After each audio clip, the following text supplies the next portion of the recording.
اي صورة على جسدي لا يلا جيبوها. خليكم تلعبوا ثلاثة نمشي نلعب سولو كيو. لا ريح معنا سعد البروفايل الله يديك السنتر ولدي صاحب من انت. ايوا صح يقسوا انا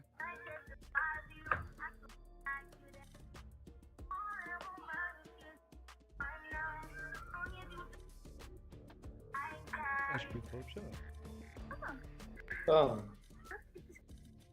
بلادك شي واحد هاي فيت توتوريال. عرفتي فينيكس عندي واحد الدري هنا في لي زامي. حول انستغرام ديك الحال.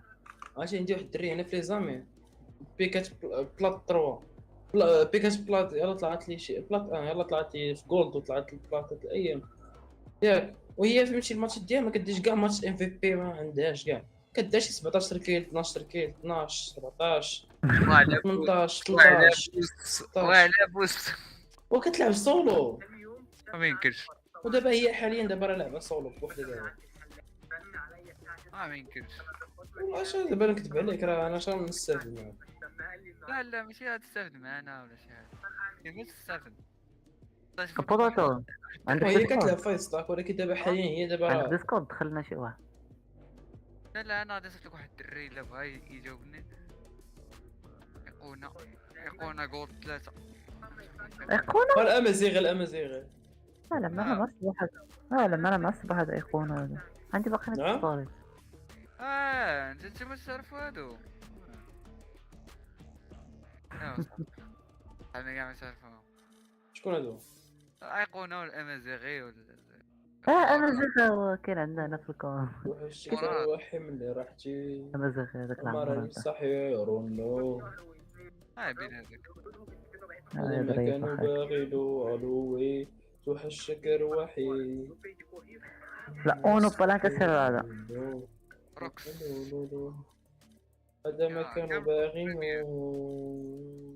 الله خليها على الله لا تزرف في السكور.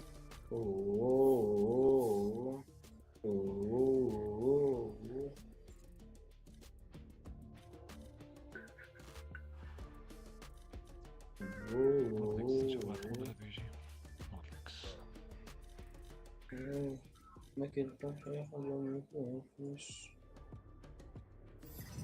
يلا سير جو ما بلاك.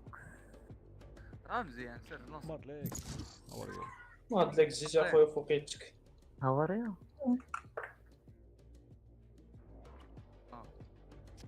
واش مغربي هذا؟ Competitive? Yes, hello, how are you? I just came back from work. All good. I see. دريات ولا دري؟ هذا ما اوي دريا مادلاك. ولا ما تصرش على ما تصرش على غادي تكيتي غادي تكيتي غيخصنا واحد. جو شو الدراسك شو شكون اللي قلنا سكتوا سكت اخي ويز كيفاش؟ ما دبرتها على راسها. تقارا تزوجتي وصافي. هضر بلا واخا انا مالكش بيدير الوراق. كيف فكرة هادي منين؟ كيف فكرة؟ اويز كيديري ادم اسمع كيف فكرة؟ بالله يا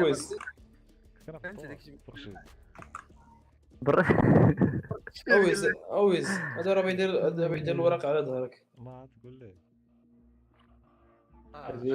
واش كيدوي ادم؟ صبر 200 سير.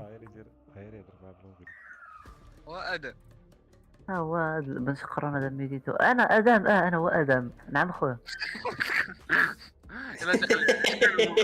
والله الا بريدة الحبس هذا والله. قال لي انا ادم نسيت. واش وحيد هاد فرانكفورت انا خسر معاكم. دابا واحد تيقول لك دير فرانكفورت.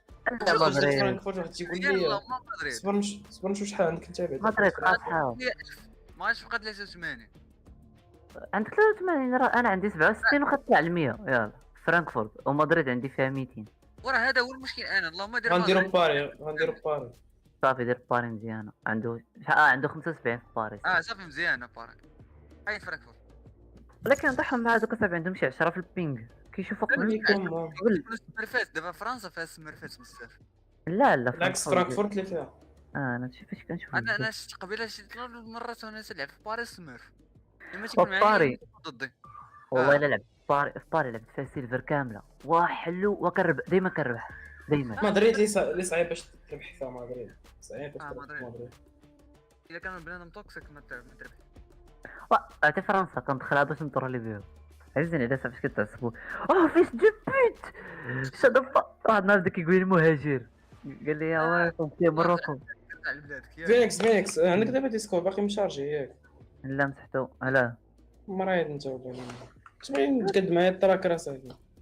وتراك عادي راه كيتاكتيفا بوحدو اون فوا كتشارجي واش شارجيتو راه ما كيبغيش يدخل ليا فاش ما كيطلعوا لي شي ميساج ما كيبغيش. ديالك تعطينا ديسكورد ديالك. هو هذا علاش الدري شنو؟ وانا كما عرفتي شي نهار بغاو يقصروه شي حاجه بحال هكا. واحد هو راك تبغي دير الشوط. يلا صافي خلي عندك سماعي.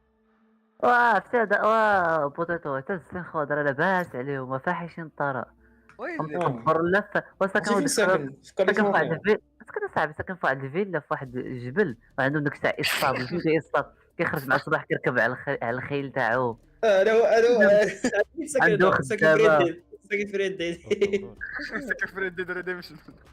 اخونا ولا فاحش جملة واحد. واش جولة واحد انا ريديمشن. عادي شوف سكينات اللي الأولى، عندها الأولى. سكينات واعرين انا ما نديرش الشامبيون ندير هذاك اللي لعبت فيه في كاس ما نخليه انا هو شامبيون نيت. عيان عجبني. شامبيون عليا في الراس. شمن الشامبيون بعدا كدوي عليه الاخر اللي خرج. الاخر اللي خرج. لا لا عنده لا عندي 21. وعنده تاع من 2021 هو كيشوف كيخسر فلوس عرفت عندك 21. واخا ولكن ما دايروش. اي والله انا الله ينعل ودها. ناري انا بغيت نمشي شي دوله اوروبيه ونتزوج شي وحده تما اي معك. انت هو انا. مادلكس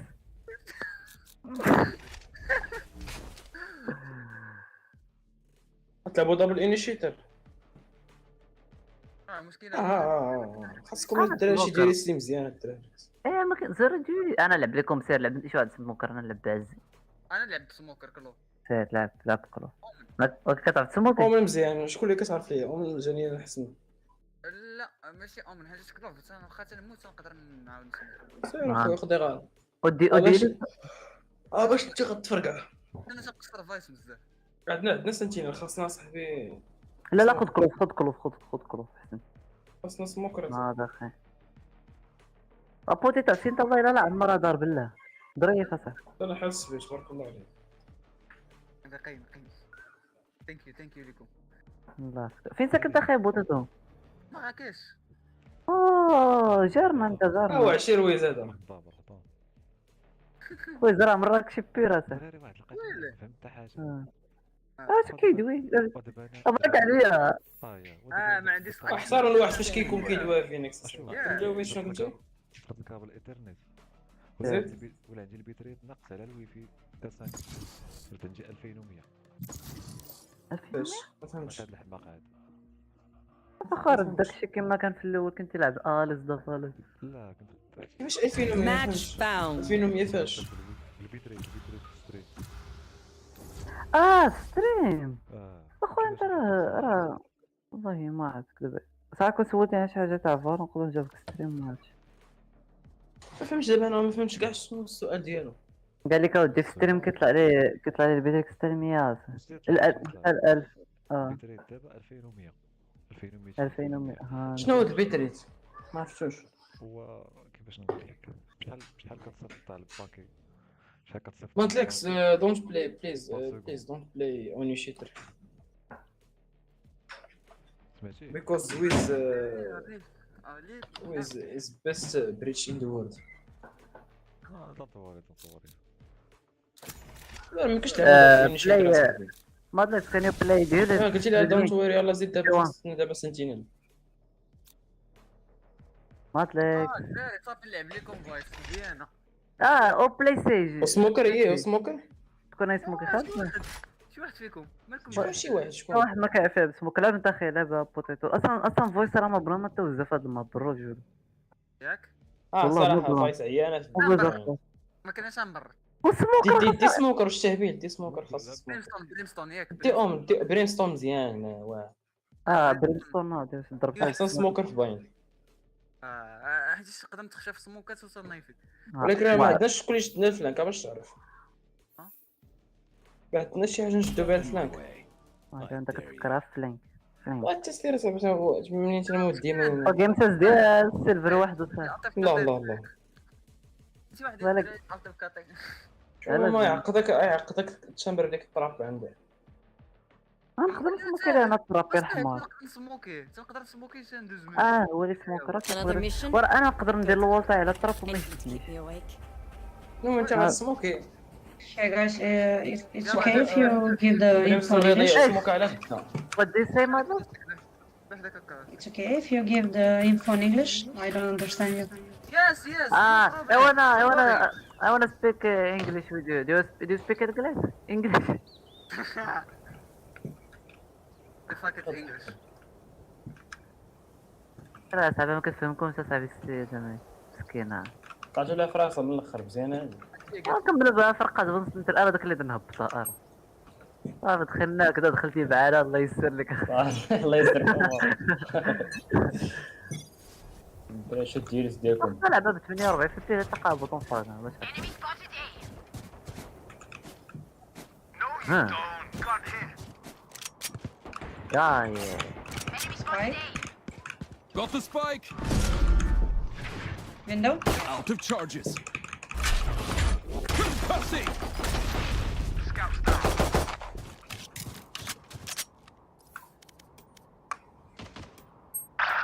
انا يا 50 يا 50 درهم 50 درهم.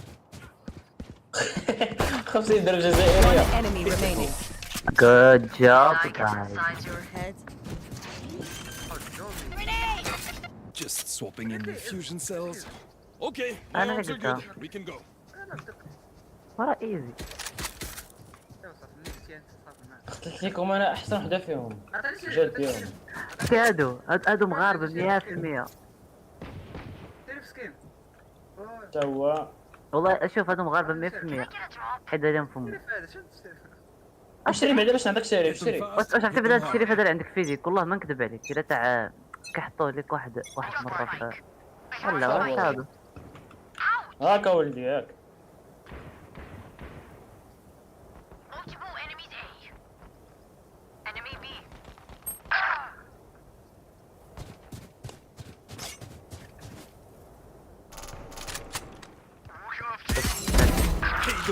كنقول لك ايه اخويا بريتش ماذا تفعل؟ داك صوفا اللي ما عرفت فين هو مكروف راه عندنا انفو عليه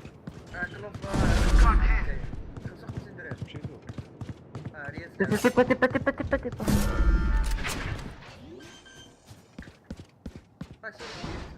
واحدة كاين في السايت انا اللي ركبهم ياك باش تكونوا عارفين عرفتها ها قلت يلا سوا يلا بيدي فيه. صح نقرا ايزي بيزي والله ما بقيت كيف هذا ايزي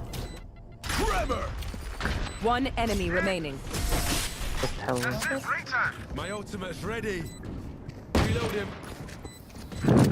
You want me serious? You got it.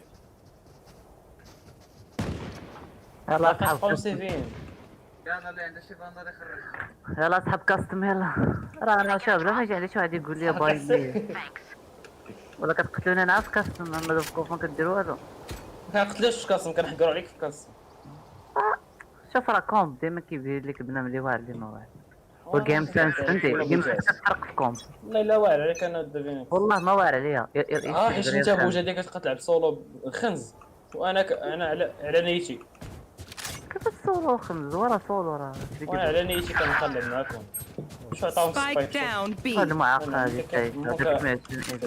Here's someone. يا اتس اوكي Concussing. Got the spike. Blasting. واحد واش عندك Reload him. Spike down B. Oh, thank you for wonder. Motivation. Got spike. فيه دابا شوف يا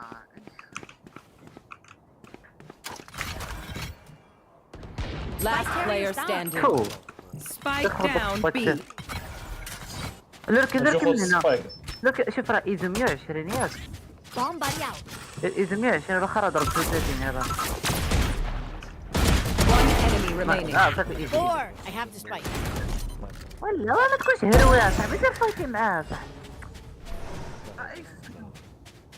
30 seconds left. زوان 10 HP. ماشي وان غتسمع عليك بابام في 30. بابام فيه 30 فيه 30 فيه 30 واش هاد ايسي بابام هذا Spike planted. My ult's ready. اشي راه ما اونغرا هذيك ما توزع وا البرونز ولا برونز باضي وا السيلفر وا المعاق راه جاب فوق منك كيزق دارك با مرحبا به مرحبا به مرحبا به. راسي 200 دابا راه 200 او اخرى كيجي في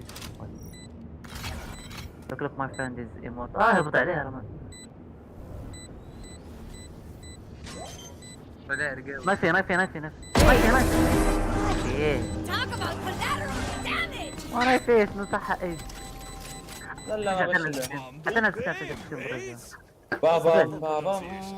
عطيني سكين سكين اللي عندك دابا طلبتك انا عندي النكسر قال لي السكين اللي عندي. والله حفظك اي سي مشيتو معاه ما الله حفظتش انت صاحبي. لا لا انا عارف تحت ما بغيتش حتى هو انا بعيد يلا سير بقى تما.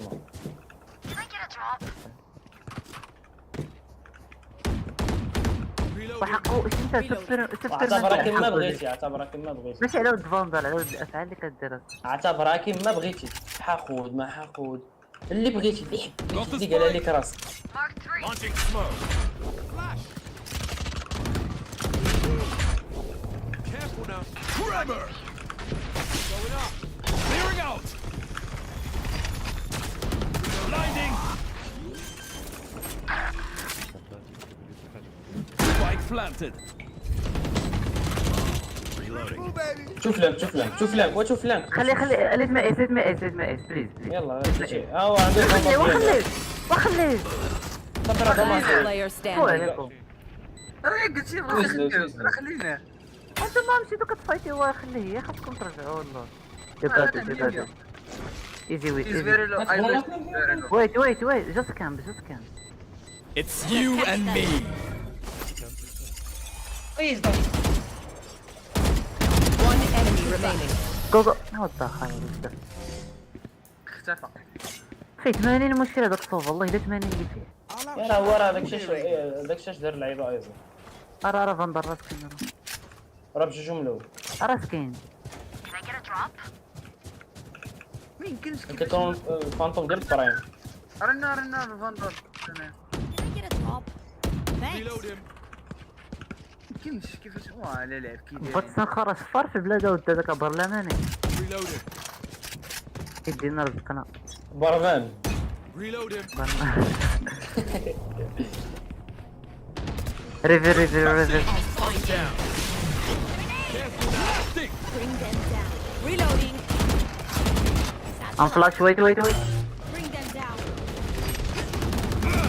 لا خونا ماشي بوشو ماشي تقتلهم صافي انت كتذكر واحد بيكي فيها جيب لك الفانتوم. Spike planted. Reload him. واتش فلانك فايد واتش راه قتل واحد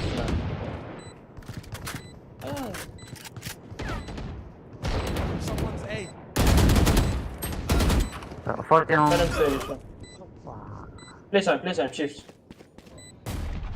ما عندكش اللاين اب مستر برين عنده كلشي اللاين اب ناقص. بيكي عرفت Last player standing. والله شوف هاك والله كون بيكيتي فاش قلتها لك تقتل اقسم لا بالله خاصك والله هادشي. حيت هو راه كنت صحابي واش بجوجكم ايربود عادي ناضي راه انا اللي من عشمت ام قبيله الشيء كي داير شوف Plug me into the Next. cheese. Yeah, I know you got the good stuff. هذا I need a انا drop. سيقصر لك فري فاير انت فينيكس. انا نقصر مع امك هاد الساعه هادي ماشي في الفاير ترى صاحبي اي سي اجيدو I need a drop. عاد عندها 45 في البينغ Tucked up. واش حيت كتقول لك اولد ماني كتقول لك اخي You know انا فوق ديك النهار تعطيني كونت انا قال لي كذا تاع مزيان ما ادري كان بان لي هما صاحبي Got the spike. Take hold. Reloading. Spike planted. My ult دونت ready. تيك دونت تيك Reloading. Someone's in the flash. One enemy وقف remaining. بلاصتك وقف. Flawless. You see that? Tell me you call that. شحال بقى لك ديال الدم بريمستون؟ Chamber sure can talk in circles. شحال بقى لك ديال الدم؟ علي 5 اتش بي. ديس شامبر بجوج هيدات بسميتو بغوست. اوه هذاك جوج هيدات كوست وانا عطيتو جوج هيدات غوست. وما ماتش. مات بالضحك راه ما يكون مات راه 210%. كان دابا هو قسم Keep اصلا عايش اش قال لك الدري قال لك ضربتيه جوج هيدات واخا قال لك ما هو. ابوتيزو want to play? Let's ديما كوكاب قديمه كوكا لا كان ديما حسنه واش من كوكاب انت بجوجهم. ياك قوة داشتي That's enter B. Got the spike. Get out of my way. اجي كانك ماشي واش انت اللي دخلتنا ديالك شكون؟ خرج انت هو كم كم اجي ويز تيبا جي عندنا اجي. قلت لك ويز نديرو معاه اصبر ويز كاين هنا بيكي ويز ودي الكلب هذا. ويز نقص على حسب اللي صافي سي بلانت تيبا رون Last player standing. اش كتبان عنده؟ ديك هذا اخي ولكن انا Spike planted. شوف على حسابي اسمع هضرتي سي الالبو اي جيت تبات عندك. Flash out. ضرب فلاشي ثاني بعد راه مورا One enemy remaining. بعد مورا انت عندي ما تسطرش عليك. ما عليك.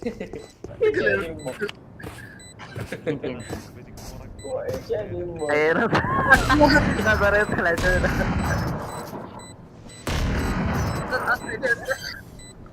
وجيتي عليها صافي ما تصروش عليك. تسرد عطيتي عليهم كاملين. شوف اصاحبي كون هو صاحبي بحال بينك شوف تبارك الله. بشر ولا على امك عرف انظر هذيك امي دابا ناعسه.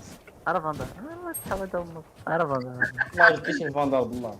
عرف انظر قاش تكون ما بغيتش طرد موت بس. انا نورد ما بغيتيش يلاه ما بغيتش اعتبرك ما بغيتش. بلاش انا امك هذا تعطيني صحاب بحال دوك الفرنساويين عقلت هذوك الفرنساويين وهذا الفرنساويين. يلا دابا جي دير امك انا مو الفرنساويين قولي انت بحالك وراه دابا خرج ديالك من الاكونت. خرجني هذاك عطيني كونت فيه Concussing. Blasting. لا ما تدري. Spike down A.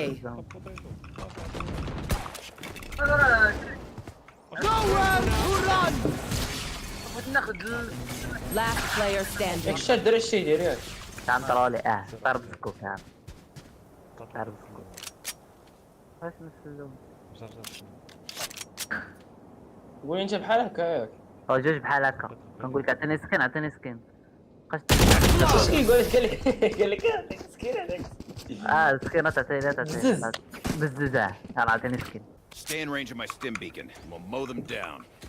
والله ما عندي مشكل. خلاص كطيح هذا غنهبط البرونز. غنهبط البرونز وغنخرج من داك الاكونت. Reload him. ورا صاحبك تعطيني كونت فيه اش كتحب اسمعني وما غنتلاش معايا مازال. صافي الحياة تكمل بخير. ضيعتي لي 20 غير رجع نعم صفر ميتات اش قال اصبر. المهم تعرفك لعب معايا اجي عارفك Can I get a drop? I'll find you.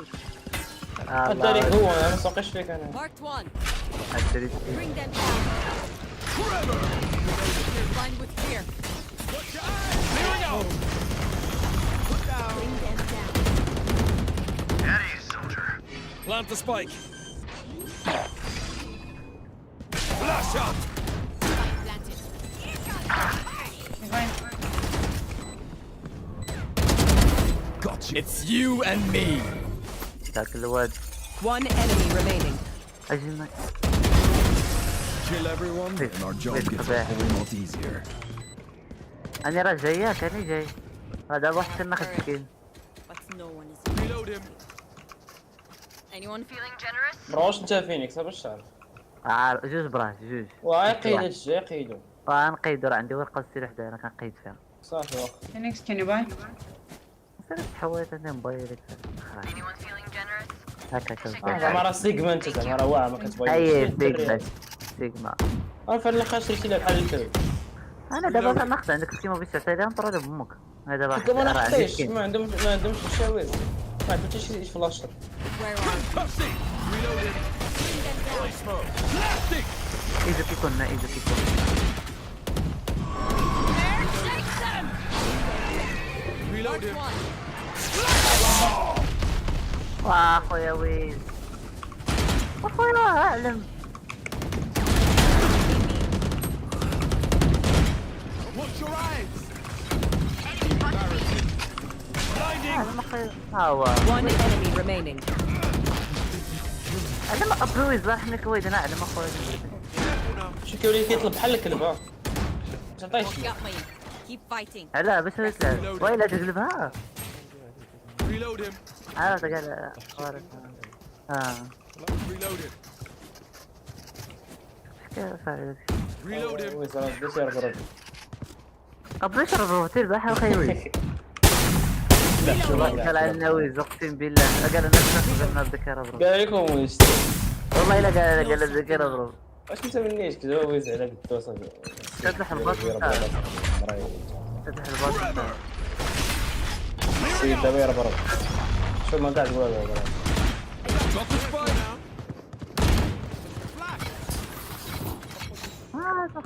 اي مو تقصد بنتي ولا Enemy spotted A. Down. Flash out. You're out. Flash.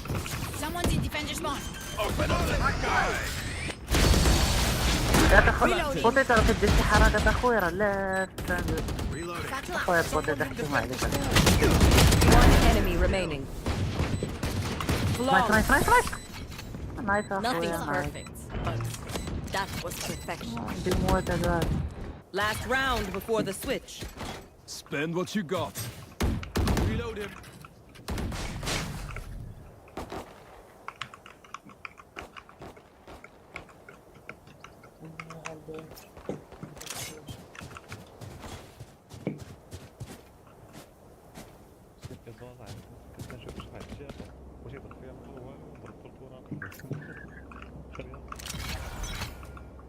ستفو شنو ستفو هذه قالك تفو على امك. Concussing. Plastic. ما دخلش شكون ما دخلنا في ذاك كاين كفايه ايزوار تزوج به الله الا تزوج به ايزوار الله ندخل من الله Smoke down. Launching smoke. Who trained you? Enemy spike down. Spike down B. Careful now. Going up.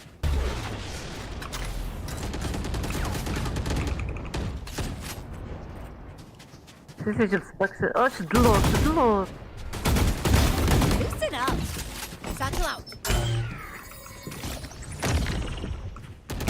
Last player standing. اي كاين One 40 enemy 40 remaining. 40 Grenade. 40 30 seconds left. 40 Satchel out. هذا ما اصبح Switching sides. ارقص ماشي الناس كيدوه. We are وين doing البلاي؟ very well. ارقص باقي لازم بزاف. بغيتي قص باين انت ما بغيتش تعطيني غوص. انا عندي تربع الجدو معايا. نشري مولي ونشري هادي ونشري جوج بلاص. واش بزاز واش نعطيك اصاحبي واش انت برهوش اجي عندي واش نقدر نعطيك ولا حيت انت كتبرهش معايا. صافي تا انا غادي نتبرش معاك دابا مزيان باش دابا دابا انت كتشوفني انا بروج. ايوا انا لازم نتبرش معاك باش تولي تفهم. راك تلعبها حيت كان عندي سكينه باش تكون عارف. راكم ما كانش عندي سكينه ما ما تعرفش عرفتش. علاش لعبتي انت صار عرفتي. يلا ويز مع البروج They can't even make a خويا مع اخويا راه ولي تابعني اش ندير لهم. انا قلت لا عطيني قص ما بغاش اخويا رانا انا دايرين. بغيت بزز وانا بزز اخويا وأنت عطيني كتشوف. قص. حداوي زعما. اجا اخويا بقى حداوي دابا كنتوي. انا سامع السلاح عليك دابا ماشي جبير انا. انا مقطوك عندكم فايتين. اجي ويزاش اجي ويزاش اجي ويزاش.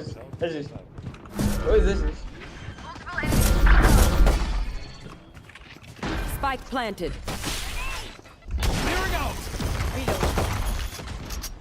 خلينا ما انا Last بطلع. player standing. Flawless. والله رقدتنا بثلاثه لا بطنك باين ما بغيتش انا بغيت قص دابا عطيني بغيت قص فيها ما بغيتش تعطي لي غادي نعاود نطرد. ضربتك كتسمى ضرب عاطفك ضرب تقحبن علينا على سكين. باقي هادشي مزيان اخاي عقيدو.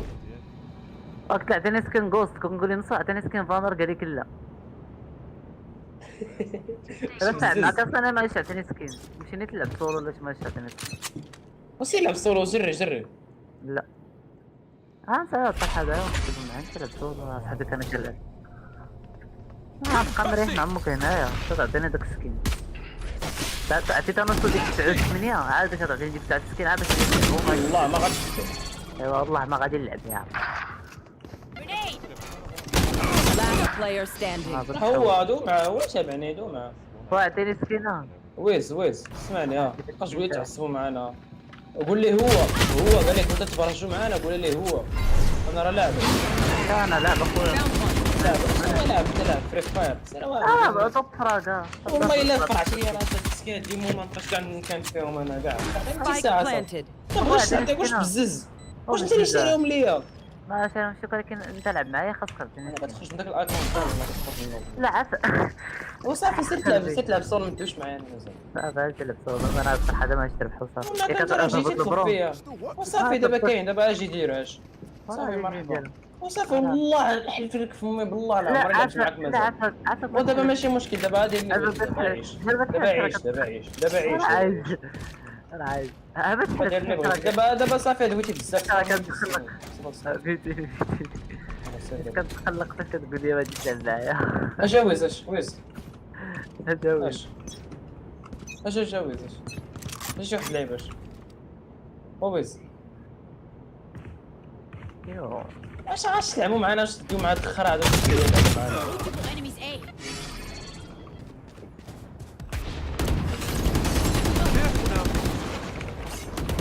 واقول لها عطينا هو السكين. انا كنقول لها عطينا السكين واش هو ما بروش بتربح. عطيه صحه. Watch your eyes. انا شي انفو نهز السكينه كفيدي غادي نلعب ما يجي.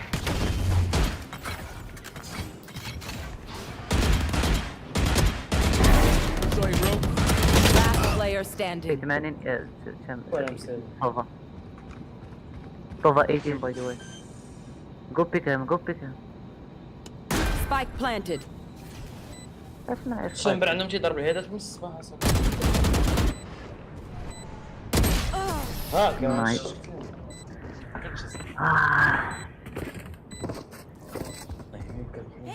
Check. Charges. Check. فيفا واش منيش. Brim, you can smoke limestone حوايج عندي. here. You can reach.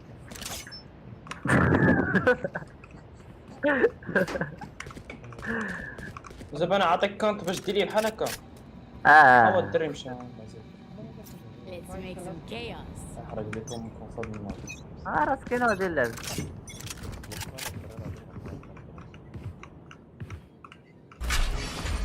واش انا حمار اللوحه هذاك اللوحه راك اللوحه هذا كتكون فايتي. دراري فيني Reloading. Blinding.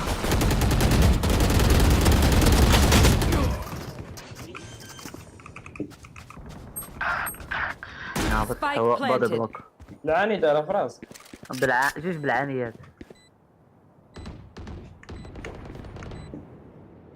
واش هاد الدري هذا ضربات تحبس منه ماشي مشكل دابا عيش. ريبورتر. No more dreams. Bam. Last player Find you. standing. وي تقول لي عطيها شي نقول لي عطيها That makes 3. My انا ult is ready. كنت صافي. One enemy remaining. Still waiting. You have got to be kidding me. behind you.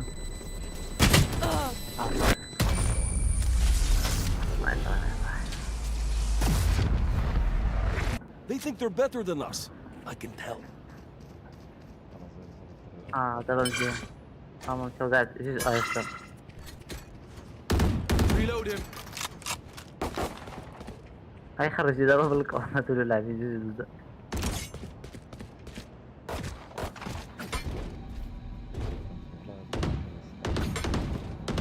هو دابا صبرت انا كعتني كثير علاش ما عطيتش ليها الله هو باش نتذكر. انا بزعاني كنديرها كاحسن باش It's you and me.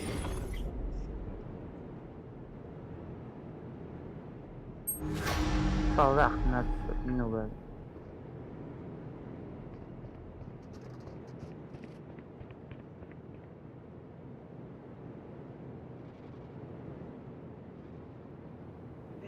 كي بلانتي وبي كي بلانتي وبي. Spike planted.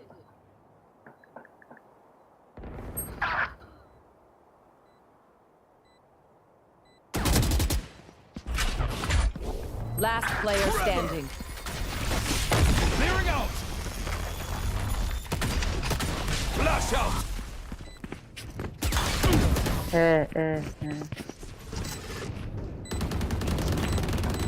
حمار بس. Come on. Get me in the line of fire.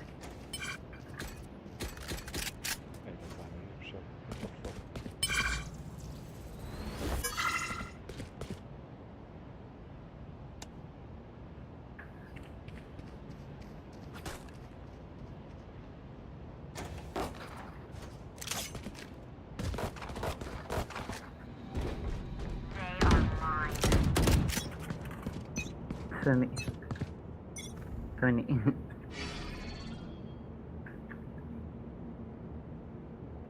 برا فلاشة. Get out of my way. واه ضد فلاش. Last player standing. ضد فلاش. والله لا ضد فلاش. Why are we 3 people? Where are your friends? Make them fear your weapon. Or use a gun. Reloading. My ult's ready. ما قاعدين تقول خيويز.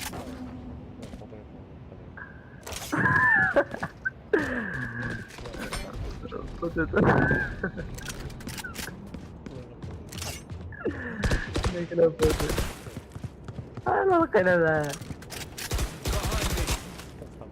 صوتي ترى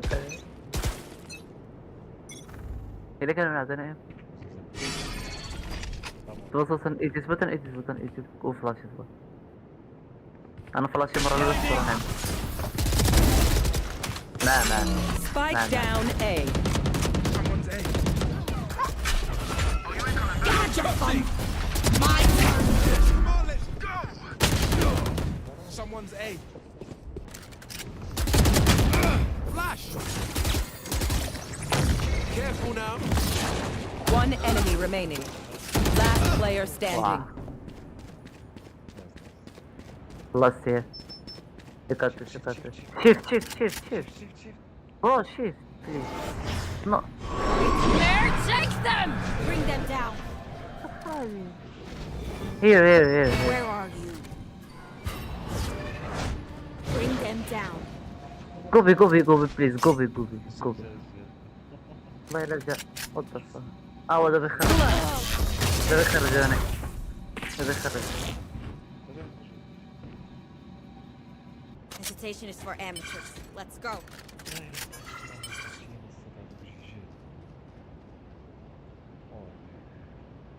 والله والله وين؟ اسمعني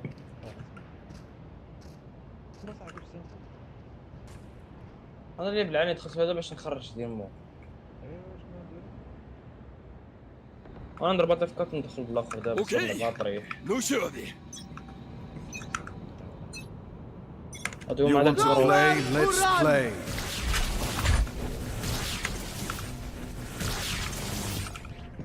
Watch your driver. Blasting. Sit down.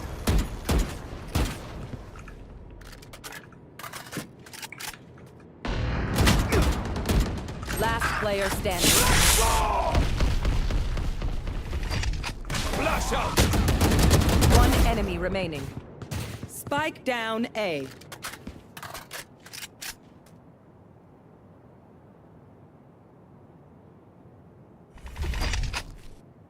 Blinding.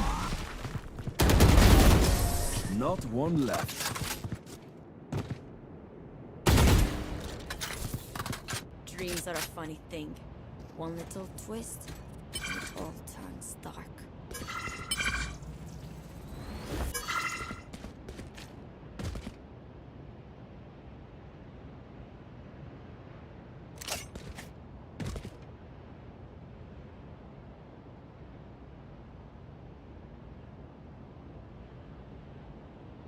Let's have some fun.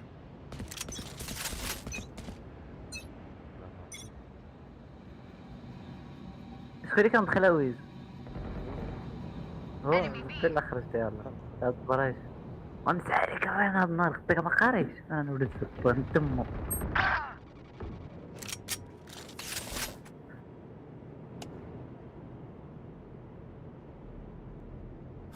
Spike planted.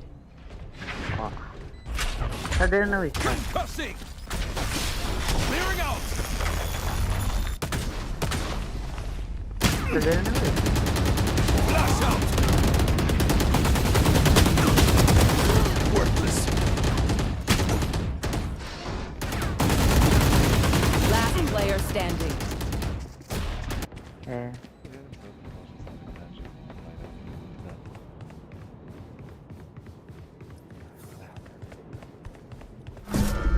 شنو فندوتها؟ Watch your eyes. قصد مع مو نعزك. No charges left.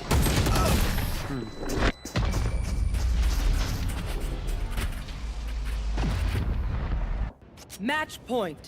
The MVP is mine. Let's do this. دابا انا مازال ما خرجت.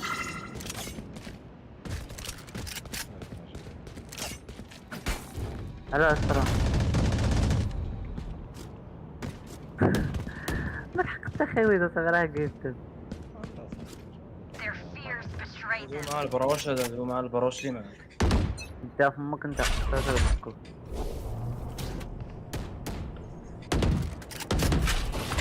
هاي تفضل Forever. لا تفضل Blasting. My ult's ready. Spike down A. Blinding. ويز راك تخلي على اليسار ديالك على اليسار ديالك كتخليها صح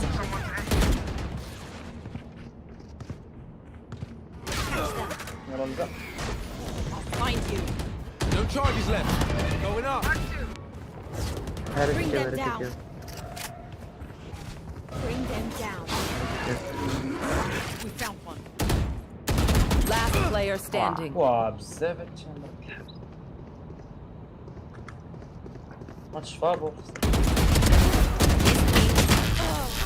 مرة زادة تسكينات Attackers win.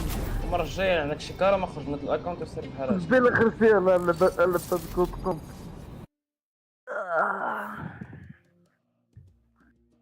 وين هو الطب فراغ انت ما عادش بوطون فراغ ما لقاش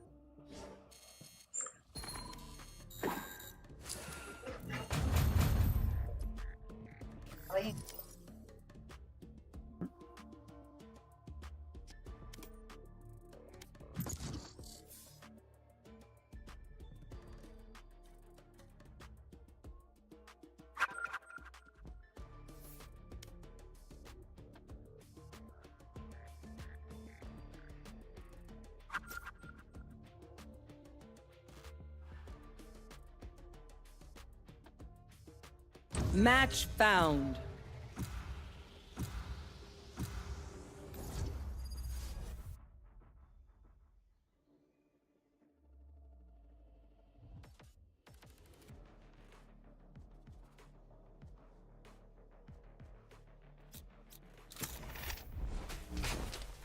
Stand in my way. I dare you.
Nobody escapes me, but they'll try.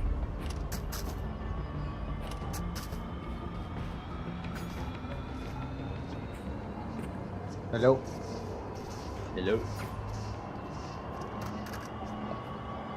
How are you doing? Yeah. I'm lurking! Taking point.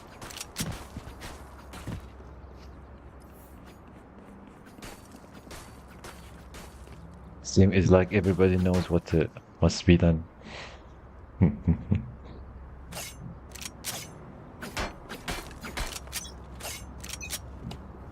Let's go. I'm out of here.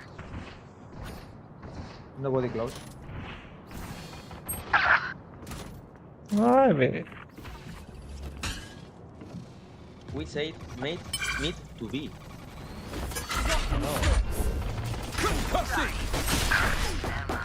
Enemy Clearing out! I'm on it. reloading. Sword goats. Reloading.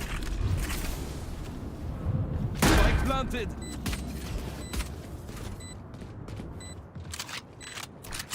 My camera is One destroyed. garage.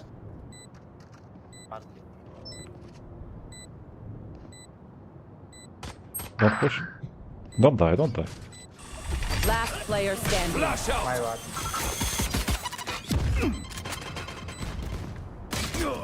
Fucking shit.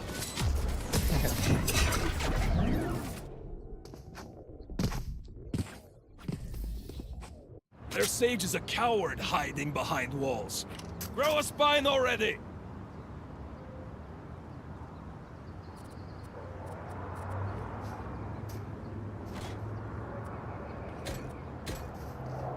Let's go.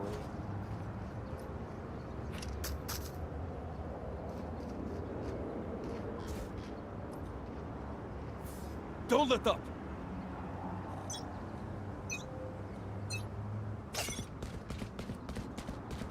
Neon, why you go mid?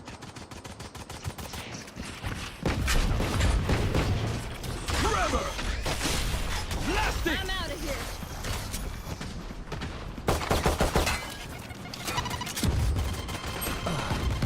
One HP, raise 1 HP. Dropping smoke.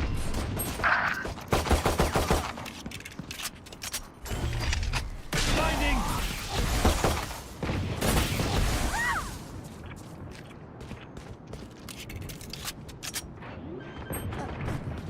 Last Carrier's player dead. standing. Oh my god. Spike down A.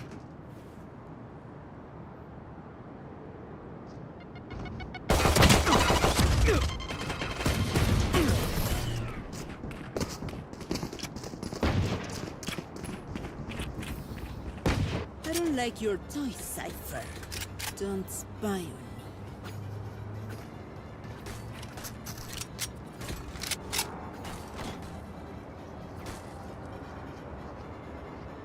Let's commit.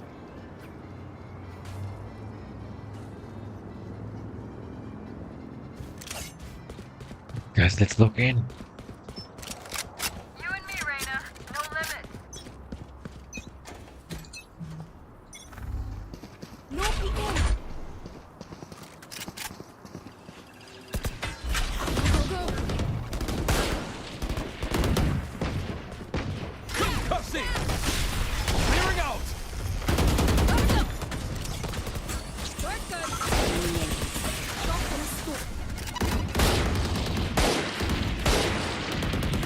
Reload.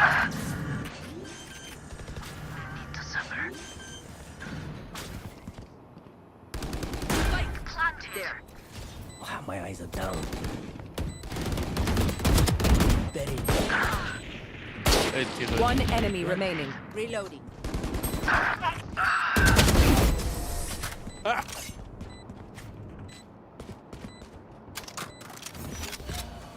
I belong here. We all belong here. Gotta go. Grab the draw. Thank you.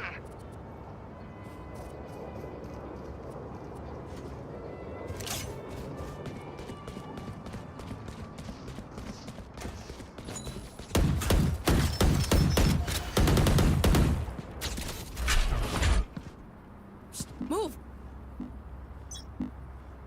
Go, go, go. Forever! Sage, Sage, Sage, Sage. Fire! Reload. Gotta go. Shot. Flash out! They will dropping smokes. See nothing. The rush. Reloading.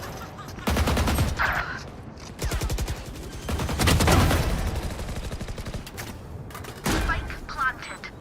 Reloading.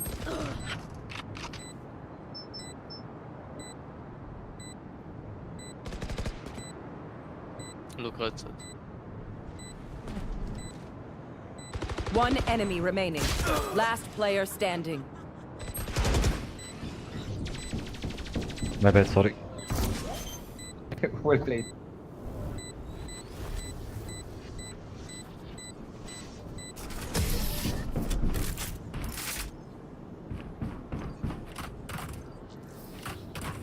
As much as this world hurt me, it's mine, and I will kill to defend it.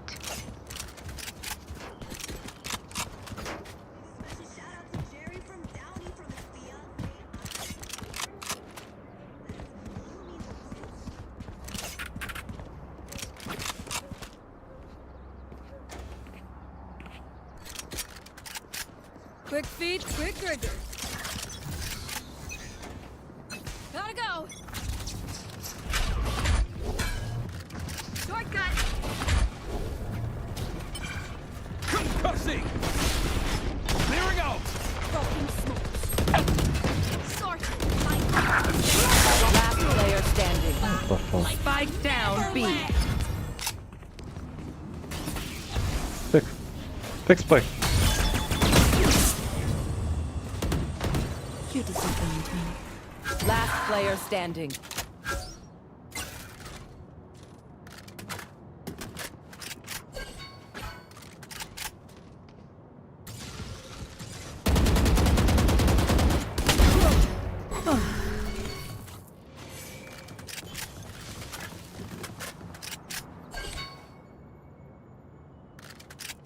Just go save maybe? Save your Vandal?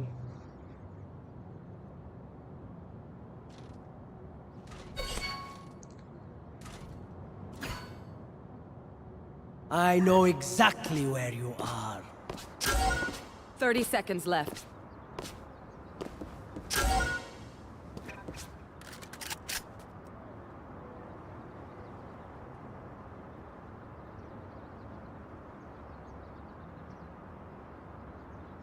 Secure back also. 10 seconds left.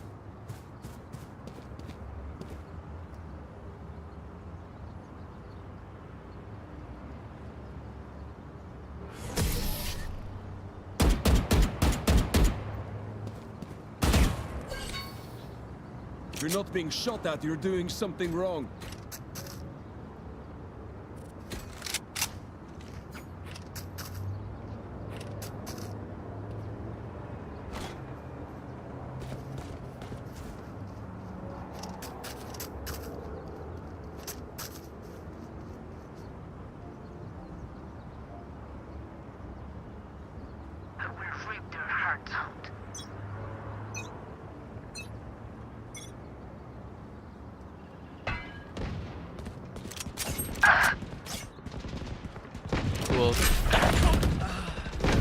Critical hit.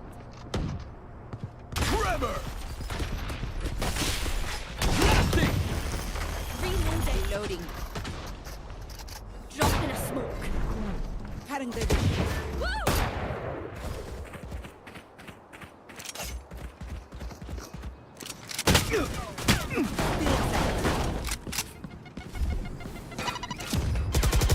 Our carrier's dead. Last player standing. Spike down mid.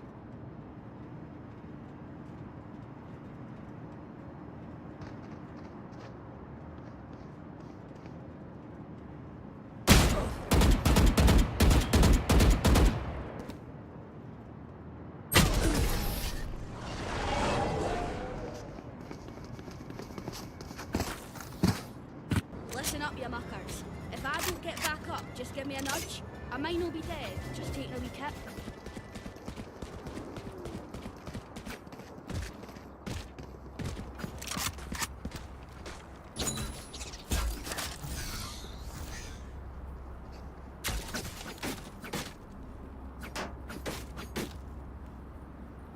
Let's go, let's go. Rah, break's over. Let's go.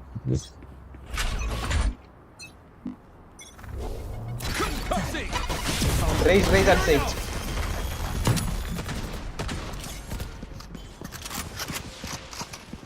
Careful, elbow. Dropping smoke. Nowhere to run!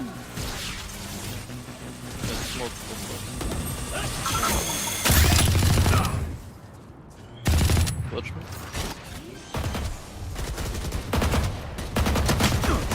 One big elbow. Got one. Blinding!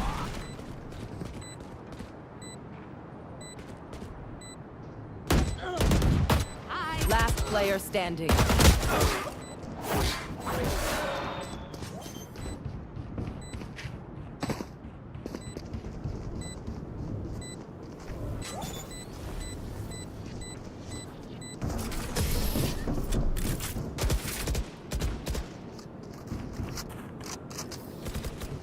We doing this or what?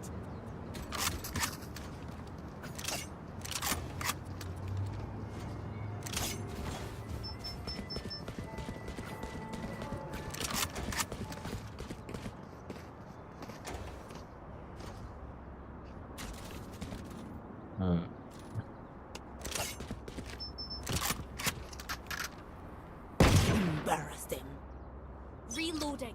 Stay here, stay here. One moment. Got you. Go, go, go. Here we go. Blasting!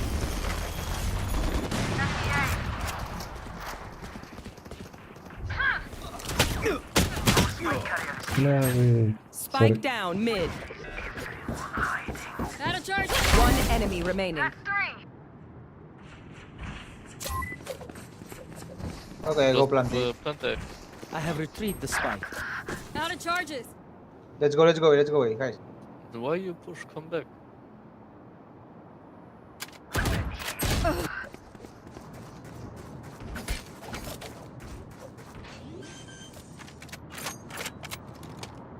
Planted the spike. Come with me. No peeking.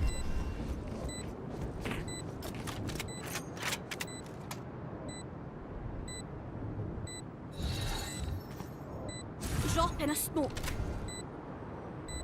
Tagged. Camera taken out. Have one of these.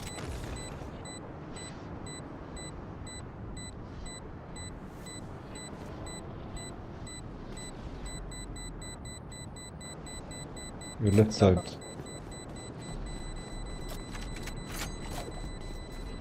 Last player standing. They found my wire.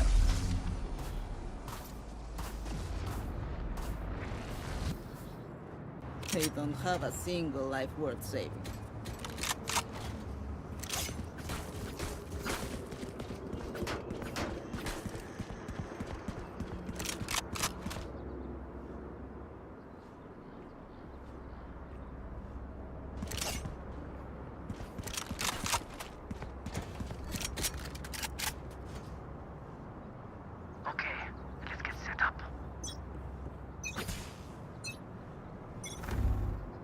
Shift. Opa. Reload. Hey, from mid. What the fuck? Down. Taken out. Tidy. My ult is ready.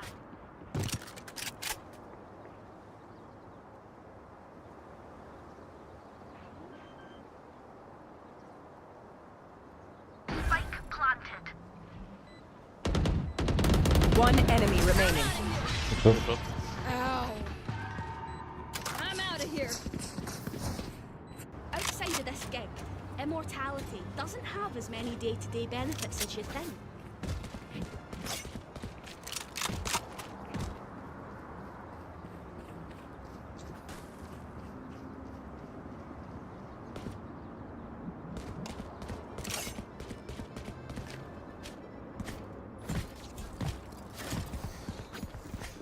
All right, muckers, off we go. No peeking.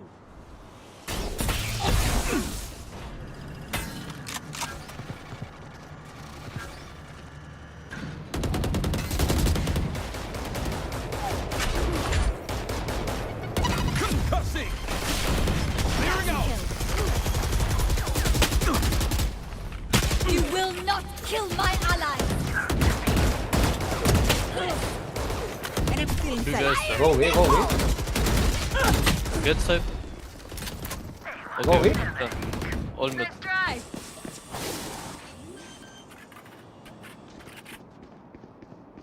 One enemy remaining.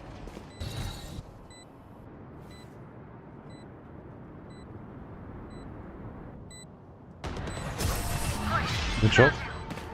Cage triggered. Come on, man. It's too easy.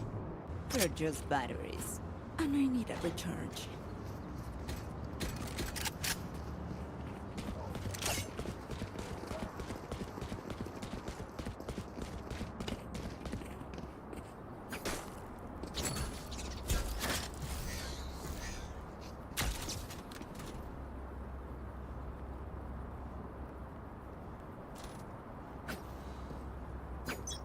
Right here.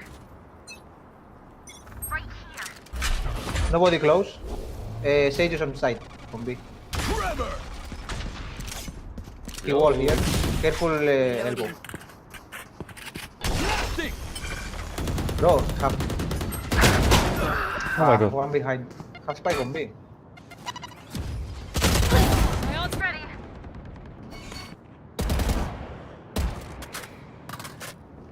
Enemy spotted B.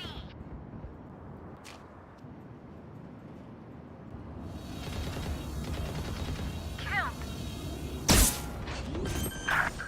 Out of charges. Spike planted.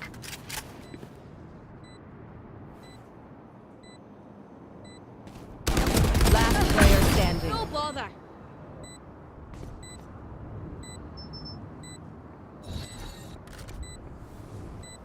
Behind you. One enemy remaining.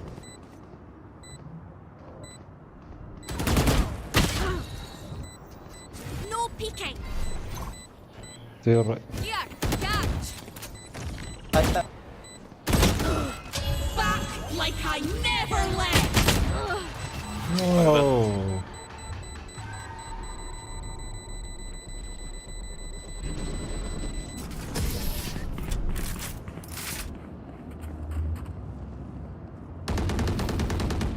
Last round in the half. Spend what you got.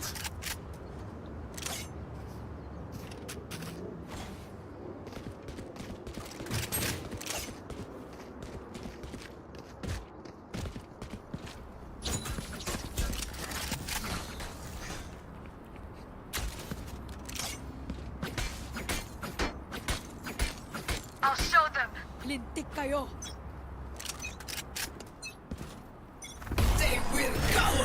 Raise and Sage. Concussing! Go, go, go! Drop in a smoke.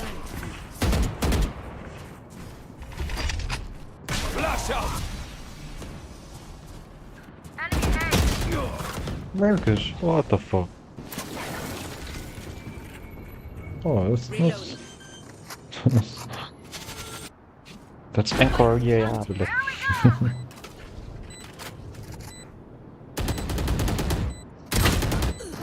Oh. Have one of these. I know exactly where you are. Reloading.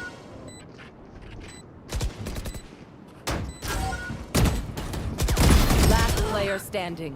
80. One enemy remaining. Where is everyone hiding? My ultimate is ready.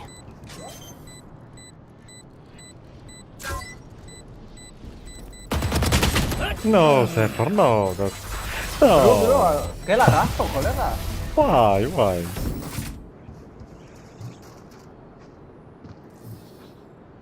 Switching sides. I find them. I kill them. Simple as that.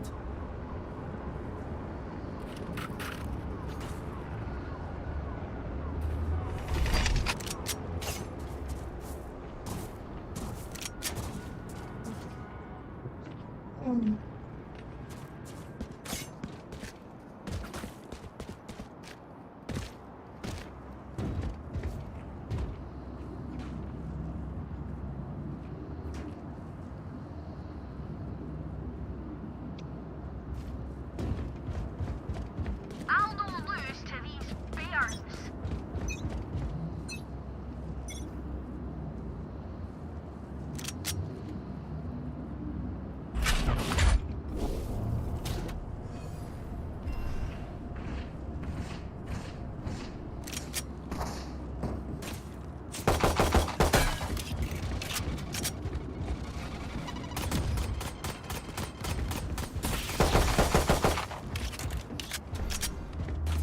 Gotta go. Reloading. I'm out of here.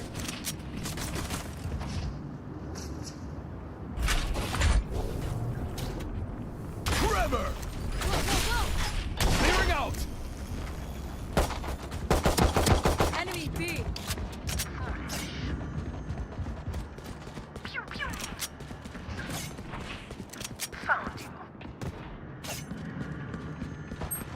Gotta go.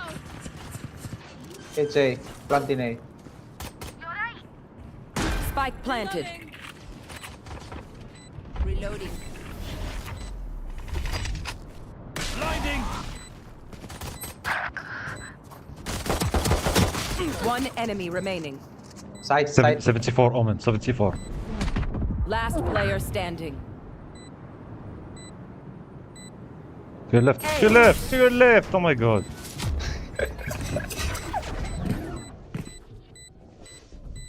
Fight till the end, no matter what. Ah.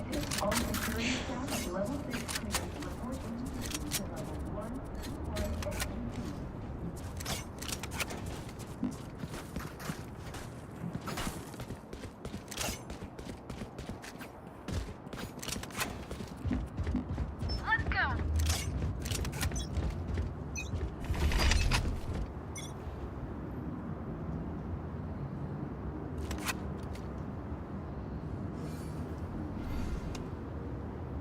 B.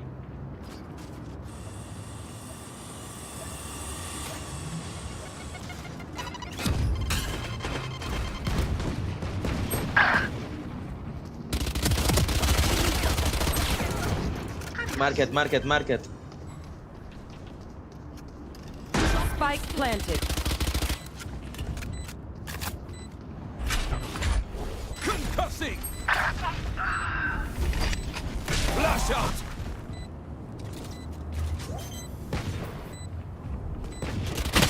Last player standing.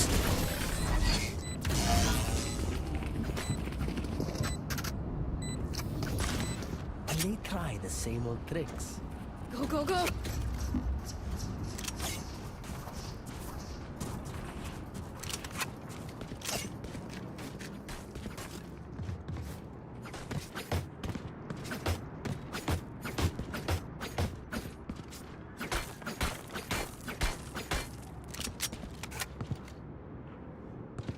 For you, hermanita.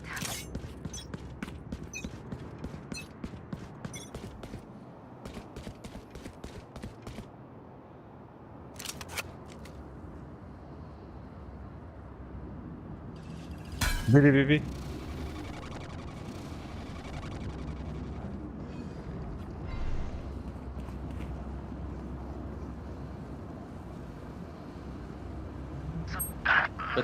Rotating.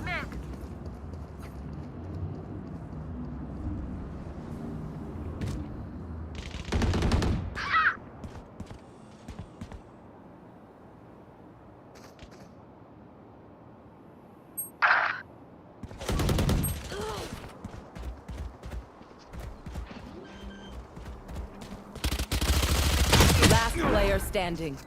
Spike planted.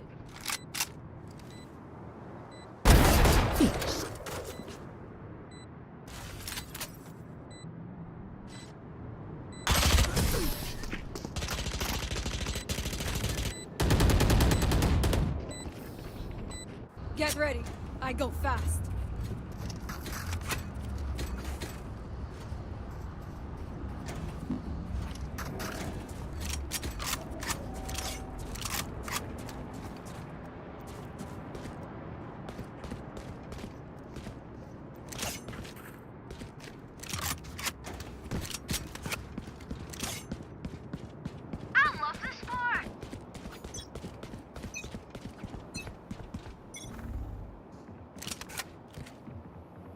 Steps B and mid.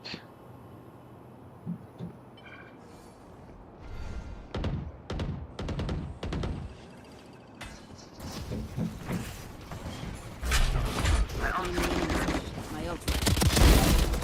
I'm out of here. Forever! Blasting! One enemy remaining. Spike down B. Thrifty. Nice. Time to take these arms for a But I'll spin. try.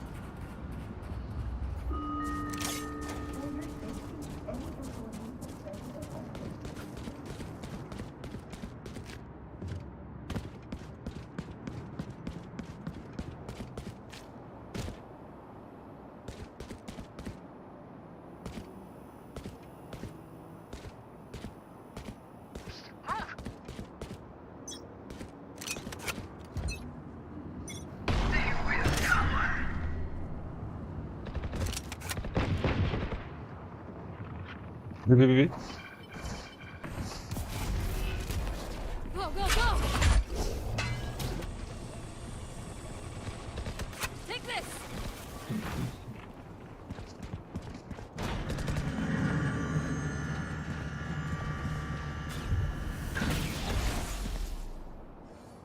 It's Rotation.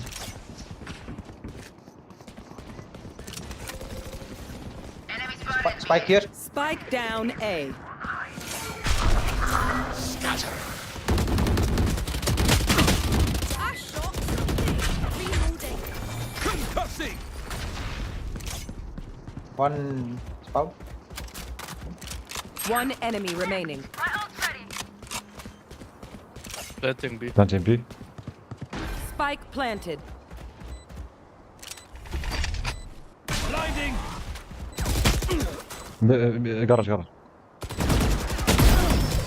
Good job. Okay. Can I defuse? Look. My thanks. Thank.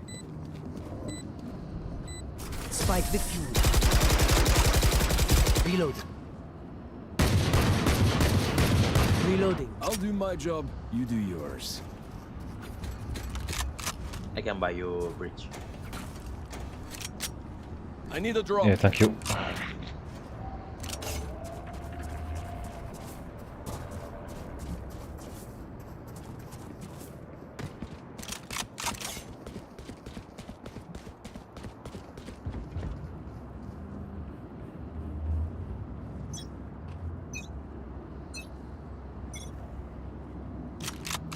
sound A.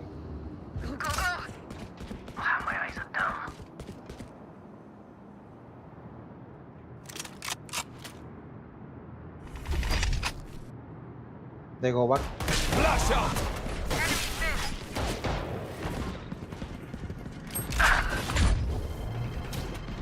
Trevor! Clearing out! No gunday. Spike planted. You will not That's kill big. my ally. Back like I never left. One enemy remaining. It's on I side, know maybe? exactly. Let me go first. Nice, nice, nice, nice, nice, guys.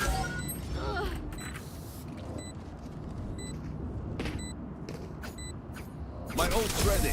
Change of plans.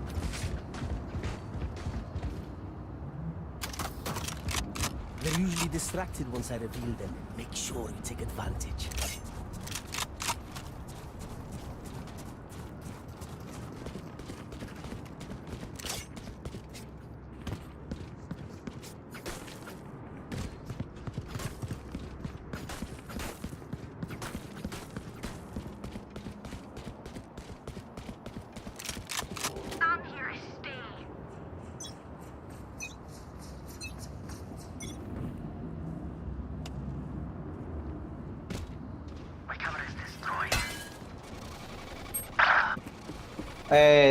A. Omen 1 HP. Maybe Sage can heal him.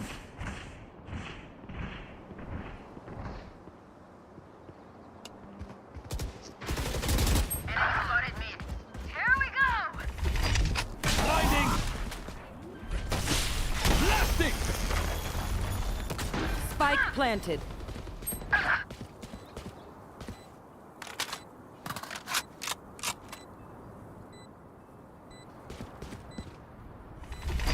Last player standing. Fuck. Poor wretch. Defuse.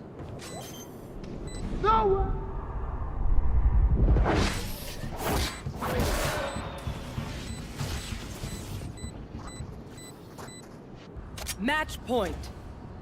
I'm over them.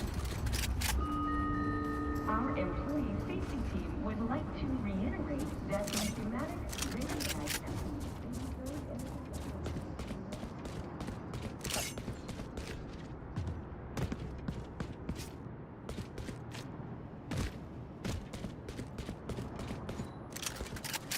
Get on with it.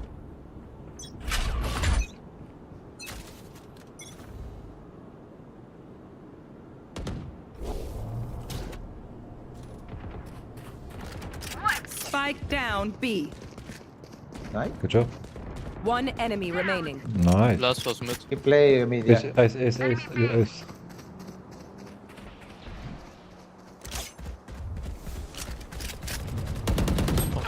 Hi, Oh. 80. Sorry, guys. Good job.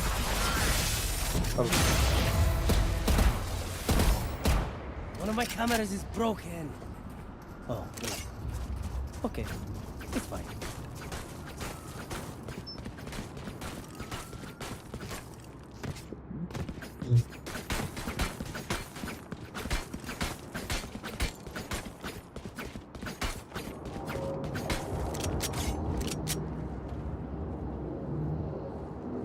In i skärselden.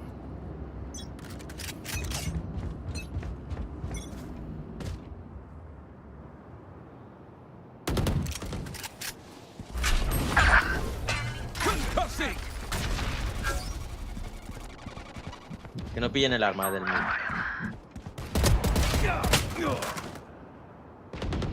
Nat 20.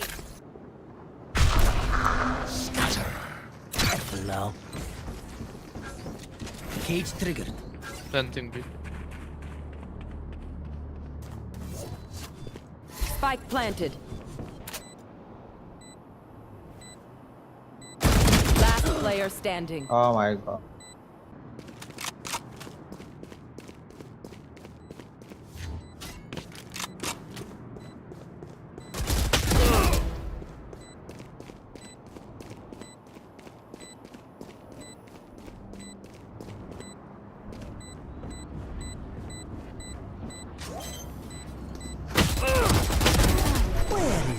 everyone hiding? Attackers win. See? GG guys. I need to go back to bronze so I can come back to silver stronger with 2 shields. This is life. I guess I will go back, then I will come back. But after I go eat. Okay, see you guys after. Stay tuned. High on one of the peaks in the Serra do Mar, close to the formation known as the Agulhas Negras, Black Needles, in Brazil. My master and I were accompanied by my wife, one of my disciples, a local guide, and a representative of the great fraternity that is comprised of esoteric orders from all over the world, the fraternity known as the Tradition. The 5 of us, and the guide, who had been told what was to happen, were participating in my ordination as a master of the Order of Ram. I finished digging a smooth, elongated hole in the dirt. With great solemnity, I placed my hands on the earth and spoke the ritual words. My wife drew near and handed me the sword I had used for more than 10 years. It had been a great help to me during hundreds of magical operations. I placed it in the hole I had dug, covered it with dirt, and smoothed the surface.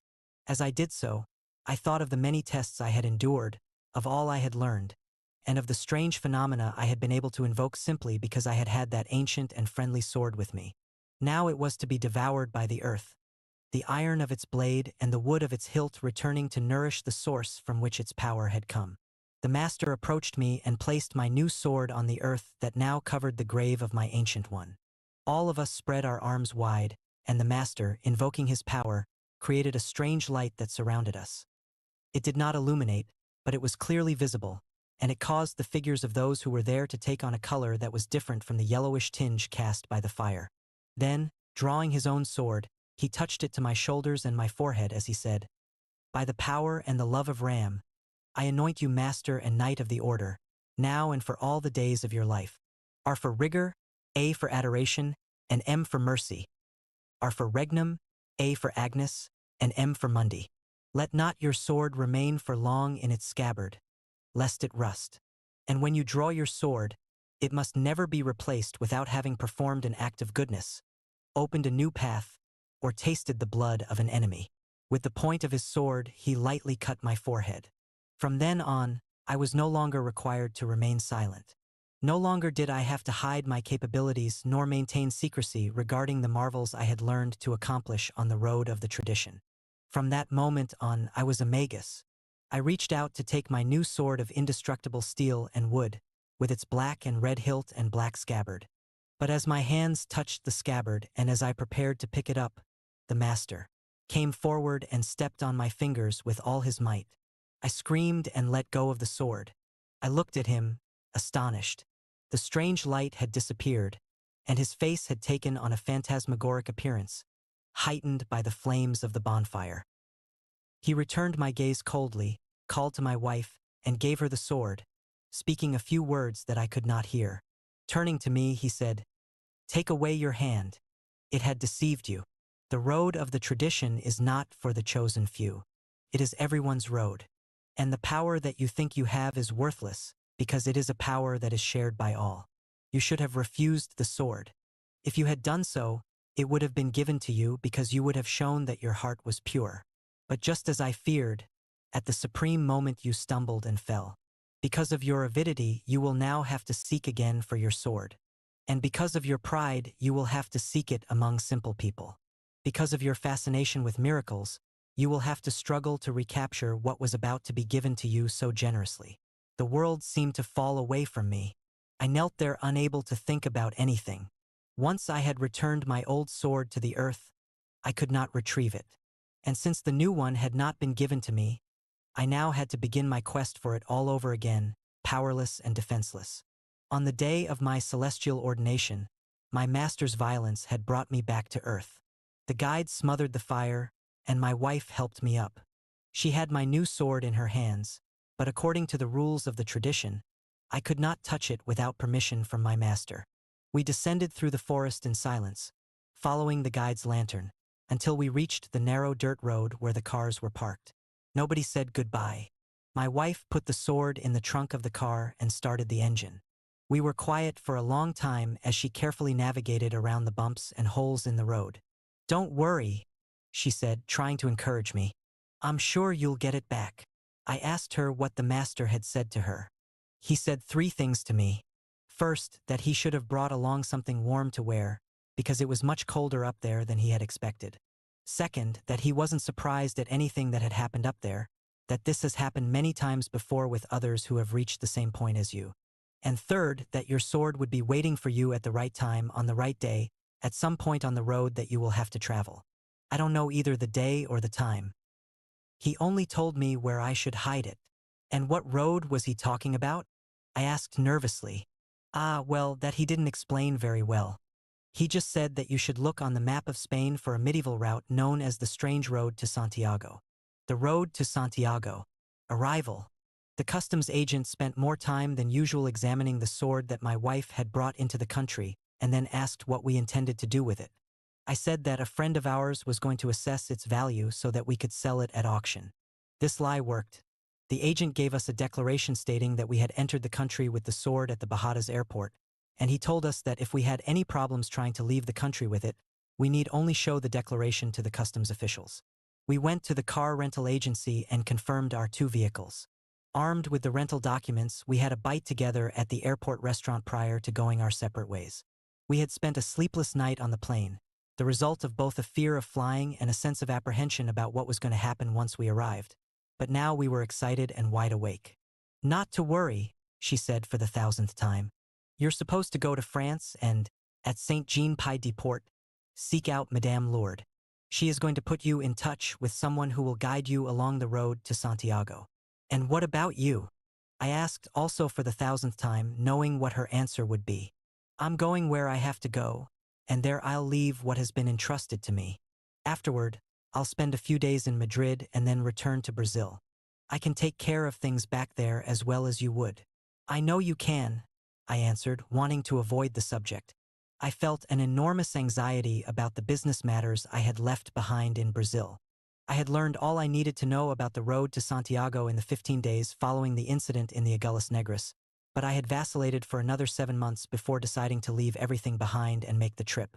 I had put it off until one morning when my wife had said that the time was drawing near and that if I did not make a decision, I might as well forget about the road of the tradition and the Order of Ram. I had tried to explain to her that my master had assigned me an impossible task, that I couldn't simply shrug off my livelihood. She had smiled and said that my excuse was dumb, that during the entire 7 months I had done nothing but ask myself night and day whether or not I should go. And with the most casual of gestures, she had held out the 2 airline tickets, with the flight already scheduled. "We're here because of your decision," I said glumly now in the airport restaurant.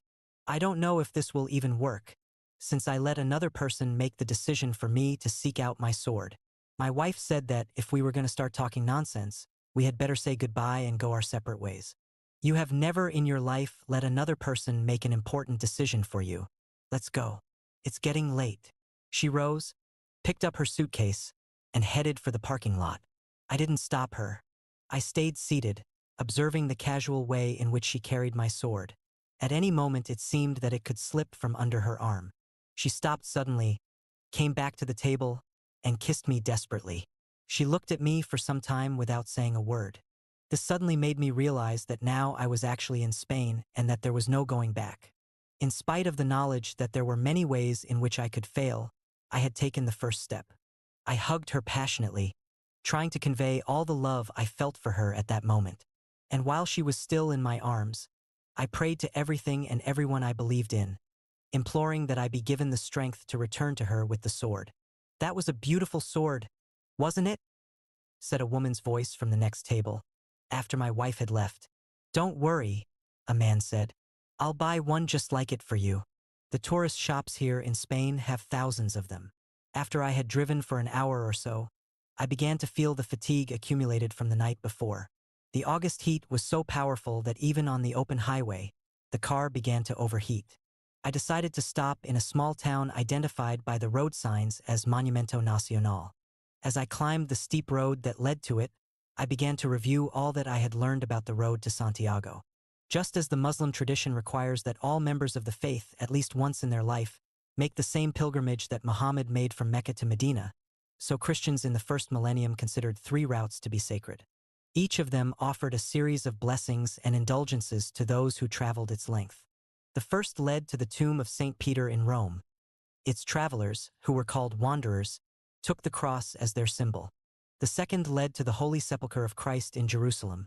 Those who took this road were called palmists, since they had as their symbol the palm branches with which Jesus was greeted when he entered that city.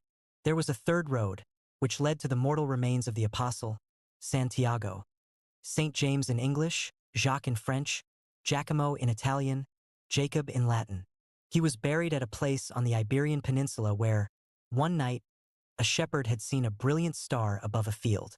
The legend says that not only Santiago but also the Virgin Mary went there shortly after the death of Christ, carrying the word of the evangelist and exhorting the people to convert. The site came to be known as Compostela, the Star Field, and there a city had arisen that drew travelers from every part of the Christian world. These travelers were called pilgrims, and their symbol was the scallop shell. At the height of its fame during the 14th century, the Milky Way, another name for the third road, since at night the pilgrims plotted their course using this galaxy, was traveled each year by more than 1 million people from every corner of Europe. Even today, mystics, devotees, and researchers traverse on foot the 700 kilometers that separate the French city of Saint-Jean-Pied-de-Port from the Cathedral of Santiago de Compostela in Spain. 1. Thanks to the French priest Emeric Picard, who walked to Compostela in 1123, the route followed by the pilgrims today is exactly the same as the medieval path taken by Charlemagne, Saint Francis of Assisi, Isabella of Castile, and, most recently, by Pope John XXII. Picard wrote 5 books about his experience. They were presented as the work of Pope Calixtus II, a devotee of Santiago, and they were later known as the Codex Calixtinus. In Book 5 of the Codex, Picard identified the natural features, fountains, hospitals, shelters, and cities found along the road. A special society, Les Amis de Saint-Jacques, was then formed with the charge of maintaining all of the natural markings on the route and helping to guide the pilgrims, using Picard's annotations. Also in the 12th century, Spain began to capitalize on the legend of Santiago as the country fought against the Moors who had invaded the peninsula. Several militant religious orders were established along the road to Santiago, and the apostles' ashes became a powerful symbol in the fight against the Muslims. The Muslims, in turn, claimed that they had with them one of Muhammad's arms and took that as their guiding symbol. By the time Spain had regained control of the country, the militant orders had become so strong that they posed a threat to the nobility, and the Catholic kings had to intervene directly to prevent the orders from mounting an insurgency. As a result, the road to Santiago was gradually forgotten, and were it not for sporadic artistic manifestations, in paintings such as Buñuel's The Milky Way and Juan Manuel Serrat's Wanderer, no one today would remember that millions of the people who would one day settle the New World had passed along that route. The town that I reached by car was completely deserted. After searching on foot for quite some time, I finally found a small bar open for business in an old, medieval-style house. The owner, who did not even look up from the television program he was watching, advised me that it was siesta time and suggested that I must be crazy to be out walking in such heat. I asked for a soft drink and tried to watch television, but I was unable to concentrate. All I could think of was that in 2 days I was going to relive, here in the latter part of the 20th century, something of the great human adventure that had brought Ulysses from Troy, that had been a part of Don Quixote's experience, that had led Dante and Orpheus into hell, and that had directed Columbus to the Americas. The adventure of traveling toward the unknown. By the time I returned to my car, I was a bit calmer. Even if I were not able to find my sword, the pilgrimage along the road to Santiago was going to help me to find myself. Saint-Jean-Pied-de-Port. A parade of masked people accompanied by a band, all of them dressed in red, green, and white, the colors of the French Basque region, filled the main street of Saint-Jean-Pied-de-Port. It was Sunday. I had spent the last 2 days driving, and now I was enjoying the festivities. But it was time for my meeting with Madame Lourdes. Forcing my way through the crowd by car, I heard some shouted insults in French, but I finally made it through to the fortified sector that constituted the oldest part of the city, where Madame Lourdes lived. Even this high in the Pyrenees, it was hot during the day, and I was soaked with perspiration as I got out of the car. I knocked at the gate. I knocked again, but there was no response. The third time, and still nothing happened. I felt confused and worried. My wife had said that I had to arrive there exactly on that day, but no one answered when I called out. I thought that perhaps Madame Lourdes had gone out to watch the parade, but it was also possible that I had arrived too late and that she had decided not to meet with me. My journey along the road to Santiago seemed to have ended even before it had begun. Suddenly, the gate opened, and a child jumped through it. I was startled, and in halting French I asked for Madame Lourdes. The child smiled at me and pointed toward the house. It was only then that I saw my mistake. The gate led onto an immense courtyard, around which were situated medieval houses with balconies. The gate had been open, and I hadn't even thought to try its handle. I ran across the courtyard and up to the house that the child had indicated. Inside, an elderly, obese woman yelled something in Basque at a small boy with sad brown eyes. I waited for a few moments, giving the argument a chance to end. It finally did, with the poor boy being sent to the kitchen under a hail of insults from the old woman. It was only then that she turned to me and, without even asking what it was that I wanted, led me, with delicate gestures and slight shoves, to the second floor of the small house. This floor consisted of just one room. A small, crowded office filled with books, objects, statues of Santiago, and memorabilia from the road. She took a book from its shelf and sat down behind the only table in the room, leaving me standing. "You must be another pilgrim to Santiago," she said without preamble. "I need to enter your name in the register of those who walk the road." I gave her my name, and she wanted to know if I had brought the scallops. She was referring to the shells adopted as a symbol by pilgrims to the tomb of the apostle. They served as a means of identification for the pilgrims when they met. 1. Before leaving for Spain, I had made a pilgrimage to a place in Brazil called Aparecida do Norte. There, I had purchased an image of Our Lady of the Visitation, mounted on 3 scallop shells. I took it from my knapsack and offered it to Madame Lourdes. "Pretty but not very practical," she said, handing it back to me. "It could break during your pilgrimage." "It's not going to break, and I am going to leave it at the tomb of the apostle." Madame Lourdes appeared not to have much time for me. She gave me a small card that would help me to get lodging at the monasteries along the road, stamped it with the seal of Saint Jean Pied de Port to indicate that I had started the pilgrimage there, and said that I could leave with God's blessing. "But where is my guide?" I asked. "What guide?" she answered, a bit surprised but also with a gleam in her eye. I realized that I had forgotten something very important.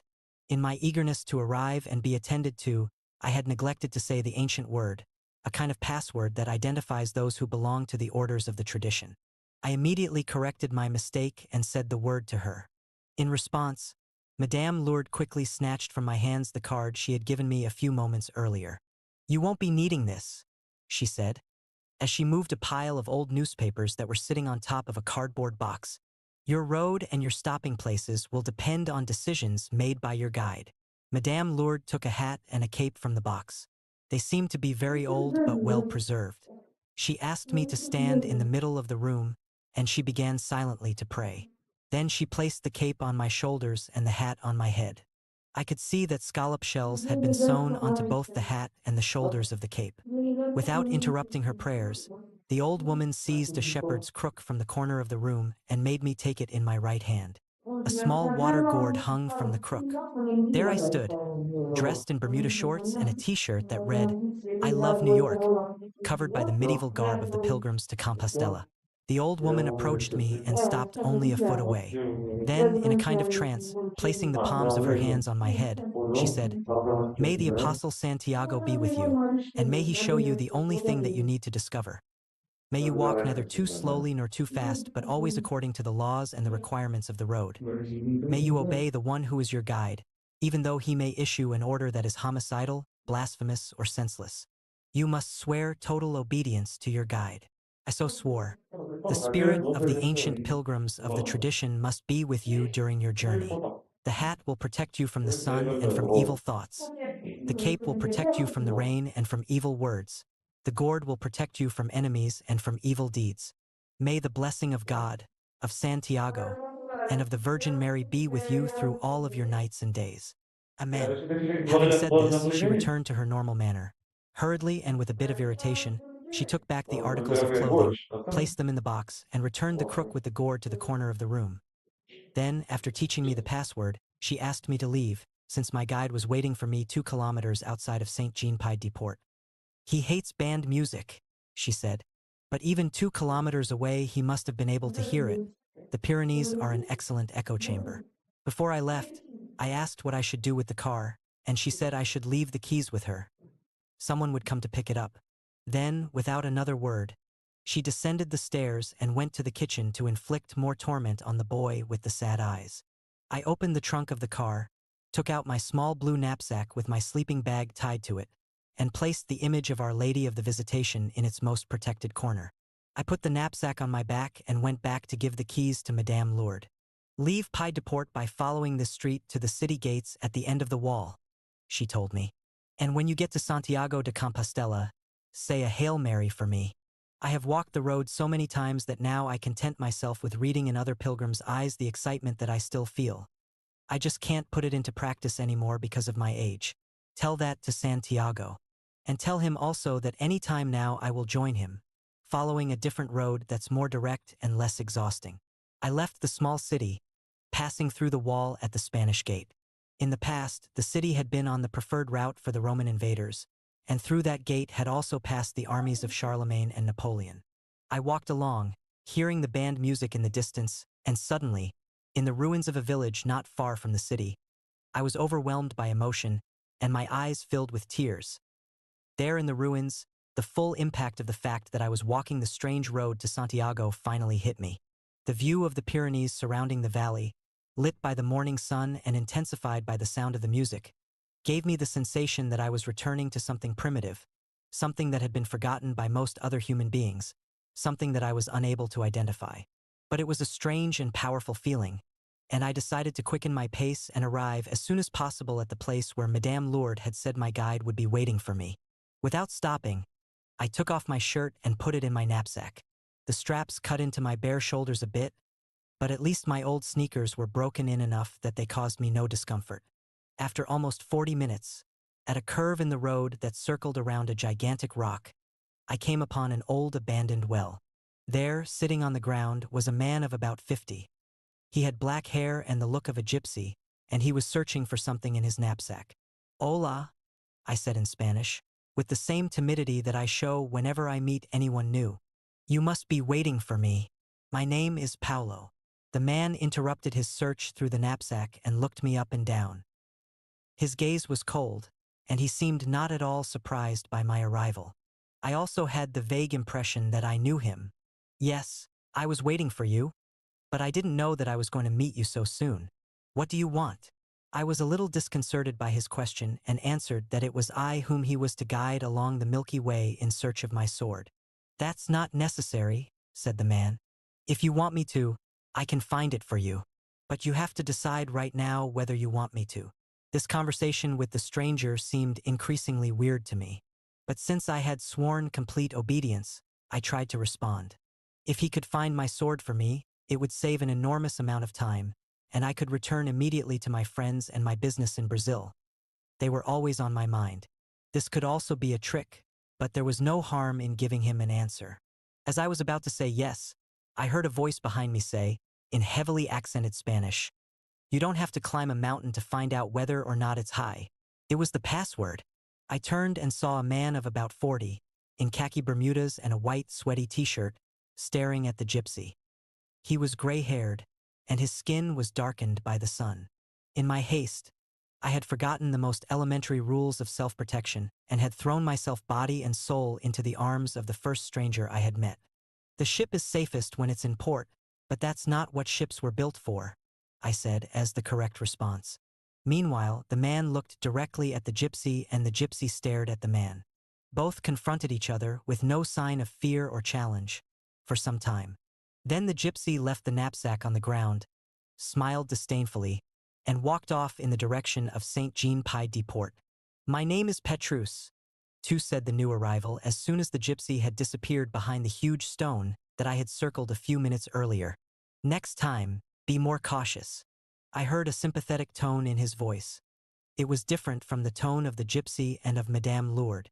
He lifted the knapsack from the ground, and I noticed that it had the scallop shell on its back. He produced a bottle of wine, took a swallow, and offered it to me.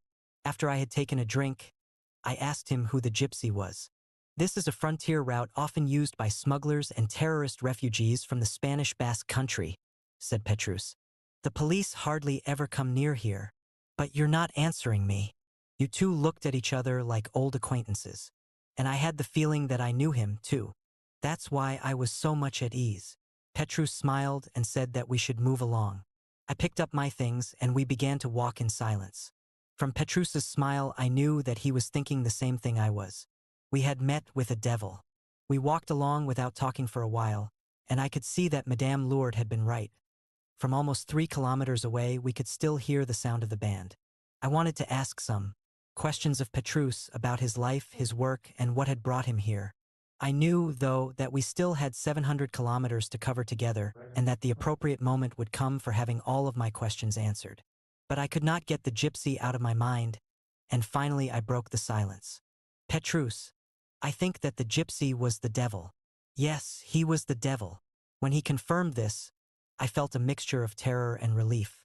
But he isn't the devil that you know from the tradition. In the tradition, the devil is a spirit that is neither good nor evil. He is considered to be the guardian of most of the secrets that are accessible to human beings and to have strength and power over material things. Since he is a fallen angel, he is identified with the human race, and he is always ready to make deals and exchange favors. I asked what was the difference between the gypsy and the devil of the tradition. We are going to meet others along the road, he smiled. You will see for yourself. But just to give you an idea, try to remember your entire conversation with the gypsy. I reviewed the 2 phrases I had heard from him. He had said that he was waiting for me and had affirmed that he would seek out the sword for me. Then Petrus said that those 2 phrases fit perfectly well in the mouth of a thief who had been surprised in the act of robbing a knapsack. They were aimed at gaining time and at winning favor while he quickly figured out a means of escape. On the other hand, the 2 phrases could mean exactly what they said. Which is right? Both are true. That poor thief, while he defended himself, picked out of the air the very words that needed to be said to you. He thought that he was being intelligent, but he was really acting as the instrument of a greater power. If he had fled when I arrived, we wouldn't be having this conversation now. But he confronted me, and I read in his eyes the name of a devil that you are going to meet somewhere along the road. For Petrus, the meeting had been a favorable omen, since the devil had revealed himself so early. Meanwhile, don't worry about him because, as I have already told you, he won't be the only one. He may be the most important one, but he won't be the only one. We continued walking, passing from a desert-like area to one where small trees were scattered here and there. Once in a while, Petrus broke the silence to tell me some historic fact or other about the places we were passing. I saw the house where a queen had spent the last night of her life and a small chapel encrusted with rocks, which had been the hermitage of a saintly man who the few inhabitants of the area swore could perform miracles. Miracles are very important, don't you think? Petrus said. I agreed but said that I had never witnessed a great miracle. My apprenticeship in the tradition had been much more on the intellectual plane. I believed that when I recovered my sword, then, yes, I would be capable of doing the great deeds that my master did. But what my master performs are not miracles, because they don't contradict the laws of nature. What my master does is utilize these forces to... I couldn't finish the sentence because I couldn't explain how my master had been able to materialize spirits, move objects from one place to another without touching them, or, as I had witnessed more than once, create patches of blue sky on a cloudy afternoon. Maybe he does those things simply to convince you that he has the knowledge and the power, answered Petrus. Yes, maybe so, I said, without much conviction. We sat down on a stone because Petrus told me that he hated to smoke cigarettes while he was walking. According to him, the lungs absorbed much more nicotine if one smoked while walking, and the smoke nauseated him. That was why the master refused to let you have the sword, Petrus continued. Because you didn't understand why he performs his prodigious feats. Because you forgot that the path to knowledge is a path that's open to everyone, to the common people. During our journey, I'm going to teach you some exercises and some rituals that are known as the practices of Ram. All of us, at some time in our lives, have made use of at least one of them.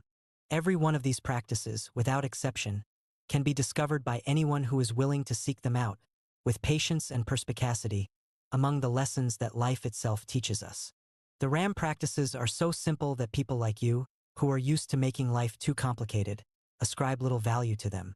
But it is they that make people capable of achieving anything, absolutely anything, that they desire. Jesus glorified the Father when his disciples began to perform miracles and cures. He thanked God for having kept such things secret from wise people and for revealing them to simple folk. When all is said and done, if we believe in God, we have to believe also that God is just. Petrus was absolutely right. It would be a divine injustice to allow only those people who were learned and who had the time and money to buy expensive books to have access to true knowledge. The true path to wisdom can be identified by 3 things, said Petrus. First, it must involve agape, and I'll tell you more about this later. Second, it has to have practical application in your life. Otherwise, wisdom becomes a useless thing and deteriorates, like a sword that is never used. And finally, it has to be a path that can be followed by anyone. Like the road you are walking now, the road to Santiago. We walked for the rest of the afternoon, and only when the sun began to disappear behind the mountains did Petrus decide to stop again. All around us, the highest peaks of the Pyrenees still shone in the last light of day. Petrus told me to clear a small area on the ground and to kneel there. The first RAM practice will help you to achieve rebirth. You will have to do the exercise for 7 consecutive days, each time trying to experience in some different way your first contact with the world.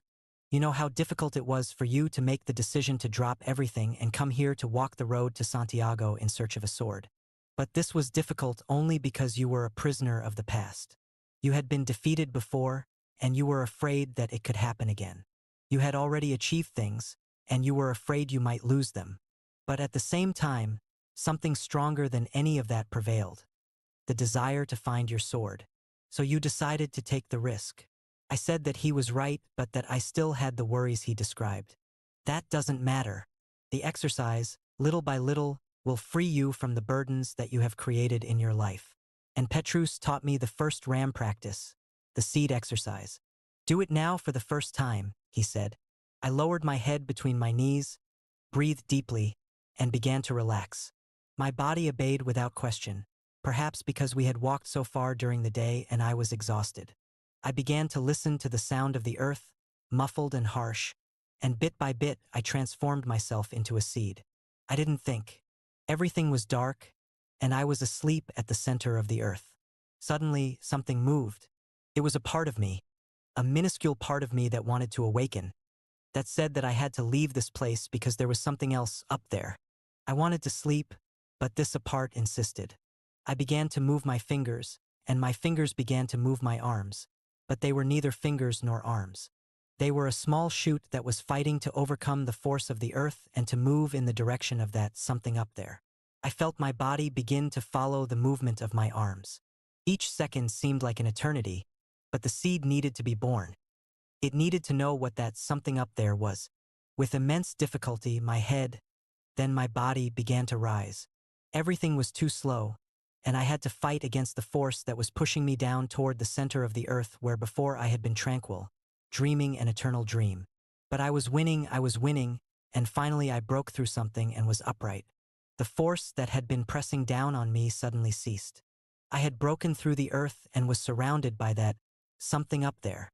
The something up there was the field. I sensed the heat of the sun, the hum of the mosquitoes, the sound of a river that ran in the distance. I arose slowly, with my eyes closed, and felt that at any moment I was going to become dizzy and fall to the ground. But meanwhile I continued to grow. My arms were spreading and my body stretching.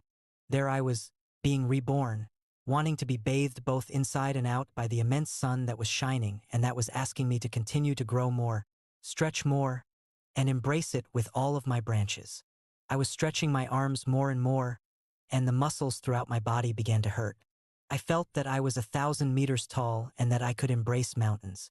And my body was expanding until the pain in my muscles became so intense that I couldn't bear it, and I screamed. The seed exercise. Kneel on the ground. Then seat yourself on your heels and bend forward so that your head touches your knees. Stretch your arms behind you. You are now in a fetal position. Relax, releasing all of your tensions. Breathe calmly and deeply. Little by little you will perceive that you are a tiny seed, cradled in the comfort of the earth. Everything around you is warm and delicious. You are in a deep, restful sleep. Suddenly, a finger moves. The shoot no longer wants to be a seed. It wants to grow. Slowly, you begin to move your arms, and then your body will begin to rise, straightening up until you are seated on your heels. Now you begin to lift your body up, and slowly, slowly you become erect, still kneeling on the ground. The moment has come to break completely through the earth. You begin to rise slowly, placing one foot on the ground, then the other, fighting against the disequilibrium just as a shoot battles to make its own space, until finally you are standing. Imagine the area about you, the sun, the water, the wind, and the birds. Now you are a shoot that is beginning to grow. Slowly raise your arms toward the sky.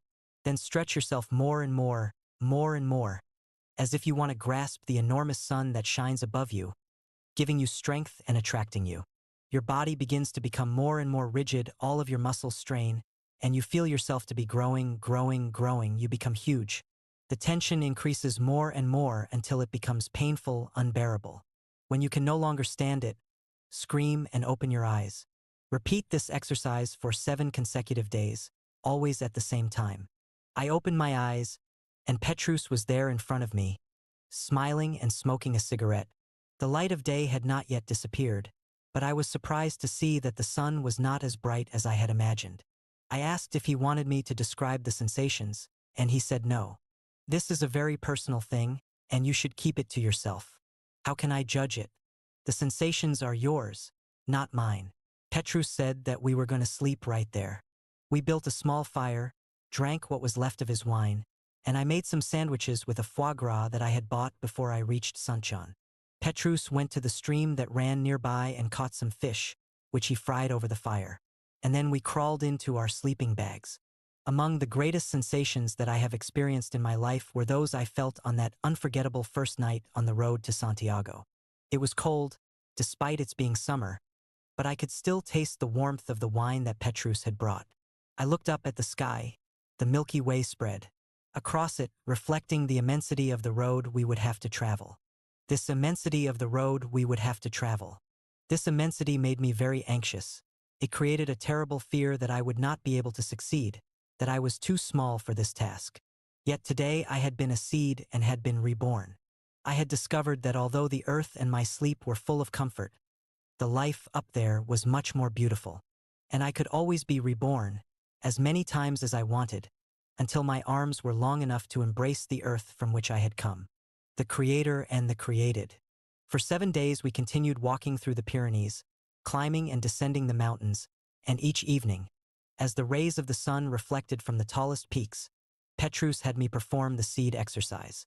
On the 3rd day of our trek, we passed a cement marker, painted yellow, indicating that we had crossed the frontier. From then on we would be walking through Spain. Little by little, Petrus began to reveal some things about his private life. I learned that he was Italian and that he worked in industrial design. 1. I asked him whether he was worried about the many things he had been forced to abandon in order to guide a pilgrim in search of his sword. "Let me explain something to you," he answered. "I am not guiding you to your sword. It is your job solely and exclusively to find it. I am here to lead you along the road to Santiago and to teach you the ram practices. How you apply this to your search for your sword is your problem. But you didn't answer my question. When you travel, you experience, in a very practical way, the act of rebirth. You confront completely new situations. The day passes more slowly, and on most journeys you don't even understand the language the people speak. So you are like a child just out of the womb. You begin to attach much more importance to the things around you because your survival depends upon them. You begin to be more accessible to others because they may be able to help you in difficult situations. And you accept any small favor from the gods with great delight, as if it were an episode you would remember for the rest of your life. At the same time, since all things are new, you see only the beauty in them, and you feel happy to be alive. That's why a religious pilgrimage has always been one of the most objective ways of achieving insight.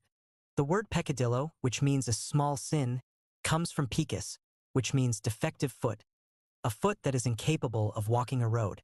The way to correct the peccadillo is always to walk forward, adapting oneself to new situations and receiving in return all of the thousands of blessings that life generously offers to those who seek them. So why would you think that I might be worried about a half-dozen projects that I left behind in order to be here with you?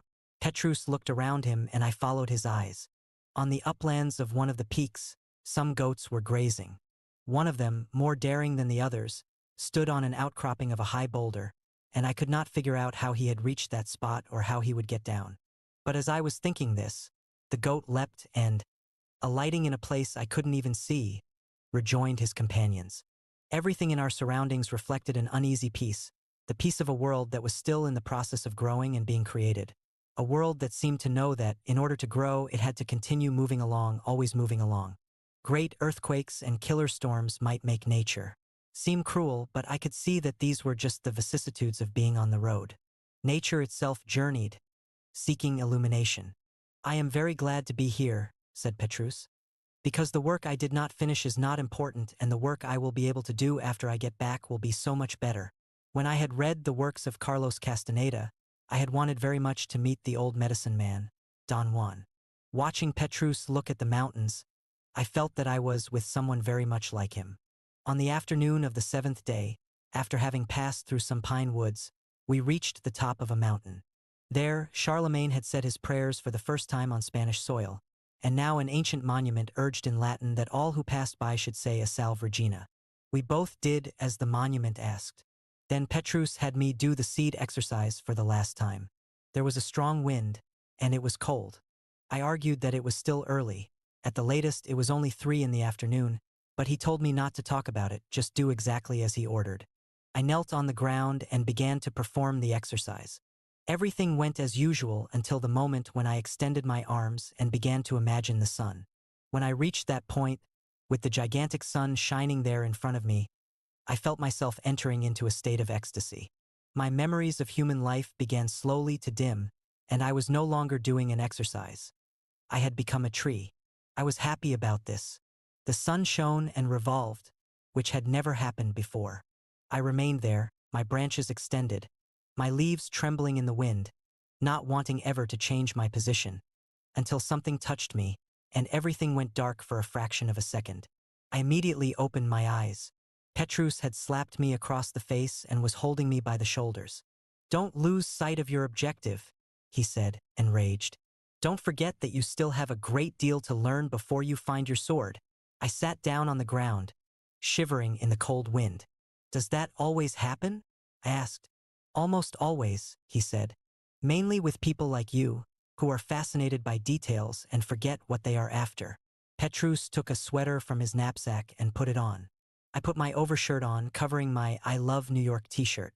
I would never have imagined that in the hottest summer of the decade, according to the newspapers, it could be so cold.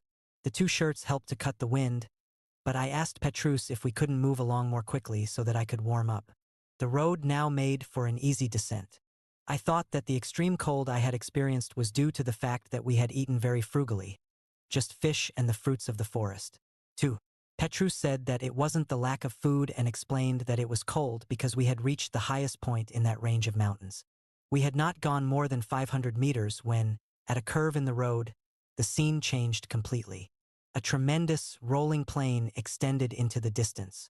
And to the left, on the road down, less than 200 meters away, a beautiful little village awaited us with its chimneys smoking. I began to walk faster, but Petrus held me back. "I think that this is a good time to teach you the second ram practice," he said, sitting down on the ground and indicating that I should do the same. I was irritated, but I did as he asked. The sight of the small village with its inviting chimney smoke had really upset me. Suddenly I realized that we had been out in the woods for a week. We had seen no one and had been either sleeping on the ground or walking throughout the day. I had run out of cigarettes, so I had been smoking the horrible roller tobacco that Petrus used. Sleeping in a sleeping bag and eating unseasoned fish were things that I had loved when I was 20. But here on the road to Santiago, they were sacrifices. I waited impatiently for Petrus to finish rolling his cigarette. While I thought about the warmth of a glass of wine in the bar, I could see less than 5 minutes down the road. Petrus, bundled up in his sweater, was relaxed and looked out over the immense plain. "What do you think about this crossing of the Pyrenees?" he asked after a while. "Very nice," I answered, not wanting to prolong the conversation. "It must have been nice. because it took us 6 days to go a distance we could have gone in one. I could not believe what he was saying. He pulled out the map and showed me the distance. 17 kilometers. You are so concerned about finding your sword that you forgot the most important thing. You have to get there. Looking only for Santiago, which you can't see from here in any case, you didn't see that we passed by certain places 4 or 5 times, approaching them from different angles. Now that Petrus mentioned it, I began to realize that Mount Ichishegi, the highest peak in the region, had sometimes been to my right and sometimes to my left. Although I had noticed this, I had not drawn the only possible conclusion, that we had gone back and forth many times. All I did was to follow different routes, using the paths made through the woods by the smugglers. But it was your responsibility to have seen that. This happened because the process of moving along did not exist for you. The only thing that existed was your desire to arrive at your goal.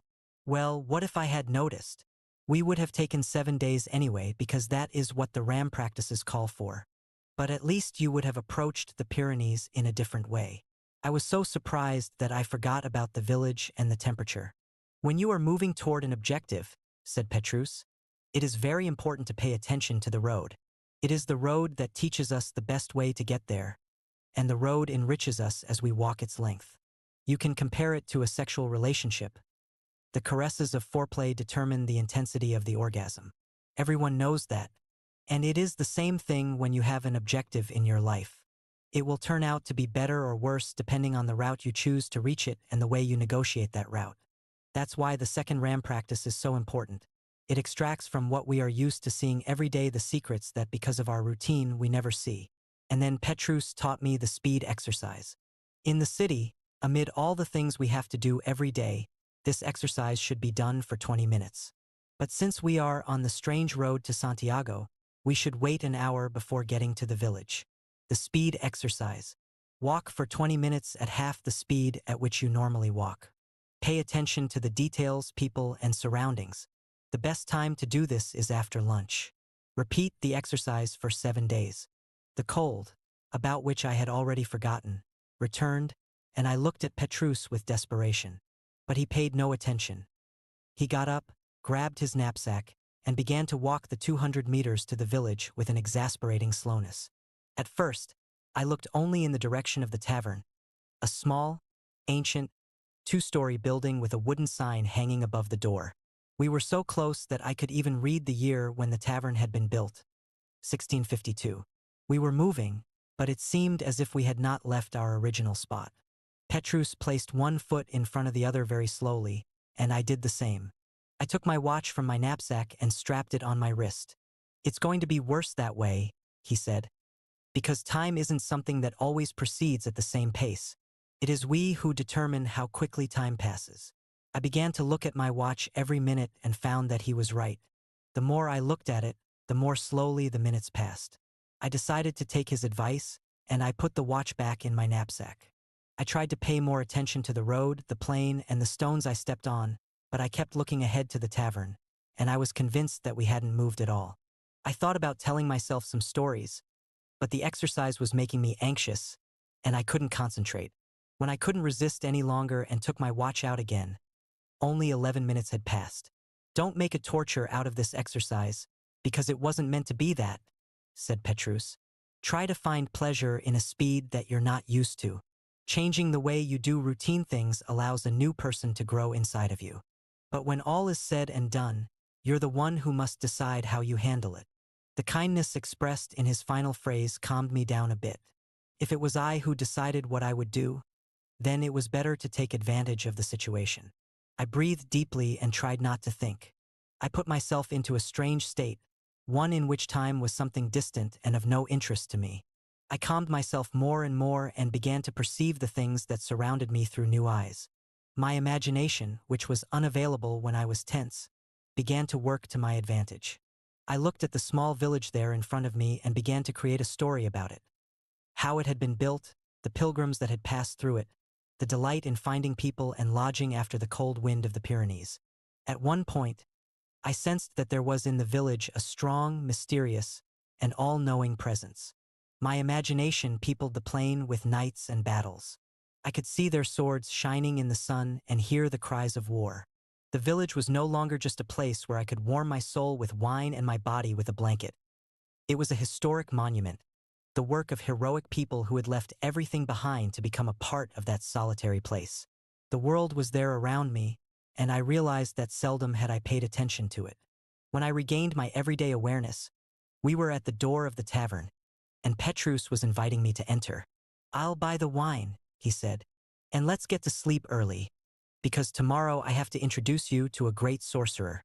Mine was a deep and dreamless sleep. As soon as daylight began to show itself in the 2 streets of the village of Roncesvalles, Petrus knocked on my door. We were in rooms on the top floor of the tavern, which also served as a hotel. We had some coffee and some bread with olive oil, and we left, plodding through the dense fog that had fallen over the area. I could see that Roncesvalles wasn't exactly a village, as I had thought at first.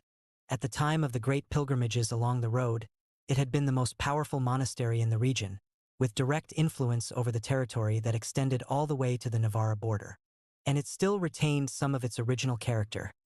Its few buildings had been part of a religious brotherhood. The only construction that had any lay characteristics was the tavern where we had stayed. We walked through the fog to the collegiate church. Inside, garbed in white, several monks were saying the first morning mass in unison. I couldn't understand a word they were saying, since the mass was being celebrated in Basque. Petrus sat in one of the pews to the side and indicated that I should join him. The church was enormous and filled with art objects of incalculable value.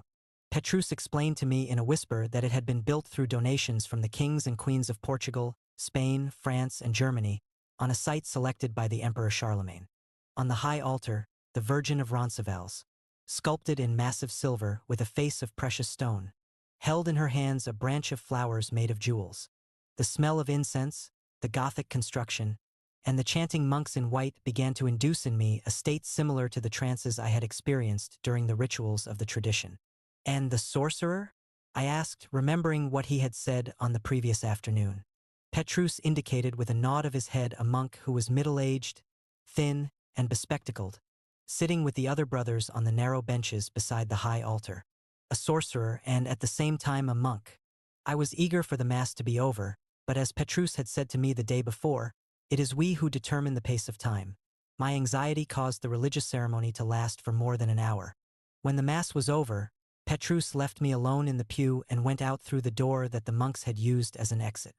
I remained there for a while, gazing about the church and feeling that I should offer some kind of prayer, but I wasn't able to concentrate. The images appeared to be in the distance, locked in a past that would never return, like the golden age of the road to Santiago. Petrus appeared in the doorway and, without a word, signaled that I should follow him.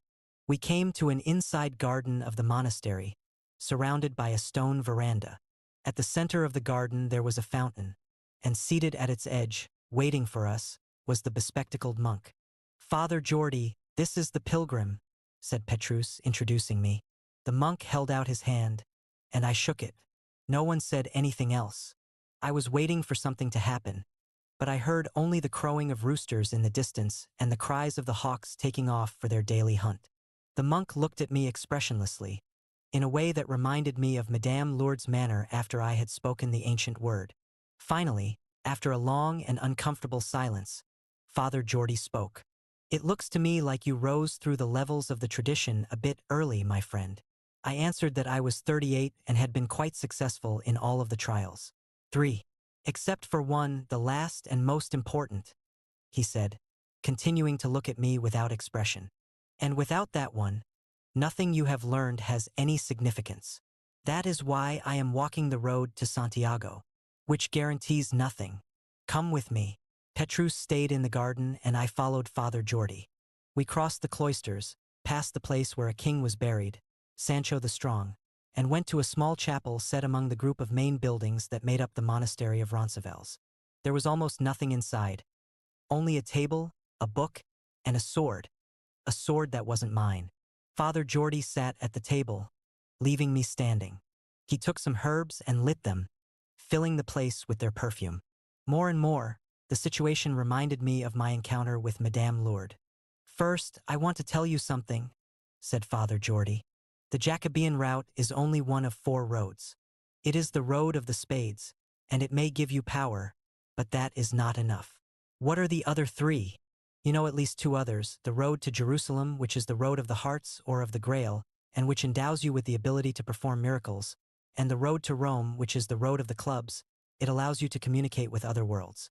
So what's missing is the road of the diamonds to complete the 4 suits of the deck, I joked. And the father laughed. Exactly. That's the secret road. If you take it someday, you won't be helped by anybody. For now, let us leave that one aside. Where are your scallop shells? I opened my knapsack and took out the shells on which stood the image of Our Lady of the Visitation.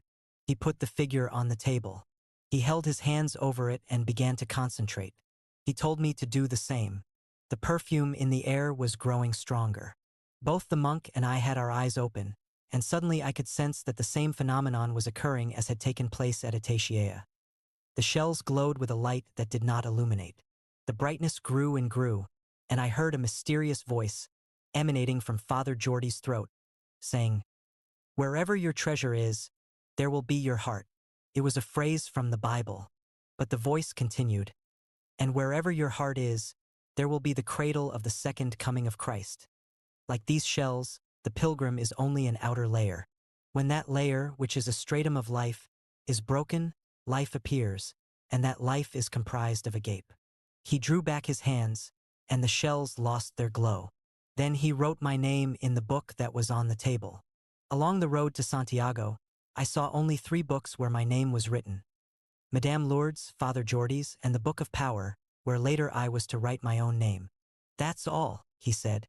"You can go with the blessing of the Virgin of Roncesvalles and of Santiago of the Sword. The Jacobean route is marked with yellow pointers, painted all the way across Spain," said the monk, as we returned to the place where Petrus was waiting. "If you should lose your way at any time, look for the markers on trees, on stones, and on traffic signs, and you will be able to find a safe place. I have a good guide, but try to depend mainly on yourself, so that you aren't coming and going for 6 days in the Pyrenees." So the monk already knew the story. We found Petrus and then said goodbye. As we left Roncesvalles that morning, the fog had disappeared completely. A straight, flat road extended in front of us, and I began to see the yellow markers Father Geordie had mentioned. The knapsack was a bit heavier because I had bought a bottle of wine at the tavern, despite the fact that Petrus had told me that it was unnecessary. After Roncesvalles, hundreds of small villages dotted the route, and I was to sleep outdoors very seldom. Petrus, Father Geordie spoke about the second coming of Christ as if it were something that were happening now. "It is always happening. That is the secret of your sword. And you told me that I was going to meet with a sorcerer, but I met with a monk. What does magic have to do with the Catholic Church?" Petrus said just one word: "Everything. Cruelty. Right there. That's the exact spot where love was murdered," said the old man, pointing to a small church built into the rocks. We had walked for 5 days in a row, stopping only to eat and sleep. Petrus continued to be guarded about his private life but asked many questions about Brazil and about my work. He said that he really liked my country, because the image he knew best was that of Christ the Redeemer on Corcovado, standing open-armed rather than suffering on the cross. He wanted to know everything, and he especially wanted to know if the women were as pretty as the ones here in Spain. The heat of the day was almost unbearable, and in all of the bars and villages where we stopped, the people complained about the drought. Because of the heat, we adopted the Spanish custom of the siesta and rested between 2 and 4 in the afternoon when the sun was at its hottest. That afternoon, as we sat in an olive grove, the old man had come up to us and offered us a taste of wine. In spite of the heat, the habit of drinking wine had been part of life in that region for centuries. "What do you mean, love was murdered there?" I asked, since the old man seemed to want to strike up a conversation. Many centuries ago, a princess who was walking the road to Santiago, Felicia of Aquitaine, decided on her way back from Compostela to give up everything and live here. She was love itself, because she divided all of her wealth among the poor people of the region and began to care for the sick. Petrus had lit one of his horrible rolled cigarettes, but despite his air of indifference, I could see that he was listening carefully to the old man's story. Her brother, Duke Guillermo, was sent by their father to bring her home, but Felicia refused to go. In desperation, the Duke fatally stabbed her there in that small church that you can see in the distance. She had built it with her own hands in order to care for the poor and offer praise to God.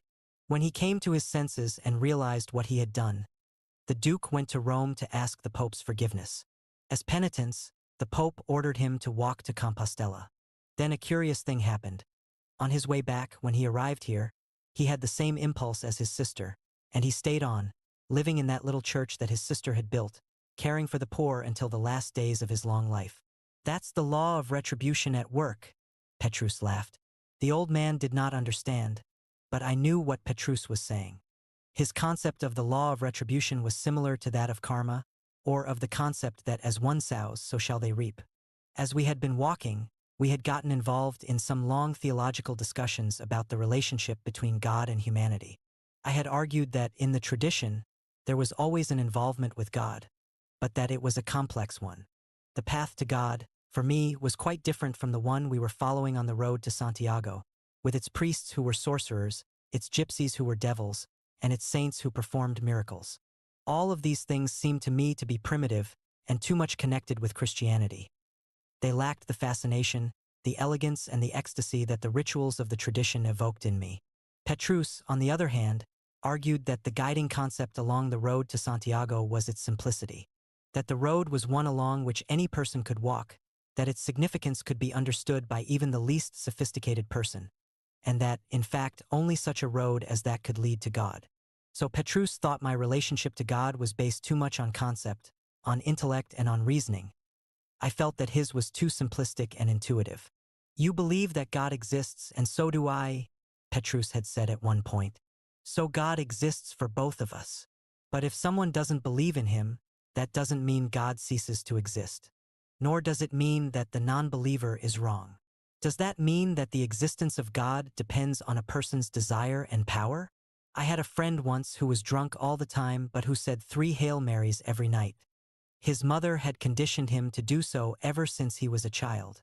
Even when he came home helplessly drunk, and even though he did not believe in God, my friend always said his 3 Hail Marys.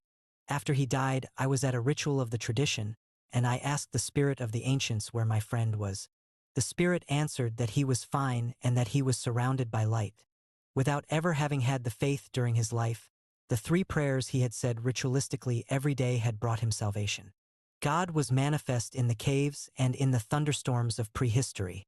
After people began to see God's hand in the caves and thunderstorms, they began to see him in the animals and in special places in the forest. During certain difficult times, God existed only in the catacombs of the great cities. But through all of time, he never ceased to live in the human heart in the form of love. In recent times, some thought that God was merely a concept, subject to scientific proof. But at this point, history has been reversed, or rather is starting all over again. Faith and love have resumed their importance. When Father Jordi did that quotation from Jesus, saying that wherever your treasure is, there also would your heart be, he was referring to the importance of love and good works. Wherever it is that you want to see the face of God, there you will see it. And if you don't want to see it, that doesn't matter so long as you are performing good works. When Felicia of Aquitaine built her small church and began to help the poor, she forgot about the God of the Vatican. She became God's manifestation by becoming wiser and by living a simpler life, in other words, through love. It is in that respect that the old man was absolutely right in saying that love had been murdered. Now Petrus said, the law of retribution was operating when Felicia's brother felt forced to continue the good works he had interrupted. Anything is permissible but the interruption of a manifestation of love. When that happens, whoever tried to destroy it is responsible for its recreation. I explained that in my country, the law of return said that people's deformities and diseases were punishments for mistakes committed in previous incarnations. Nonsense, said Petrus. God is not vengeance. God is love. His only form of punishment is to make someone who interrupts a work of love continue it. The old man excused himself, saying that it was late and that he had to get back to work. Petrus thought it was a good time for us to get up, too, and get back on the road. Let's forget all of our discussion about God, he said, as we made our way through the olive trees. God is in everything around us. He has to be felt and lived. And here I am trying to transform him into a problem in logic so that you can understand him. Keep doing the exercise of walking slowly, and you will learn more and more about his presence. 2 days later, we had to climb a mountain called the Peak of Forgiveness. The climb took several hours, and at the top, I was shocked to find a group of tourists sunbathing and drinking beer. Their car radios blasted music at top volume. They had driven up a nearby road to get to the top of the mountain. "That's the way it is," said Petrus. "Did you expect that you were going to find one of El Cid's warriors up here, watching for the next Moorish attack?" As we descended, I performed the speed exercise for the last time. Before us was another immense plain with sparse vegetation burned by the drought. It was bordered by blue mountains. There were almost no trees, only the rocky ground and some cactus. At the end of the exercise, Petrus asked me about my work, and it was only then that I realized that I hadn't thought about it for some time. My worries about business and about the things I had left undone had practically disappeared. Now I thought of these things only at night, and even then I didn't give them much importance. I was happy to be there, walking the road to Santiago. I told Petrus how I was feeling, and he joked, "Any time now you are going to do the same thing as Felicia of Aquitaine." Then he stopped and asked me to put my knapsack on the ground. "Look around you and choose some point to fixate on," he said. I chose the cross on a church that I could see in the distance. Keep your eyes fixed on that point, and try to concentrate only on what I am going to tell you. Even if you feel something different, don't become distracted. Do as I am telling you. I stood there, relaxed, with my eyes fixed on the cross, as Petrus took a position behind me and pressed a finger into the base of my neck. "The road you are traveling is the road of power, and only the exercises having to do with power will be taught to you. The journey, which prior to this was torture because all you wanted to do was get there, is now beginning to become a pleasure. It is the pleasure of searching and the pleasure of an adventure. You are nourishing something that's very important, your dreams. We must never stop dreaming. Dreams provide nourishment for the soul, just as a meal does for the body. Many times in our lives we see our dreams shattered and our desires frustrated, but we have to continue dreaming. If we don't, our soul dies, and agape cannot reach it. A lot of blood has been shed in those fields out there. Some of the cruelest battles of Spain's war to expel the Moors were fought on them. Who was in the right or who knew the truth does not matter. What's important is knowing that both sides were fighting the good fight. The good fight is the one we fight because our heart asks it of us. In the heroic ages, at the time of the knights in armor, this was easy. There were lands to conquer and much to do. Today, though, the world has changed a lot, and the good fight has shifted from the battlefields to the fields within ourselves. The good fight is the one that's fought in the name of our dreams. When we're young and our dreams first explode inside us with all of their force, we are very courageous, but we haven't yet learned how to fight. With great effort, we learn how to fight, but by then we no longer have the courage to go into combat. So we turn against ourselves and do battle within. We become our own worst enemy. We say that our dreams were childish, or too difficult to realize, or the result of our not having known enough about life. We kill our dreams because we are afraid to fight the good fight. The pressure of Petrus's finger on my neck became stronger. I perceived that the cross on the church had been transformed. Now its outline seemed to be that of a winged being, an angel. I blinked my eyes, and the cross became a cross again. The first symptom of the process of our killing our dreams is the lack of time, Petrus continued. The busiest people I have known in my life always have time enough to do everything. Those who do nothing are always tired and pay no attention to the little amount of work they are required to do. They complain constantly that the day is too short. The truth is, they are afraid to fight the good fight. The second symptom of the death of our dreams lies in our certainties. Because we don't want to see life as a grand adventure, we begin to think of ourselves as wise and fair and correct in asking so little of life.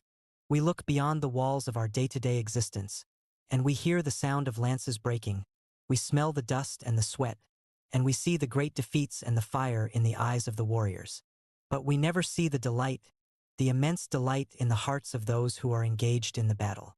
For them, neither victory nor defeat is important. What's important is only that they are fighting the good fight.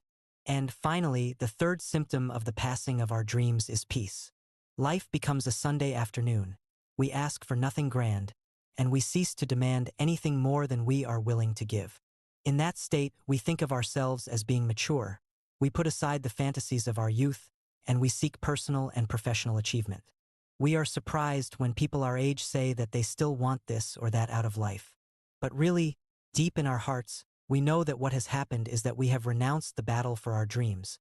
We have refused to fight the good fight. The tower of the church kept changing. Now it appeared to be an angel with its wings spread. The more I blinked, the longer the figure remained. I wanted to speak to Petrus, but I sensed that he hadn't finished.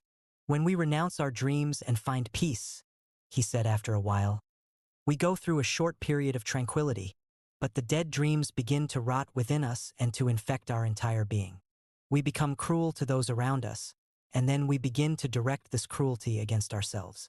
That's when illnesses and psychoses arise. What we sought to avoid in combat, disappointment and defeat, came upon us because of our cowardice. And one day, the dead, spoiled dreams make it difficult to breathe, and we actually seek death. It's death that frees us from our certainties, from our work, and from that terrible peace of our Sunday afternoons. Now I was sure that I was really seeing an angel, and I couldn't pay attention to what Petrus was saying. He must have sensed this, because he removed his finger from my neck and stopped talking. The image of the angel remained for a few moments and then disappeared. In its place, the tower of the church returned. We were silent for a few minutes. Petrus rolled himself a cigarette and began to smoke. I took the bottle of wine from my knapsack and had a swallow. It was warm, but it was still delicious. "What did you see?" he asked me. I told him about the angel. I said that at the beginning, the image would disappear when I blinked. You, too, have to learn how to fight the good fight. You have already learned to accept the adventures and challenges that life provides, but you still want to deny anything that is extraordinary. Petrus took a small object from his knapsack and handed it to me. It was a golden pin. This was a present from my grandmother. In the Order of Ram, all of the ancients have an object such as this. It's called the point of cruelty. When you saw the angel appear on the church tower, you wanted to deny it, because it wasn't something that you are used to. In your view of the world, churches are churches, and visions occur only during the ecstasy created by the rituals of the tradition. I said that my vision must have been caused by the pressure he was applying to my neck. That's right, but that doesn't change anything. The fact is that you rejected the vision. Felicia of Aquitaine must have seen something similar, and she bet her entire life on what she saw. And the result of her having done that transformed her work into a work of love. The same thing probably happened to her brother. And the same thing happens to everyone every day. We always know which is the best road to follow, but we follow only the road that we have become accustomed to. Petrus began to walk again, and I followed along. The rays of the sun made the pin in my hand glisten. The only way we can rescue our dreams is by being generous with ourselves.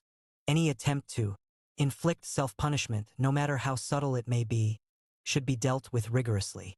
In order to know when we are being cruel to ourselves, we have to transform any attempt at causing spiritual pain, such as guilt, remorse, indecision, and cowardice, into physical pain. By transforming a spiritual pain into a physical one, we can learn what harm it can cause us. And then Petrus taught me the cruelty exercise. The cruelty exercise. Every time a thought comes to mind that makes you feel bad about yourself, jealousy, self-pity, envy, hatred, and so on, do the following. Dig the nail of your index finger into the cuticle of the thumb of the same hand until it becomes quite painful. Concentrate on the pain. It is a physical reflection of the suffering you are going through spiritually. Ease the pressure only when the cruel thought has gone. Repeat this as many times as necessary until the thought has left you, even if this means digging your fingernail into your thumb over and over. Each time, it will take longer for the cruel thought to return, and eventually it will disappear altogether, so long as you do not fail to perform the exercise every time it comes to mind. In ancient times, they used a golden pin for this, he said. Nowadays, things have changed, just as the sights along the road to Santiago change. Petrus was right. Seen from down at this level, the plain appeared to be a series of mountains in front of me. Think of something cruel that you did to yourself today, and perform the exercise. I couldn't think of anything. That's the way it always is. We are only able to be kind to ourselves at the few times when we need severity. Suddenly I remembered that I had called myself an idiot for having laboriously climbed the peak of forgiveness while the tourists had driven up in their cars. I knew that this was unfair and that I had been cruel to myself. The tourists, after all, were only looking for a place to sunbathe, while I was looking for my sword. I wasn't an idiot, even if I had felt like one. I dug the nail of my index finger forcefully into the cuticle of my thumb. I felt intense pain, and as I concentrated on it, the feeling of having been an idiot dissipated. I described this to Petrus, and he laughed without saying anything. That night, we stayed in a comfortable hotel in the village where the church I had focused on was located. After dinner, we decided to take a walk through the streets as an aid to digestion. Of all the ways we have found to hurt ourselves, the worst has been through love. We are always suffering because of someone who doesn't love us, or someone who has left us, or someone who won't leave us. If we are alone, it is because no one wants us. If we are married, we transform the marriage into slavery. What a terrible thing, he said angrily. We came to a square, and there was the church I had seen. It was small and lacked any architectural distinction. Its bell tower reached up toward the sky.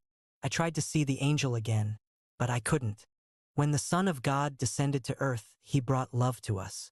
But since people identified love only with suffering and sacrifice, they felt they had to crucify Jesus.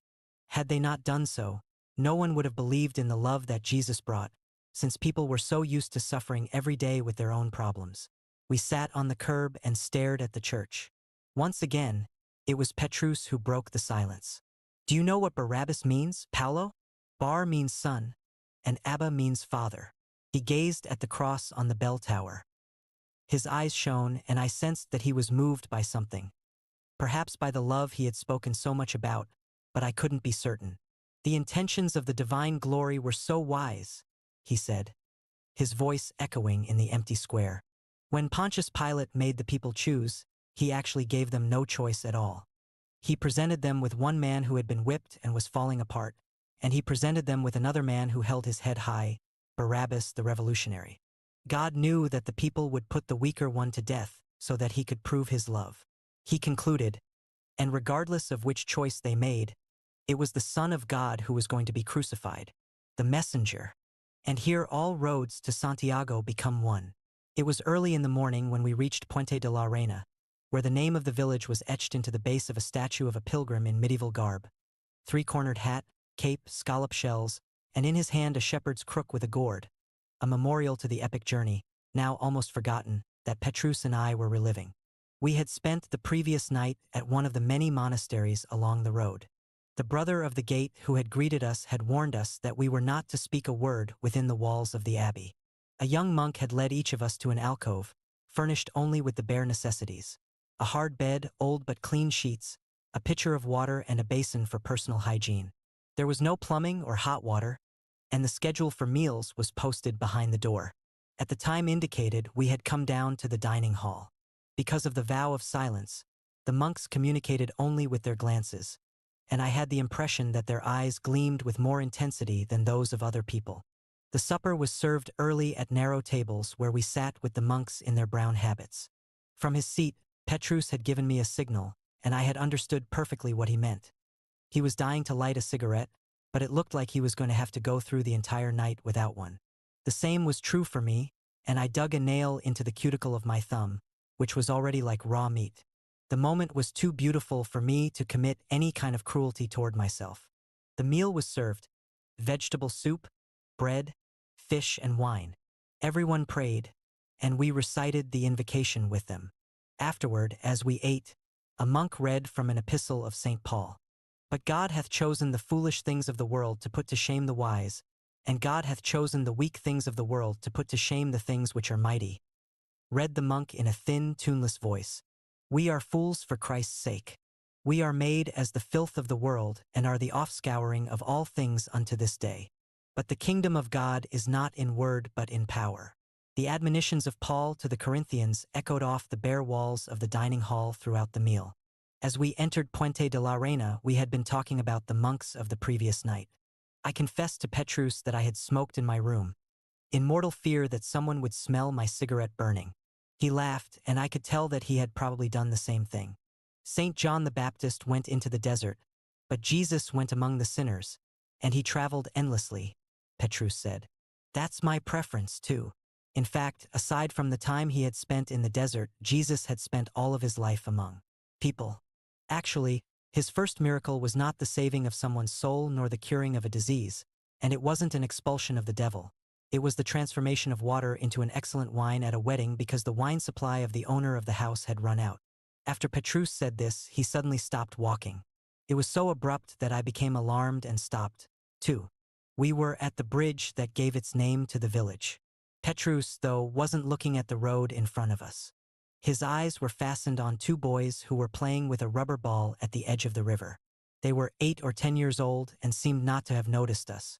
Instead of crossing the bridge, Petrus scrambled down the bank and approached the two boys. As always, I followed him without question. The boys continued to ignore us. Petrus sat down to watch them at play until the ball fell close to where he was seated. With a quick movement, he grabbed the ball and threw it to me. I caught the ball in the air and waited to see what would happen. One of the boys, the elder of the two, approached me. My first impulse was to throw him the ball, but Petrus's behavior had been so unusual that I decided that I would try to understand what was happening. "Give me the ball, mister," said the boy. I looked at the small figure 2 meters away from me. I sensed that there was something familiar about him. It was the same feeling I had had about the gypsy. The lad asked for the ball several times, and when he got no response from me, he bent down and picked up a stone. "Give me the ball or I'll throw a stone at you," he said. Petrus and the other boy were watching me silently. The boy's aggressiveness irritated me. "Throw the stone," I answered. "If it hits me, I'll come over there and whack you one." I sensed that Petrus gave a sigh of relief. Something in the back of my mind told me that I had already lived through this scene. The boy was frightened by what I said. He let the stone fall and tried a different approach. "There's a relic here in Puente de la Reina. It used to belong to a rich pilgrim. I see by your shell and your knapsack that you are pilgrims. If you give me my ball, I'll give you the relic. It's hidden in the sand here along the river." "I want to keep the ball," I answered without much conviction. Actually, I wanted the relic. The boy seemed to be telling the truth. But maybe Petrus needed the ball for some reason, and I didn't want to disappoint him. He was my guide. "Look, mister, you don't need the ball," the boy said, now with tears in his eyes. "You're strong, and you've been around, and you know the world. All I know is the edge of this river, and that ball is my only toy. Please give it back." The boy's words got to me. But the strangely familiar surroundings and my feeling that I had already read about or lived through the situation made me refuse again. "No, I need the ball. I'll give you enough money to buy another one, even better than this one, but this one is mine." When I said that, time seemed to stop. The surroundings began to change, even without Petrus's finger at my neck. For a fraction of a second, it seemed that we had been transported to a broad, terrifying, ashen desert. Neither Petrus nor the other boy was there, just myself and the boy in front of me. He was older and his features were kinder and friendlier. But there was a light in his eyes that frightened me. The vision didn't last more than a second. Then I was back at Puente de la Reina, where the many roads to Santiago, coming from all over Europe, became one. There in front of me, a boy was asking for his ball, with a sweet, sad look in his eye. Petrus approached me, took the ball from my hand, and gave it to the boy. "Where is the relic hidden?" he asked the boy. "What relic?" he said, as he grabbed his friend's hand, jumped away, and threw himself into the water. We climbed the bank and crossed the bridge. I began to ask questions about what had happened, and I described my vision of the desert, but Petrus changed the subject and said that we should talk about it when we had traveled further from that spot. Half an hour later, we came to a stretch of the road that still showed vestiges of Roman paving. Here was another bridge, this one in ruins, and we sat down to have the breakfast that had been given to us by the monks. Rye bread, yogurt, and goat's cheese. "Why did you want the kids' ball?" Petrus asked me. I told him that I hadn't wanted the ball, that I had acted that way because Petrus himself had behaved so strangely, as if the ball were very important to him. In fact, it allowed you to win out over your personal devil. My personal devil? This was the most ridiculous thing I had heard during the entire trip.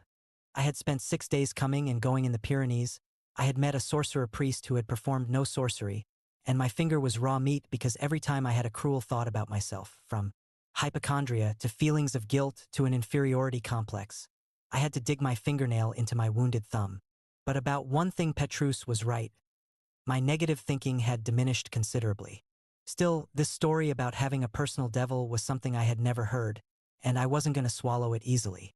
Today, before crossing the bridge, I had a strong feeling of the presence of someone who was trying to give us a warning. But the warning was more for you than for me. A battle is coming on very soon, and you will have to fight the good fight.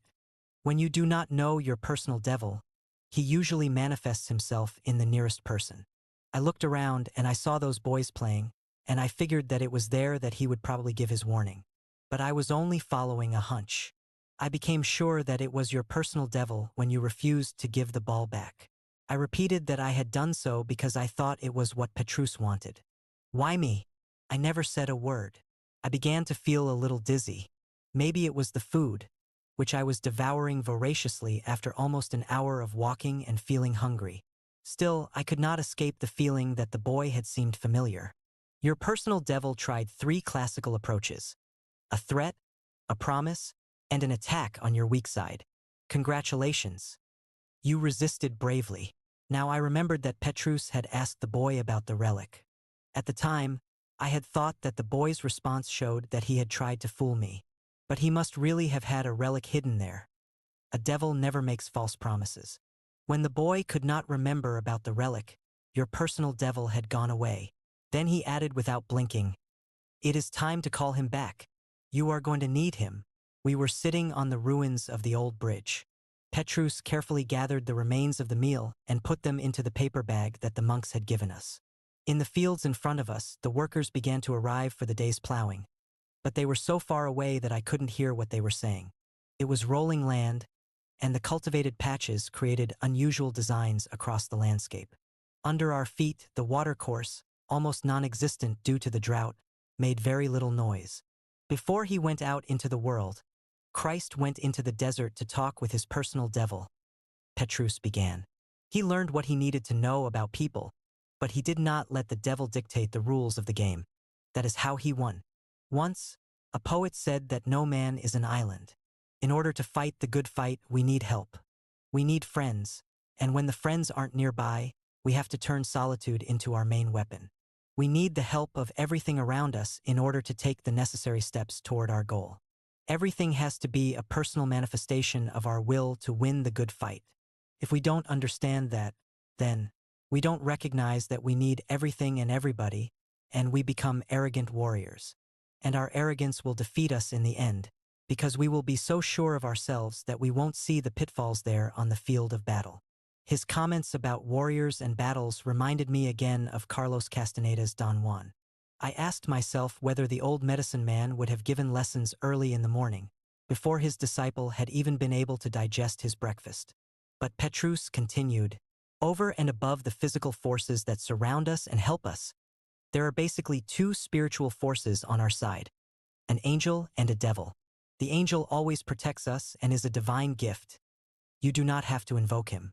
Your angel's face is always visible when you look at the world with eyes that are receptive. He is this river, the workers in the field, and that blue sky. This old bridge that helps us to cross the stream was built here by the hands of anonymous Roman legionnaires, and the bridge, too, is the face of your angel. Our grandparents called him the guardian angel. The devil is an angel, too, but he is a free, rebellious force. In antiquity, he was represented by Mercury and by Hermes Trismegistus, the messenger of the gods. His arena is only on the material plane. He is present in the gold of the church because the gold comes from the earth, and the earth is your devil. He is present in our work and in our ways of dealing with money. When we let him loose, his tendency is to disperse himself. When we exorcise him, we lose all of the good things that he has to teach us. He knows a great deal about the world and about human beings. When we become fascinated by his power, he owns us and keeps us from fighting the good fight. So the only way to deal with our messenger is to accept him as a friend, by listening to his advice and asking for his help when necessary, but never allowing him to dictate the rules of the game. Like you did with the boy. To keep the messenger from dictating the rules of the game, it is necessary first that you know what you want and then that you know his face and his name. How can I know them? I asked. And then Petrus taught me the messenger ritual. Wait until night to perform it when it is easier, Petrus said. Today, at your first meeting, he will tell you his name.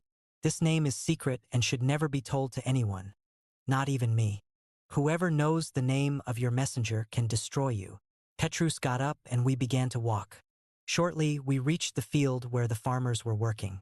We said Buenos dias to them and went on down the road. If I had to use a metaphor, I would say that your angel is your armor, and your messenger is your sword. Armor protects you under any set of circumstances, but a sword can fall to the ground in the midst of a battle, or it can kill a friend, or be turned against its owner. A sword can be used for almost anything, except as something to sit on, he said, laughing. We stopped in a town for lunch, and the young waiter who served us was clearly in a bad mood. He didn't answer any of our questions, he served the meal sloppily, and he even succeeded in spilling coffee on Petrus's shorts. I watched my guide go through a transformation. Furious, he went to find the owner and complained loudly about the waiter's rudeness. He wound up going to the men's room and taking off his shorts.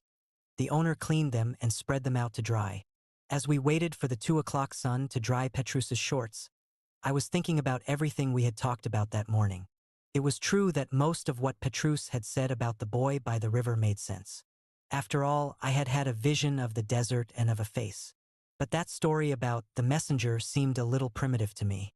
For a person with any intelligence here in the 20th century, the concepts of hell, of sin, and of the devil did not make much sense. In the tradition, whose teachings I had followed for much longer than I had followed the road to Santiago, the messenger was a spirit that ruled the forces of the earth and was always a friend. He was often used in magical operations but never as an ally or counselor with regard to daily events. Petrus had led me to believe that I could use the friendship of the messenger as a means to improve my work and my dealings with the world. Beside being profane, this idea seemed to me to be childish. The messenger ritual. 1. Sit down and relax completely. Let your mind wander and your thinking flow without restraint. After a while, begin to repeat to yourself, now I am relaxed, and I am in the deepest kind of sleep. 2. When you feel that your mind is no longer concerned with anything, imagine a billow of fire to your right. Make the flames lively and brilliant. Then quietly say, I order my subconscious to show itself. I order it to open and reveal its magic secrets. Wait a bit and concentrate only on the fire. If an image appears, it will be a manifestation of your subconscious. Try to keep it alive. 3. Keeping the fire always to your right, now begin to imagine another billow of fire to your left. When the flames are lively, say the following words quietly. May the power of the Lamb, which manifests itself in everything and everyone, manifest itself in everything and everyone, manifest itself also in me when I invoke my messenger. Name of messenger will appear before me now. 4. Talk with your messenger who should appear between the two fires. Discuss your specific problems, ask for advice, and give him the necessary orders. 5. When your conversation has ended, dismiss the messenger with the following words. I thank the Lamb for the miracle I have performed. May, name of messenger, return whenever he is invoked, and when he is far away, may he help me to carry on my work. Note, on the first invocation or during the first invocations, depending on the ability of the person performing the ritual to concentrate, do not say the name of the messenger. Just say he. If the ritual is well performed, the messenger should immediately reveal his name telepathically. If not, insist until you learn his name, and only then begin the conversation. The more the ritual is repeated, the stronger the presence of the messenger will be and the more rapid his actions. But I had sworn to Madame Lourdes that I would give total obedience to my guide. Once again, I had to dig my nail into my red, raw thumb. I should not have put him down, Petrus said about the waiter after we had left. I mean, after all, he didn't spill that coffee on me but on the world that he hated. He knows that there is a huge world out there that extends well beyond the borders of his imagination. And his participation in that world is limited to getting up early, going to the bakery, waiting on whoever comes by, and masturbating every night, dreaming about the women he will never get to know. It was the time of day when we usually stopped for our siesta, but Petrus had decided to keep walking. He said that it was a way of doing penance for his intolerance. And I, who had not done a thing, had to trudge along with him under the hot sun. I was thinking about the good fight and the millions of souls who, right then were scattered all over the planet, doing things they didn't want to do. The cruelty exercise, in spite of having made my thumb raw, was helping me. It had helped me to see how my mind could betray me, pushing me into situations I wanted no part of and into feelings that were no help to me. Right then, I began to hope that Petrus was right, that a messenger really did exist and that I could talk to him about practical matters and ask him for help with my day-to-day problems. I was anxious for night to fall. Meanwhile, Petrus could not stop talking about the waiter. Finally, he wound up convincing himself that he had acted properly. Once again, he used a Christian argument to make his case. Christ forgave the adulterous woman but cursed the grower who would not give him a fig. And I am not here either, just to be a nice guy. That was it. In his view, the matter was settled. Once again, the Bible had saved him. We reached Estella at almost 9 o'clock at night. I took a bath and we went down to eat. The author of the first guide for the Jacobean route, Emeric Picard, had described Estella as a fertile place, with good bread and great wine, meat and fish. Its river, the EGA, has good, fresh, clean water. I didn't drink the river water, but as far as the menu at our restaurant was concerned, Picard's assessment was still right, even after 8 centuries. It offered braised leg of lamb, artichoke hearts, and a Rioja wine from a very good year. We sat at the table for a long time, talking about inconsequential things and enjoying the wine. But finally Petrus said that it was a good time for me to have my first contact with my messenger. We went out to look around the city. Some alleys led directly to the river, as they do in Venice, and I decided to sit down in one of them. Petrus knew that from that point on it was I who would conduct the ceremony, so he hung back. I looked at the river for a long time. Its water and its sound began to take me out of this world and to create a profound serenity in me. I closed my eyes and imagined the first billow of fire. It was not easy to imagine at first, but finally it appeared.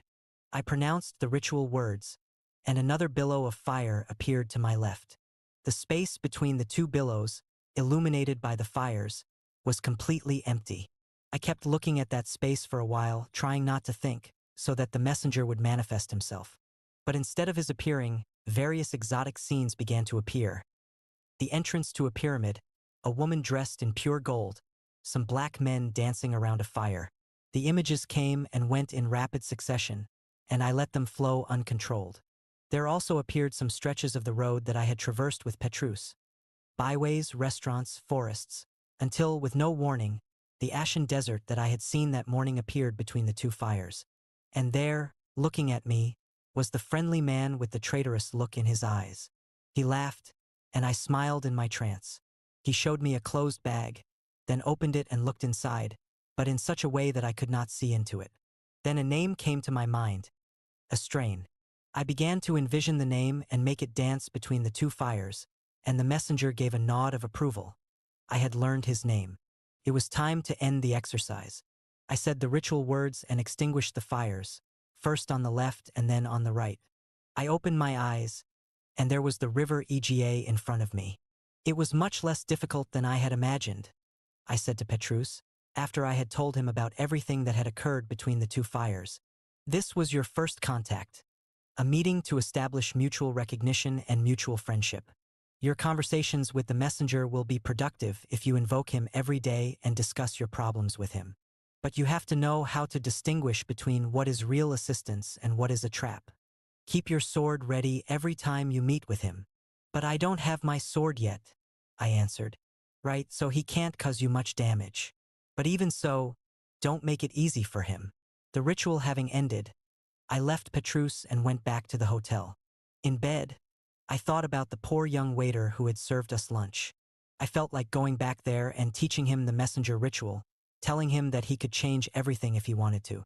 But it was useless to try to save the world. I hadn't even been able to save myself yet. Love, talking with your messenger doesn't mean asking questions about the world of the spirits, Petrus said the next day.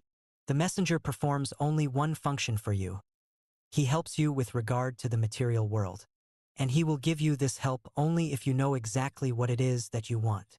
We had stopped in a town to have something to drink. Petrus had ordered a beer, and I asked for a soft drink. My fingers made abstract designs in the water on the table, and I was worried. You told me that the messenger had manifested himself in the boy because he needed to tell me something. Something urgent, he confirmed. We talked some more about messengers, angels, and devils. It was difficult for me to accept such a practical application of the mysteries of the tradition. Petrus said that we are always seeking some kind of reward. But I reminded him that Jesus had said that the rich man would not enter into the kingdom of heaven. But Jesus rewarded the man who knew how to make his master more adept. People did not believe in Jesus just because he was an outstanding orator. He had to perform miracles and reward those who followed him. No one is going to blaspheme Jesus in my bar, said the owner, who had been listening to our conversation. No one is blaspheming Jesus, Petrus answered. People speak poorly of Jesus when they commit the sin of taking his name in vain, like all of you did out there in the plaza. The owner hesitated for a moment, but then he answered, I had nothing to do with that. I was only a child at the time. The guilty ones are always the others, Petrus mumbled. The owner went into the kitchen, and I asked Petrus what he was talking about. 50 years ago, in this 20th century of ours, a gypsy was burned at the stake out there in the plaza. He was accused of sorcery and of blaspheming the sacred host. The case was lost amid the news of the Spanish Civil War, and no one remembers it today, except the people who live here. How do you know about it, Petrus? Because I have already walked the road to Santiago. We went on drinking there in the empty bar. The sun was hot, and it was our siesta time. A few minutes later, the owner reappeared, accompanied by the town priest. Who are you people? Asked the priest. Petrus showed him the scallop shells sewn to his knapsack. For 1,200 years, pilgrims had passed along the road in front of the bar, and the tradition was that every pilgrim was respected and welcomed under any circumstance. The priest changed his tone. How can it be that pilgrims on the road to Santiago are speaking poorly of Jesus? He asked, in a tone that was appropriate to a catechism. Nobody here was speaking poorly of Jesus. We were speaking poorly of the crimes committed in the name of Jesus. Like the gypsy that was burned at the stake there in the square. The shells on Petrus's knapsack had also changed the owner's attitude. Now he addressed us with some respect. The curse of the gypsy is still with us today, he said, and the priest looked at him reprovingly. Petrus wanted to know how. The priest said that these were stories told by the villagers and that the church did not approve of them. But the owner of the bar went on. Before the gypsy died, he said that the youngest child in the village was going to receive and incorporate his devils, and that when that child became old and died, the devils would pass on to another child, and so on, for all the centuries to come. The soil here is the same as the soil in the other towns around here, said the priest. When the other towns have a drought, we do too. When it rains and there's a good harvest, we fill our barns too. Nothing has happened here with us that has not happened in the neighboring towns too. This whole story is a fantasy. Nothing has happened because we isolated the curse, said the owner. Well then, let's see it, answered Petrus. The priest laughed and said that that was no way to talk. The owner of the bar made the sign of the cross, but neither of them moved. Petrus got the check and insisted that someone take us to the person who had inherited the curse. The priest excused himself, saying that he had been interrupted at something important and had to get back to his church, and he left before anyone could say anything. The owner of the bar looked at Petrus fearfully. Not to worry, said my guide. Just show us the house where the curse resides. We are going to try to rid the town of it. The owner of the bar went out into the dusty street with us. The hot sun of the afternoon beat down everywhere. We walked to the outskirts of the town, and he pointed to a house set off by itself at the side of the road. We always send meals, clothing, everything they need, he apologized. But not even the priest goes in there. We said goodbye to him and walked toward the house. The owner of the bar waited there, perhaps thinking that we would pass it by. But Petrus went up to the house and knocked on the door, and when I looked around, the bar owner had disappeared. A woman of about 70 came to the door. At her side was an enormous black dog, wagging his tail and apparently happy to see company. The woman asked what we wanted. She said she was busy washing clothes and had left some pots on the fire. She did not seem surprised by our visit. I figured that many pilgrims, not knowing about the curse, must have knocked on the door seeking shelter. We are pilgrims on the road to Compostela, and we need some hot water, Petrus said. I knew that you would not refuse us. With a show of irritation, the woman opened the door. We went into a small room, clean but poorly furnished. There was a sofa with its stuffing coming out, a bureau, and a formica-top table with 2 chairs. On the bureau was an image of the Sacred Heart of Jesus, some saints, and a crucifix made of mirrors. Through one of the 2 doors in the room, I could see the bedroom. The woman led Petrus through the other door into the kitchen. I have some water boiling, she said.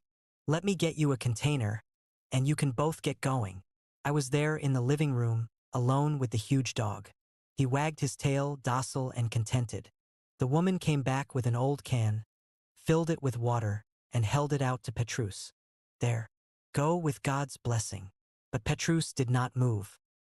He took a tea bag from his knapsack, put it in the can, and said that he would like to share the little he had with her in appreciation for her welcome. The woman, clearly upset now, brought 2 cups and sat down at the table with Petrus. I kept looking at the dog as I listened to their conversation. They told me in the village that there was a curse on this house, Petrus commented boldly. The dog's eyes seemed to light up, as if he had understood what had been said. The old woman stood up immediately. That's a lie. It's an old superstition. Please finish your tea, because I have lots of things to do. The dog sensed the woman's sudden mood change. He remained still but alert. But Petrus continued to do what he was doing. He slowly poured the tea into the cup, raised it to his lips, and put it down on the table without drinking a drop. That's really hot, he said. I think I will wait until it cools off a bit. The woman did not sit down again. She was visibly uncomfortable with us there and clearly regretted having opened the door. She noticed that I was staring fixedly at the dog and called him to her. The animal obeyed, but when he reached her side, he turned to look at me. This is why he did it, my friend, Petrus said, looking at me. This is why your messenger appeared yesterday in the child. Suddenly I realized that I was not just looking at the dog. As soon as I had come in, the animal had hypnotized me and had kept my eyes fastened on him. The dog was staring at me and making me do as he wanted. I began to feel weak, as if I would like to lie down and sleep on the torn couch. It was really hot outside, and I did not feel much like walking. The feelings all seemed strange to me, and I had the impression that I was falling into a trap. The dog continued to look fixedly at me, and the more he looked at me, the more tired I felt. Let's go, said Petrus, getting up and offering me the cup of tea. Drink a bit of tea, because the lady wants us to get going. I hesitated, but I took the cup, and the hot tea revived me. I wanted to say something, ask what the animal's name was, but I could not get my voice to work. Something inside me had been aroused, something that Petrus had not taught me but that nevertheless began to manifest itself. I felt an uncontrollable desire to say strange words, the meaning of which I didn't even know. I thought that Petrus had put something in the tea. Everything began to blur, and I heard only very faintly the woman repeat to Petrus that we had to leave. I was in a state of euphoria, and I decided to speak the strange words that were coming to my mind. All I could see in the room was the dog. When I began to say those strange words, the dog started to growl. He understood what I was saying. I became more excited and continued to speak, louder and louder. The dog rose and bared his teeth. He was no longer the docile animal I had seen on arrival, but something awful and threatening that could attack me at any moment. I knew that the words were protecting me, and I began to speak even louder, focusing all of my energies on the dog. I felt that I had a different power within me and that it could keep the animal from attacking me. From that point on, everything began to happen in slow motion. I saw the woman come toward me, shrieking and trying to push me out of the house, and I saw Petrus holding the woman back. The dog paid no attention at all to their struggle. Snarling and baring his teeth, he continued to stare at me. I was trying to understand the strange language I was speaking, but each time I stopped to think about it, my power would weaken and the dog would start coming toward me. He was growing stronger. I began to scream, giving up my attempt at understanding, and the woman began to scream, too. The dog barked and threatened me.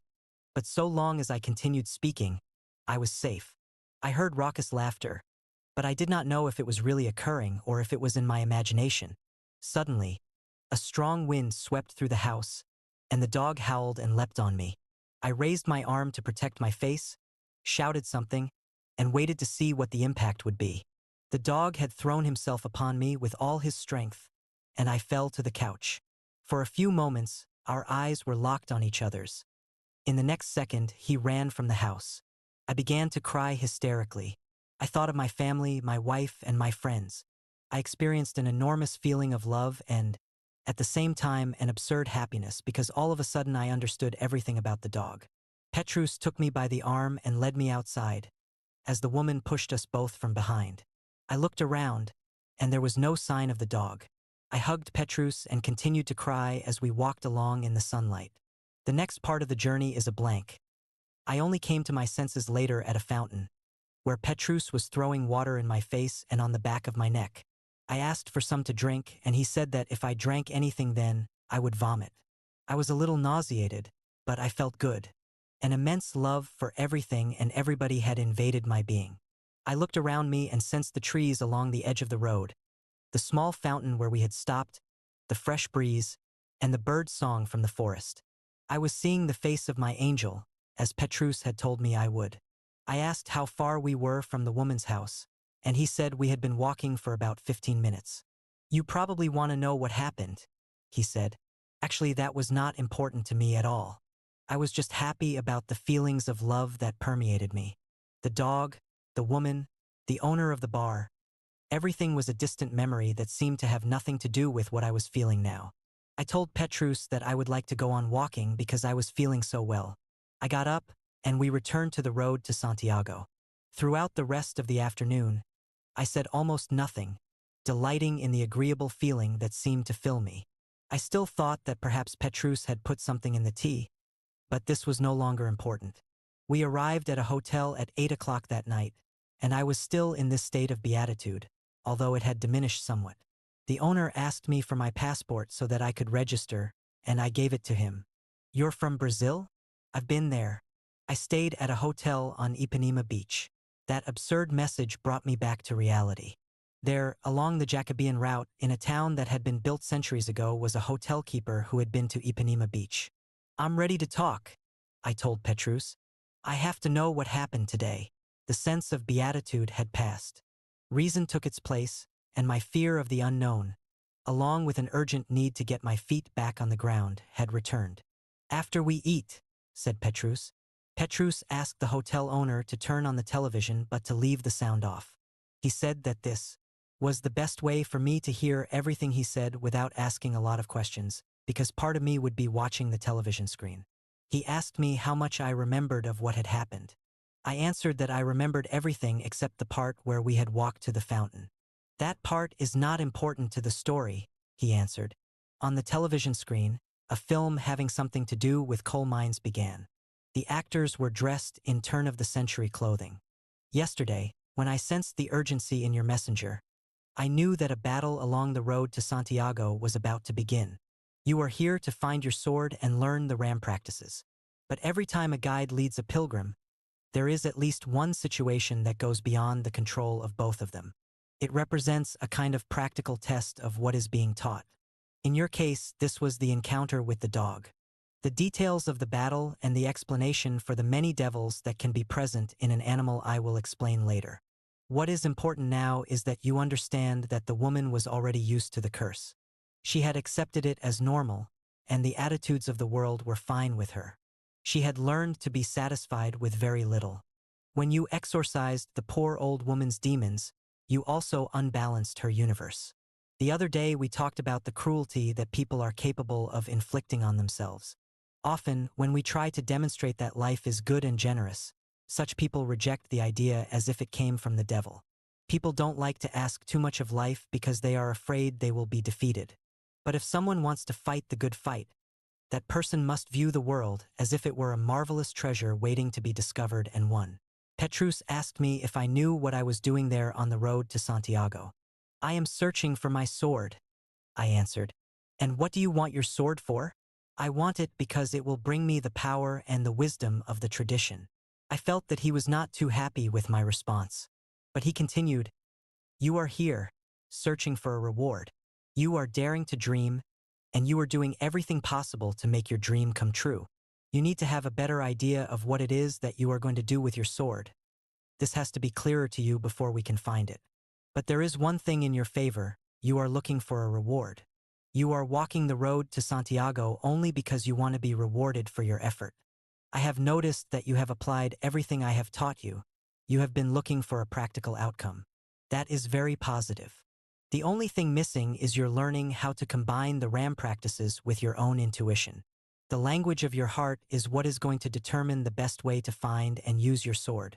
If you can't bring the two together, the exercises and the RAM practices will become simply a part of the useless wisdom of the tradition.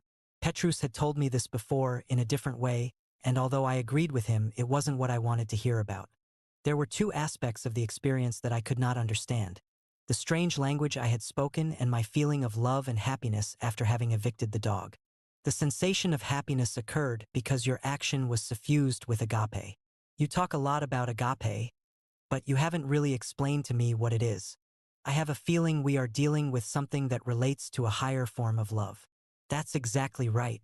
In a little while, the time will come for you to experience that intense love, the love that consumes the one who loves.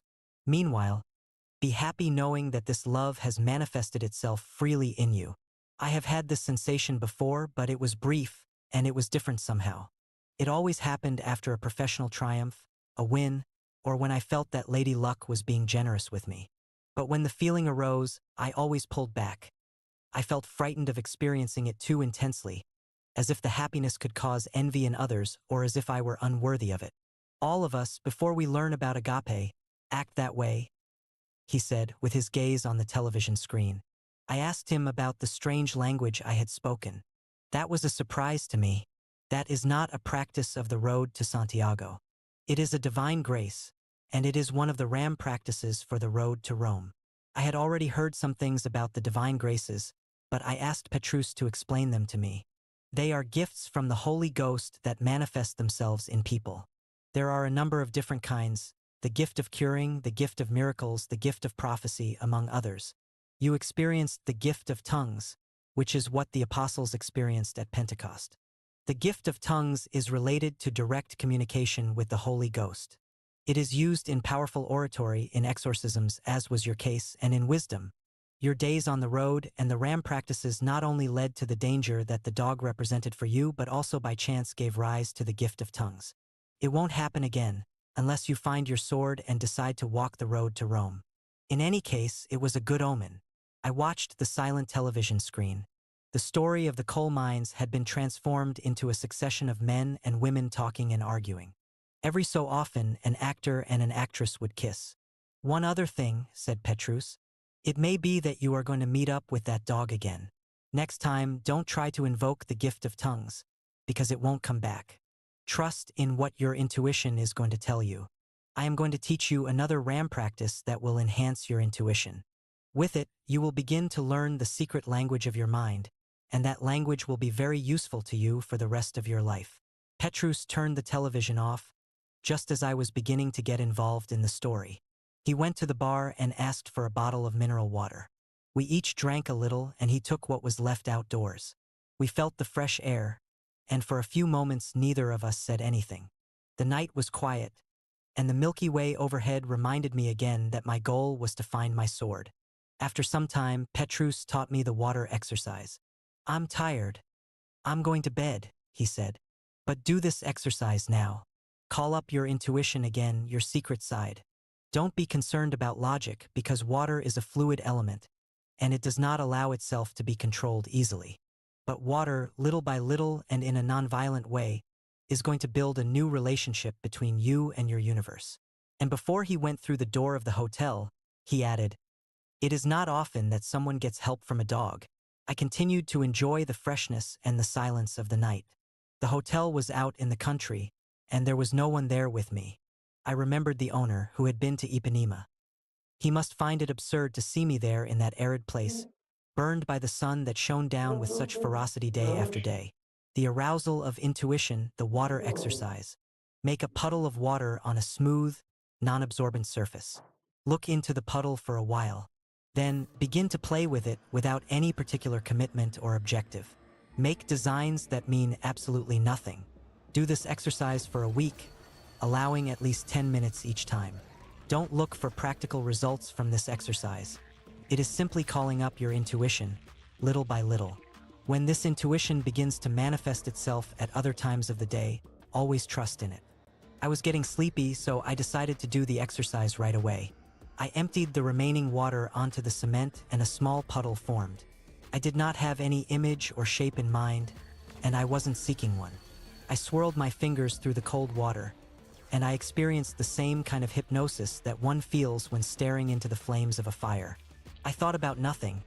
I was just playing with a puddle of water. I made some streaks at the edge of the puddle, and it seemed to become a wet sun. But the streaks quickly rejoined the puddle and disappeared. With the palm of my hand, I batted at the center of the puddle. The water splashed away, covering the cement with droplets, black stars on a gray background. I was completely lost in that absurd exercise, an exercise that had not the slightest purpose but was delightful to do. I felt that my mind had stopped working almost completely, a feeling I had previously achieved only after long periods of meditation and relaxation. At the same time, something told me that down deep, in places that my mind could not reach, a force was being born and becoming ready to manifest itself. I stayed there for quite a while playing with the puddle, and it was difficult to give up the exercise. If Petrus had taught me the water exercise at the beginning of the journey, there is no doubt that I would have found it to be a waste of time. But now, having spoken in strange tongues and having exorcised devils, that puddle of water established a contact, however fragile, with the Milky Way above me. It reflected the stars, created designs I could not understand, and gave me the feeling not that I was wasting time, but that I was creating a new code for communicating with the world. It was the soul's secret code, the language that we know but so seldom hear. When I came back to myself, it was late. The lights at the door had been turned off, and I entered the hotel quietly. In my room, once again I invoked a strain. He appeared more clearly, and I spoke to him for a while about my sword and about my goals in life. For now, he made no answer, but Petrus had told me that as the invocations continued, a strain would become a live and powerful presence at my side. Marriage. Logru is one of the largest cities through which pilgrims traveling the Jacobean route pass. The only other city of any size that we had entered had been Pamplona, but we had not spent the night there. On the afternoon that we arrived in Legrano, though, the city was preparing for a great festival, and Petrus suggested that we stay there, at least for one night. I was used to the silence and freedom of the countryside, so the idea did not much appeal to me. It had been 5 days since the incident with the dog, and every night since then, I had invoked a strain and performed the water exercise. I was feeling very calm, and I was more and more aware of the importance of the road to Santiago in my life and of the question of what I was going to do after the pilgrimage had ended. The area we walked through was like a desert, the meals were seldom very good, and the long days on the road were exhausting, but I was living my dream. All of these feelings disappeared the day we arrived at Legrano. Instead of the warm, pure air of the fields, we found a city crowded with cars, journalists, and television equipment. Petrus went into the first bar we saw to ask what was happening. "You didn't know? Today is the wedding of Colonel MS' daughter," said the bartender. "We are going to have a huge public banquet in the square, and I am closing early today." It was impossible to find rooms at a hotel, but eventually we were given lodging at the home of an elderly couple who had noticed the shells on Petrus's knapsack. We showered, I put on the only trousers that I had brought, and we left for the town square. Dozens of workers, perspiring in their black suits, were putting the finishing touches on the tables that had been placed all over the square. National television crews were filming the preparations. We went down a narrow street that led to the church of the Royal Santiago Parish, where the ceremony was about to begin. Flocking to the church were great numbers of well-dressed people. The women's makeup was running in the heat, and their children, dressed in white, were irritable. Some fireworks were exploding overhead as a long black limousine stopped at the main gate. It was the groom arriving. There was no room for Petrus and me in the church, so we decided to go back to the square. Petrus wanted to scout around, but I sat down on one of the benches, waiting for the ceremony to end and the banquet to begin. Nearby, a popcorn vendor, hoping for a windfall profit, awaited the crowd from the church. "Are you one of the invited guests?" he asked me. "No," I answered. "We are pilgrims on our way to Compostela. There's a train that goes there straight from Madrid, and if you leave on a Friday, you get your hotel free." "Yes, but we are doing a pilgrimage." The vendor looked at me and said respectfully, "Pilgrimages are made by saints." I decided not to get into that discussion.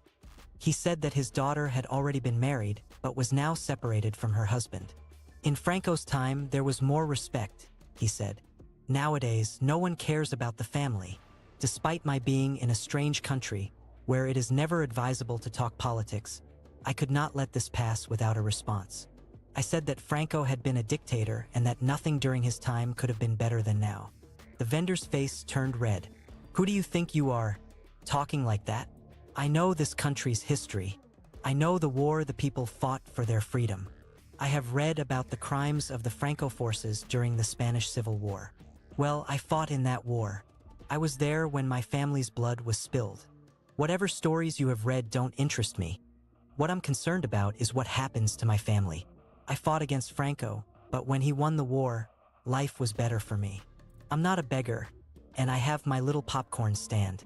It wasn't this socialist government we have now that helped me. I'm worse off now than I was before." I remembered what Petrus had said about people being content with very little. I decided not to press my point of view, and I moved to another bench. When Petrus came back, I told him about my exchange with the popcorn vendor. "Conversation is useful," he said, "when people want to convince themselves that what they are saying is right. I am a member of the Italian Communist Party. But I didn't know about this fascist side of you." "What do you mean, fascist side?" I asked him angrily. "Well, you helped the popcorn man to convince himself that Franco was good. Maybe he never knew why. Now he knows. Well, I'm just as surprised to learn that the ICP believes in the gifts of the Holy Ghost. Well, I have to be careful about what the neighbors will think," he said, laughing. The fireworks started up again, as musicians climbed to the bandstand and tuned their instruments. The festival was about to begin. I looked up at the sky. It was growing dark, and the stars were beginning to appear. Petrus went over to one of the waiters and brought back 2 plastic cups full of wine. "It is good luck to have a drink before the party begins," he said, handing me one of the cups. "Have some of this. It will help you forget about the popcorn man." I wasn't even thinking about him anymore. Well, you should, because what happened with him is an example of mistaken behavior. We are always trying to convert people to a belief in our own explanation of the universe. We think that the more people there are who believe as we do, the more certain it will be that what we believe is the truth. But it doesn't work that way at all. Look around. Here is a huge party about to begin. A commemoration. Many different things are being celebrated simultaneously. The father's hope that his daughter would marry, the daughter's wish for the same thing, the groom's dreams. That's good, because they believe in their dreams and want to demonstrate to everyone that they have achieved their goals. It is not a party that is being held to convince anyone of anything, so it's going to be a lot of fun. From what I can see, they are people who have fought the good fight of love. But you are trying to convince me, Petrus, by guiding me along the road to Santiago. He gave me a cold look. I am only teaching you the ram practices, but you will find your sword only if you discover that the road and the truth and the life are in your heart. Petrus pointed to the sky, where the stars were now clearly visible. There is no religion that is capable of bringing all of the stars together, because if this were to happen, the universe would become a gigantic empty space and would lose its reason for existence. Every star and every person has their own space and their own special characteristics. There are green stars, yellow stars, blue stars, and white stars, and there are comets, meteors and meteorites, nebulas and rings. What appear from down here to be a huge number of bodies that are similar to each other are really a million different things, spread over a space that is beyond human comprehension. A rocket from the fireworks burst, and its light obscured the sky for a moment. A shower of brilliant green stars fell to the ground. Earlier, we only heard their noise because of the daylight. Now we can see their light, Petrus said. That's the only change people can aspire to. The bride came out of the church, and people shouted and threw their handfuls of rice. She was a thin girl of about 16, and she held the arm of a boy in a tuxedo. the congregation appeared and began to move toward the square. Look, there's the colonel. Oh, look at Match the bride's dress. found. How beautiful, said some boys near us. The guests took their places at the tables, the waiters served the wine, and the band began to play. The popcorn vendor was surrounded by a mob of screaming boys who made their purchases and then scattered the empty bags on the ground. I imagine that for the townspeople of Legrano, at least that night, the rest of the world, with its threat of nuclear war, unemployment, and murders, did not exist. It was a festival night, the tables had been placed in the square for the people, and everyone felt important.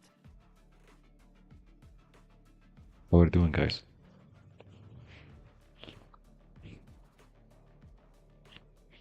Fine, how about you? Great, thanks. Let's win this. Yeah, for sure.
Reyna, there are better ways to survive than your path.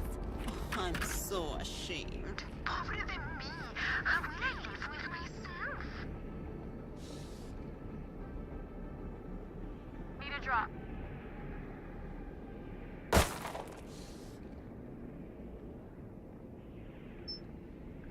Thanks.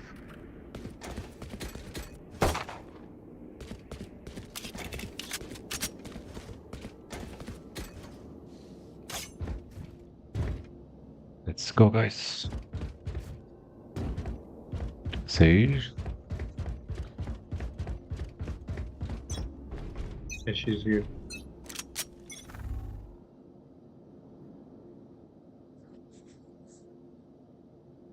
Okay. Good day, guys. I'm in. Enemy spotted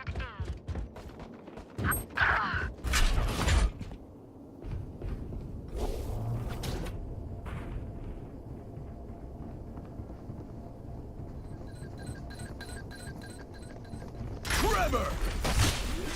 Blasting!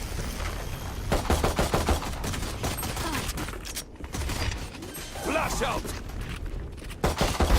Amateur. Spike planted. Blinding! One enemy remaining.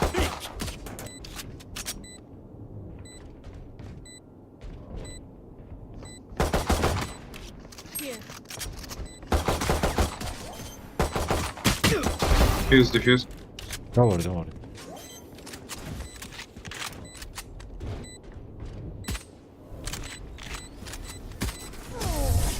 Was that important?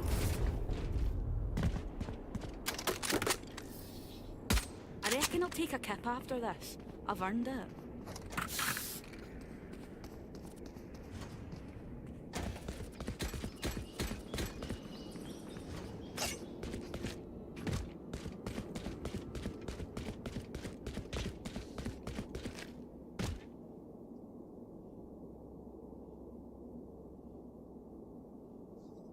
Deadlock is mine. Let's go.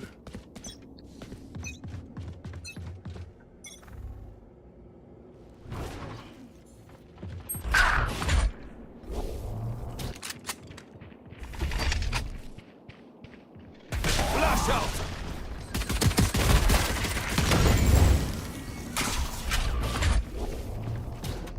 Concussing! Clearing out!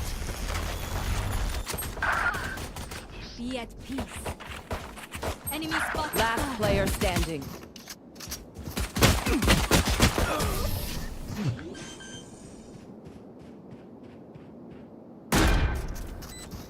We get a pick, we move in. Got it? 105. Okay. Let's go.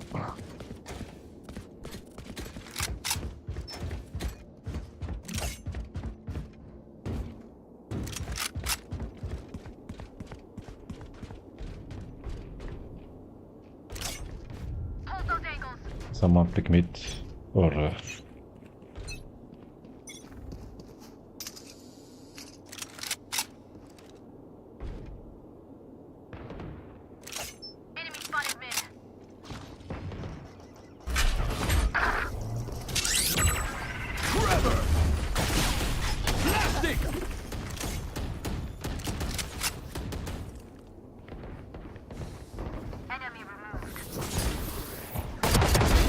Dead. Spike planted.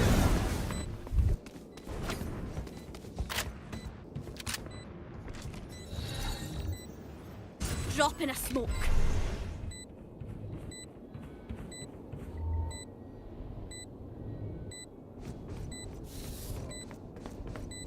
Last player standing. Behind you.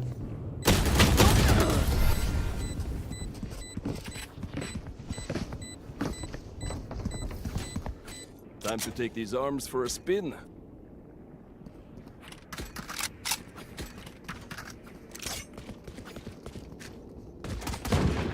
Reloading. Reload.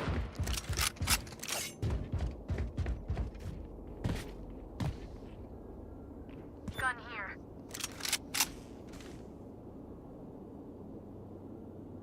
Forward.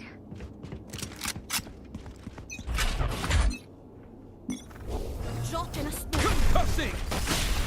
Clearing out! Mid. The hunt begins.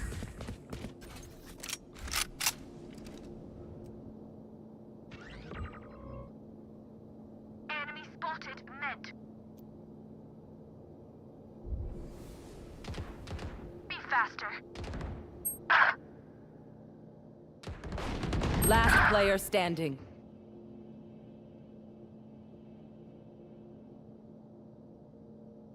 Spike planted.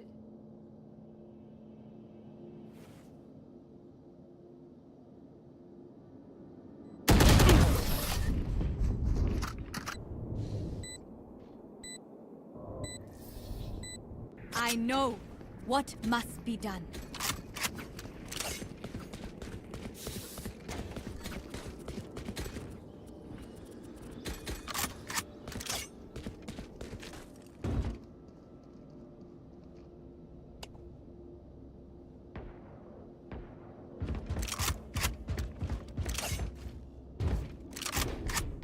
I will hold up the sky.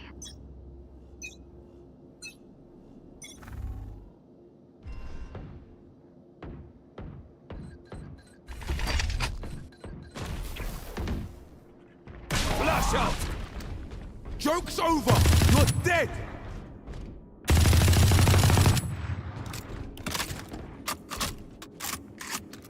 Enemy spotted A. What the fuck? Spike planted.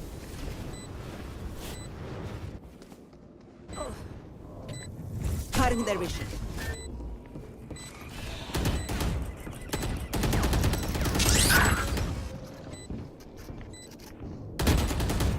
Last player standing. Flawless.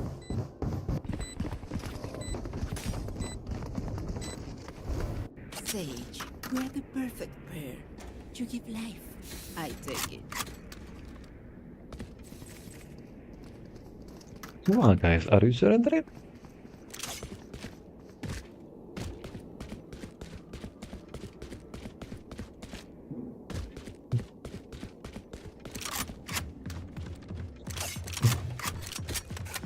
We can push them back.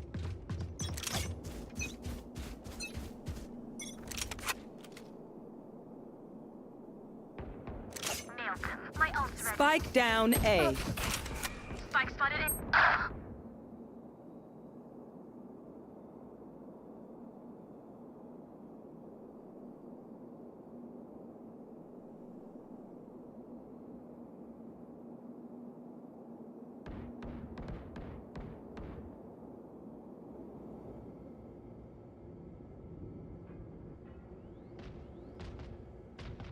Spike planted.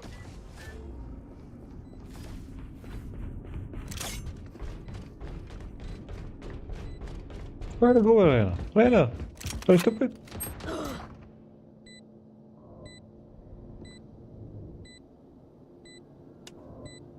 Last player standing. Out of track.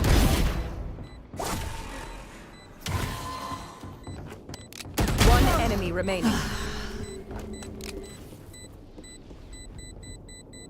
Run. Save. What save? Oh my god. You're just fucking stupid.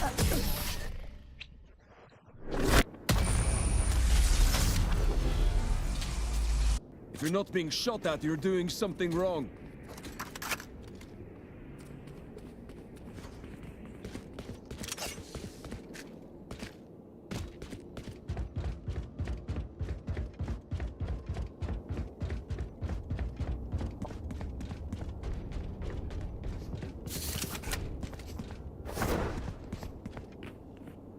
Let's fly.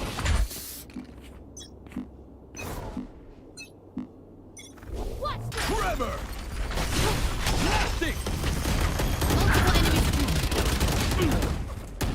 Hold on.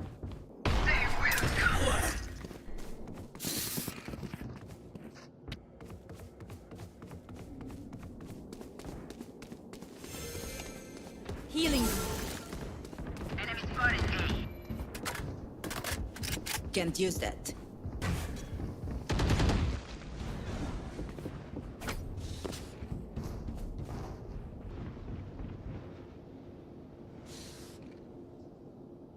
Wall raised.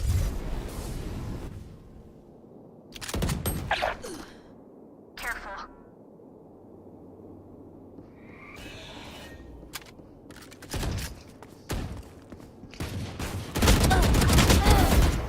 Can't use this yet. Revive your friend, revive. Don't Spike be planted. Sage. Revive, Sage. Nice. Fuck you, Sage. Next time. Last player standing. Nice, Sage. No, Deep breaths, everyone. Your hearts are pounding.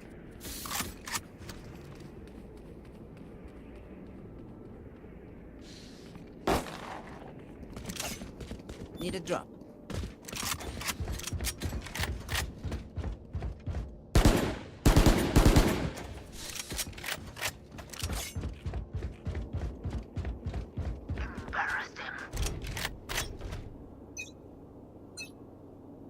The hunt begins.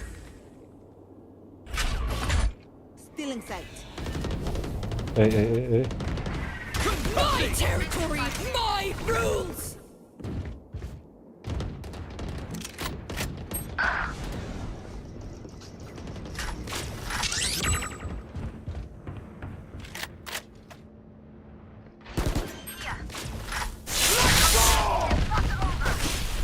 Clearing out!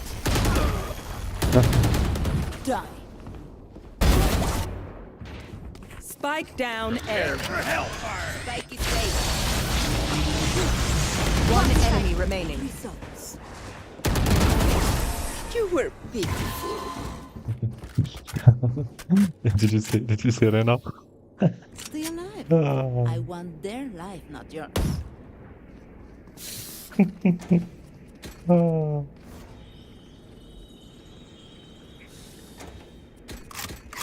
He was flying. I need a drop. Can you, baby? Someone Sage or if you can. You can't?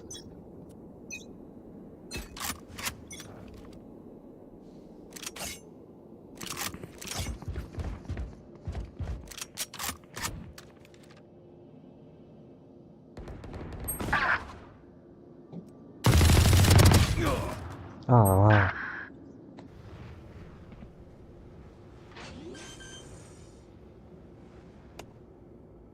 Spike planted.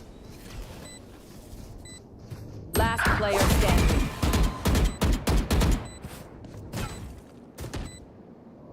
Long.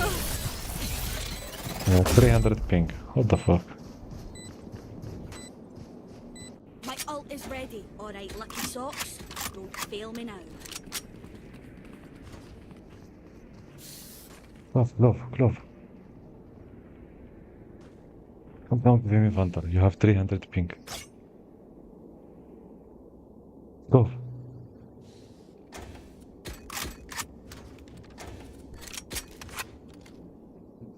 He has 300 ping and he want to win. I don't know how. I really don't know how. Mid. Joke's over! You're dead!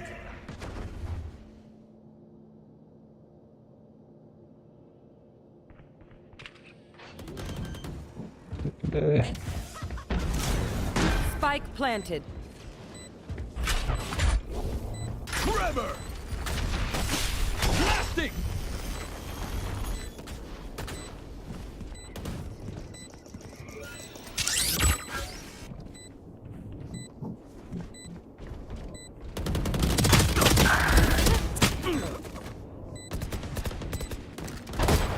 Stay down.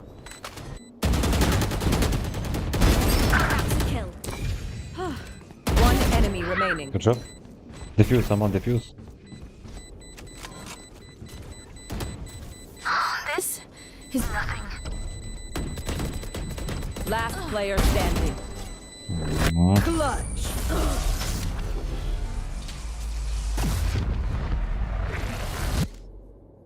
I'm amped. Let's go. I got things to do. Need a drop.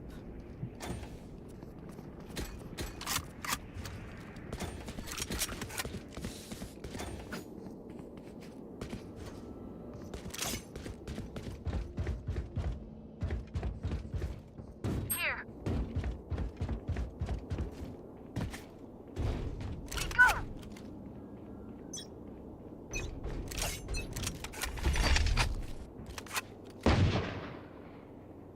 Reloading.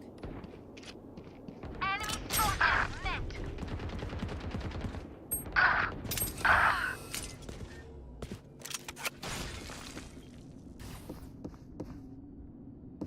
Drop in a smoke.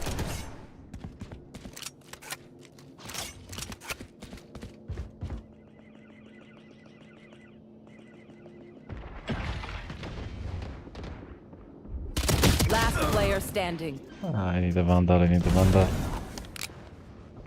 Spike planted. Drop in a smoke. Flawless.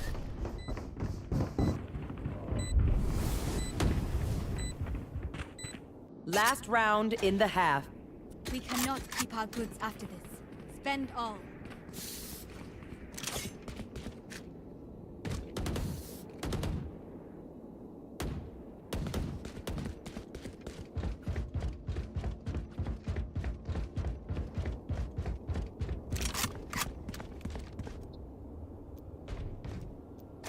Let's go.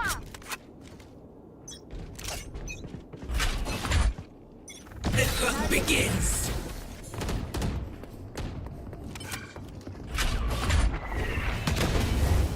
My territory! My room! Clearing out!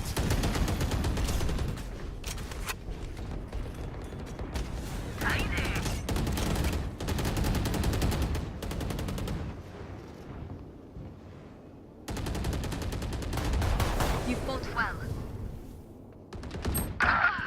Back like I never left! Blinding! One enemy remaining. Strike down A. Forgive me if I don't grave.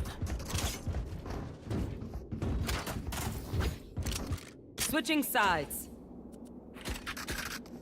Time to stock back up.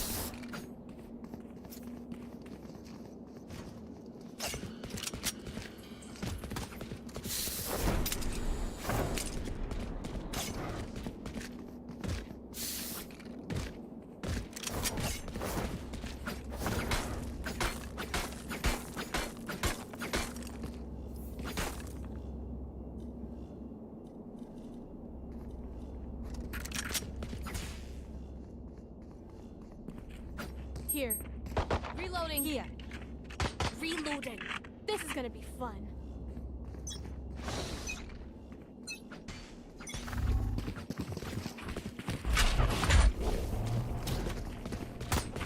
Trevor! Reloading.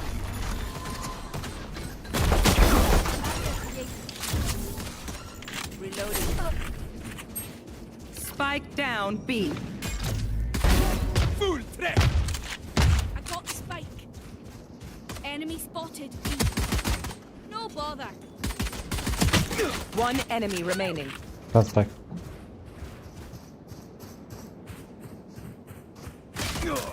Behind. Flag, Reyna, go back. Spike planted. Last player standing.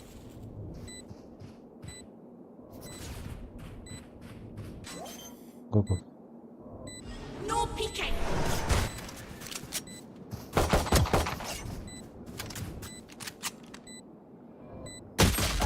Oh my god. Clutch.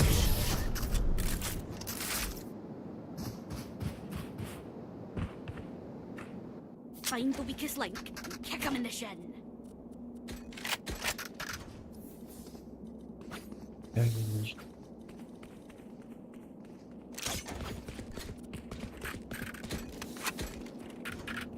For you.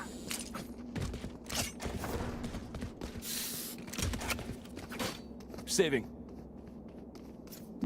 Let's buy. Take him. Reloading.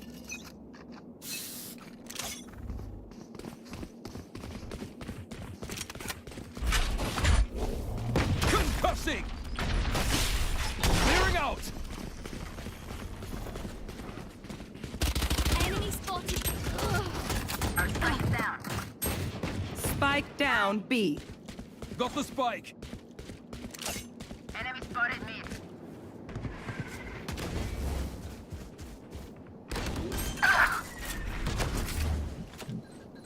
Spike planted!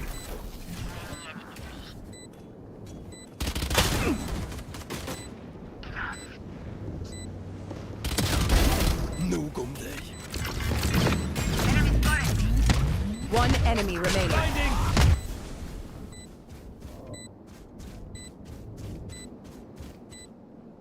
Defuse. So. We bring enough body bags?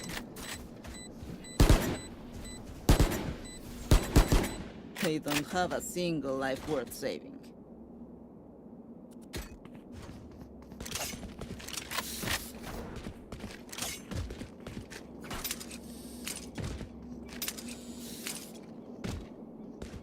Here. Sage, you have spike. Give me spike. Sage. Oh shite, I lost my Sage, give me spike. Sage. Oh. Fuck. Give me fucking spike.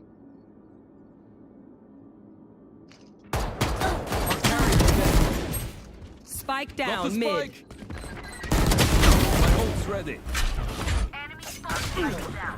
Shit, stupid fucking Sage.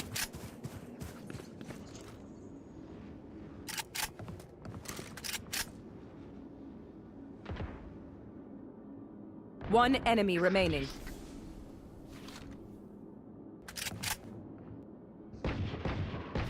I got the spike. Good job. Refreshing. Oh, this reminds me of this one time where I actually, never mind.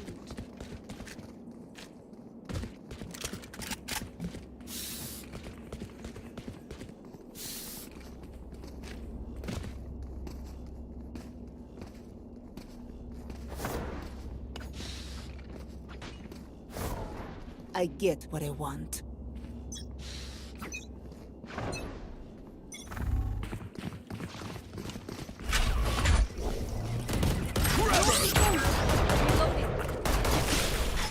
stick. Reloading.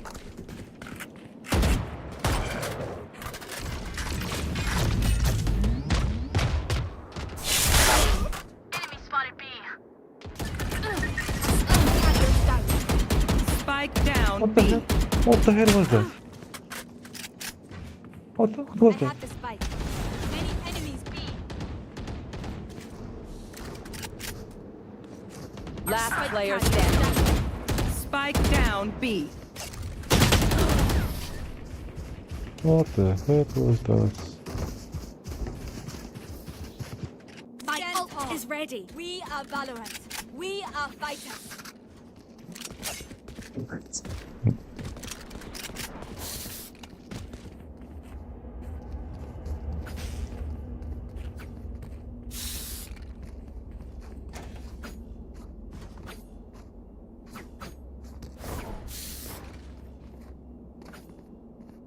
Fight!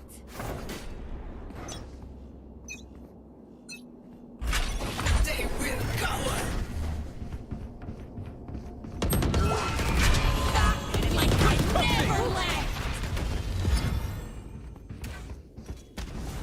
Out of charges.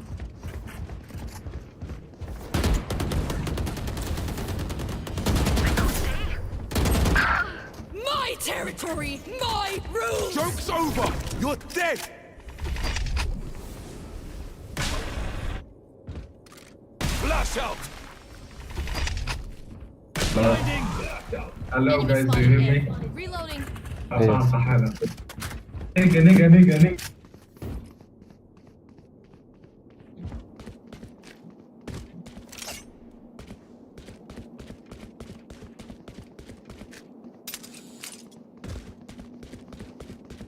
Sage.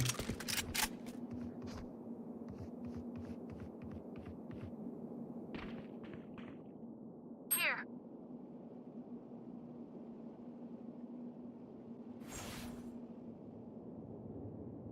30 seconds left. Go plant.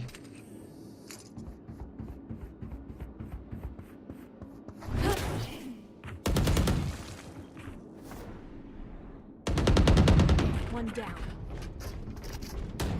One enemy remaining. 3. My ult's Plant, ready. plant fast. 10 seconds left.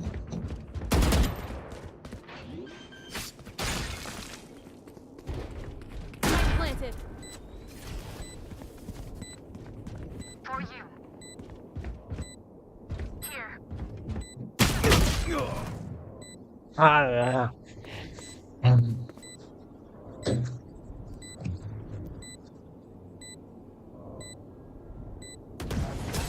Yikes. That sucks. My city needs me. I can't be away for long. Let's end this. I need a drop.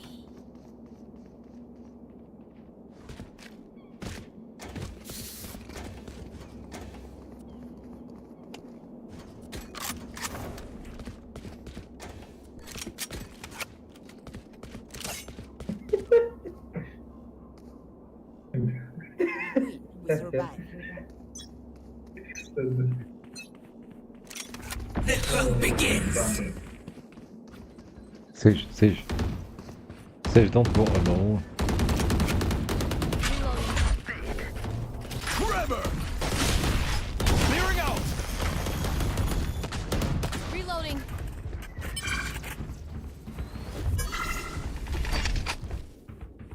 Flash out. Spike's down. What's it? Spike down A. Blinding. Enemy spotted A. Got the spike. Plant the spike. One enemy remaining. You made it see yourself.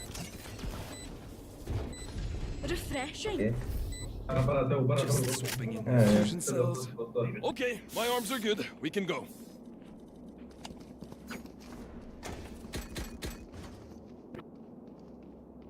will buy and pick black nigger and then love kicks.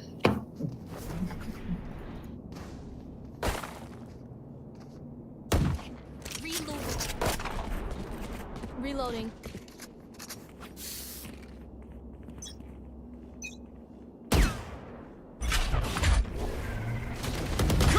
Blasting! Enemy spotted A. Blasting! Enemy spotted A.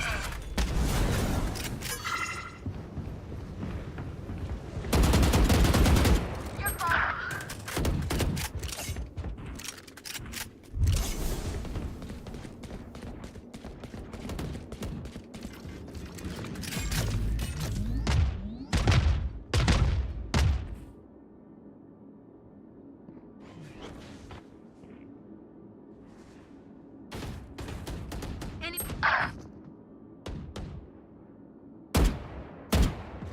That's not ready.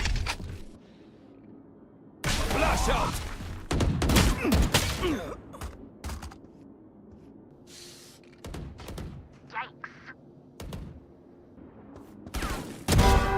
Three. One enemy remaining. 4. Last player down. standing. Spike down mid.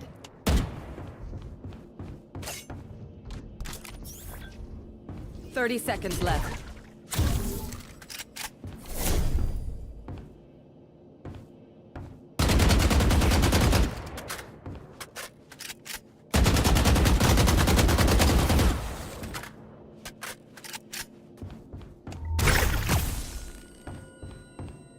10 seconds left.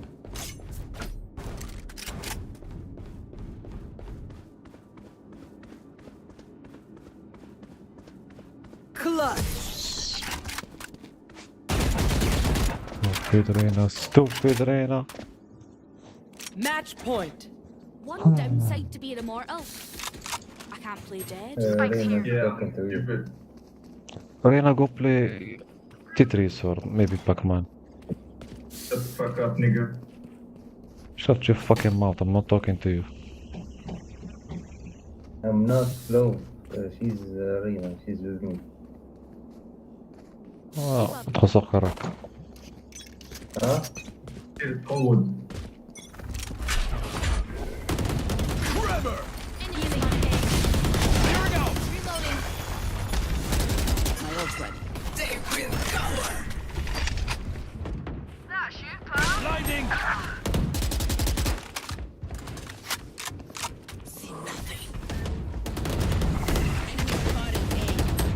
Here. Prepare for hell! Flash out! Pitiful.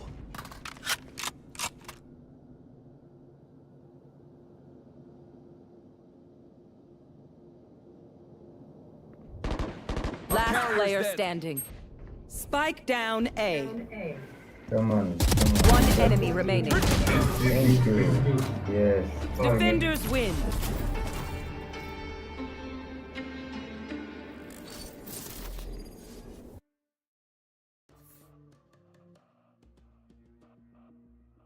Okay.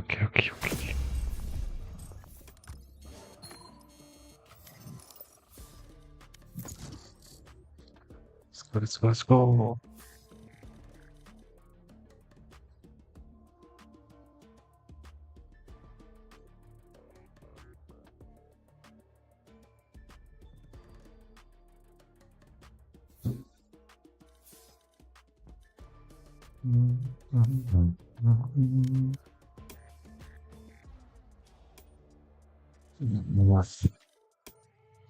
It's when the match. It's at 22 October. Okay. Practice one. The real match is at 23 October. Our first match. And our last match will be 7 December. Okay.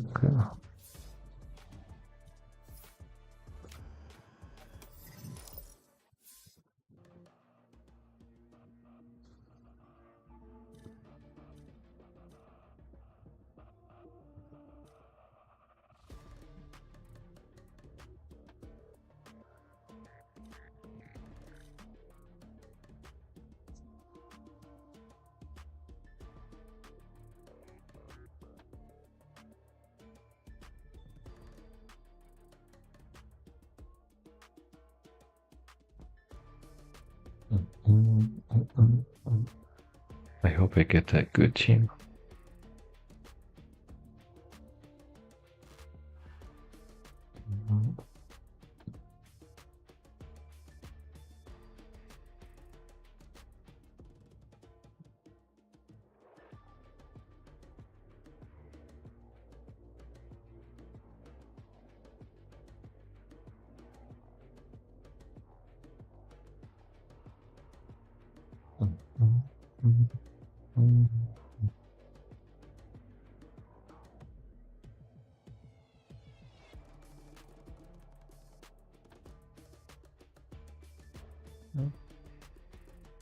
Come on, in the mesh.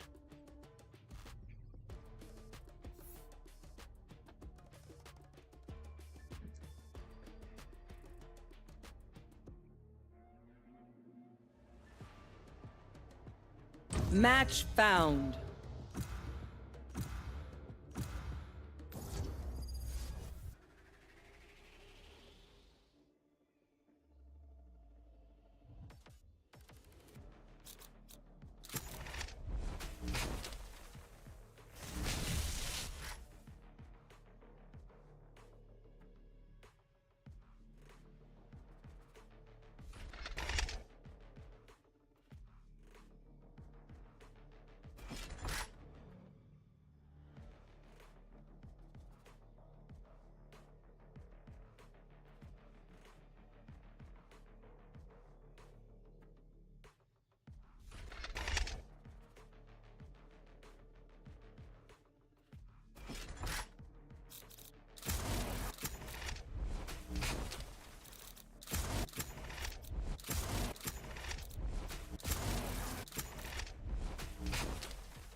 Hello, team. Stand in my way. I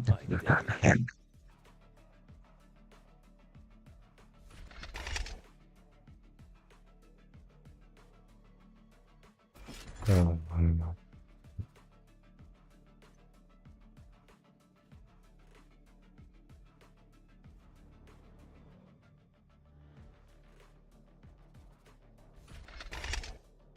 Come on, pick.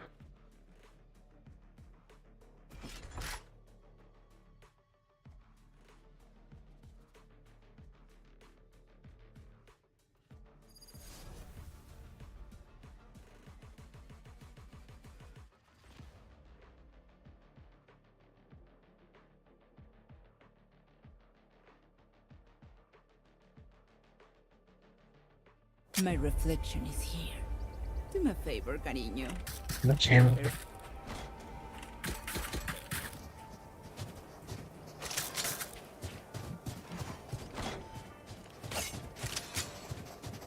Hello.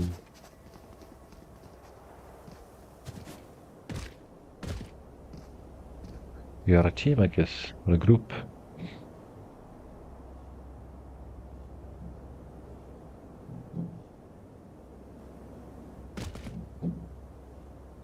Don't tell him this, don't.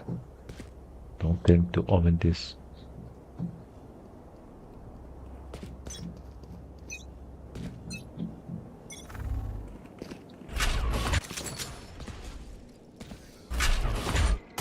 Trick shots.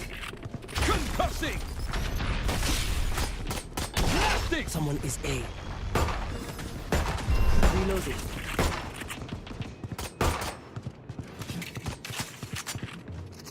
Good plan, Gekko. Where are you going? Gekko? Enemy down. Three.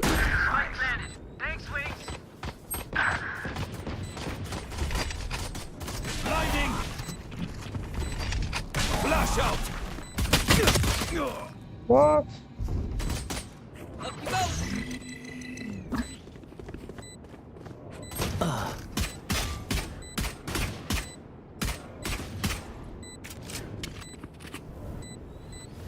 One enemy remaining. What they?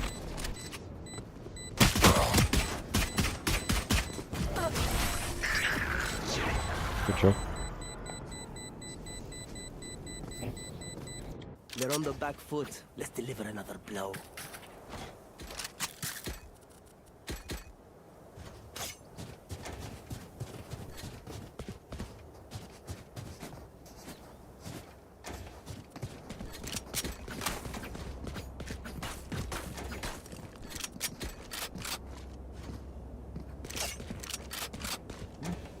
I will find you.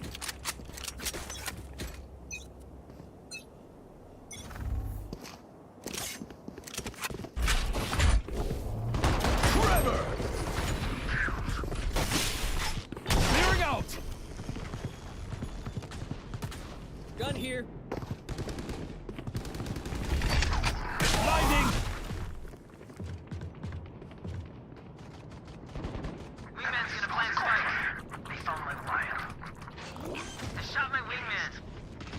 Spike down A.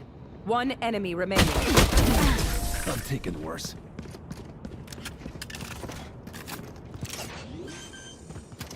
Wait until I blind them to strike. Guarding here. Right there. Careful there. Guarding here.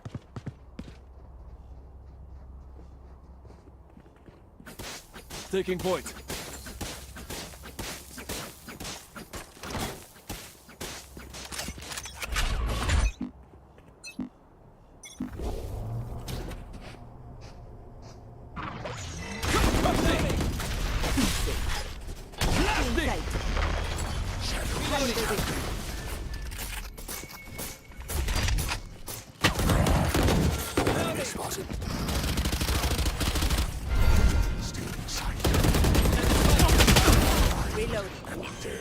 Reloading. One enemy remaining. Thanks, little man. Up away. Dizzy has targets. Flash out!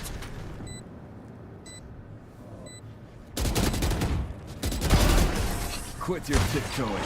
They're all dead. We are too damn good at this.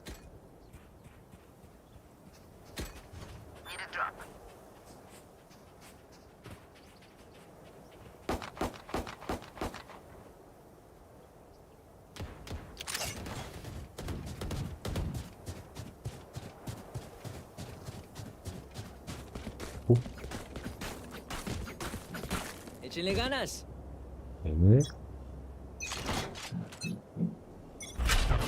The hunt begins.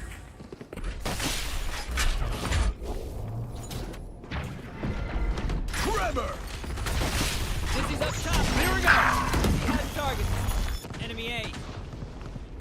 Wingman's down. Blinding! Wingman's down. Spike down A.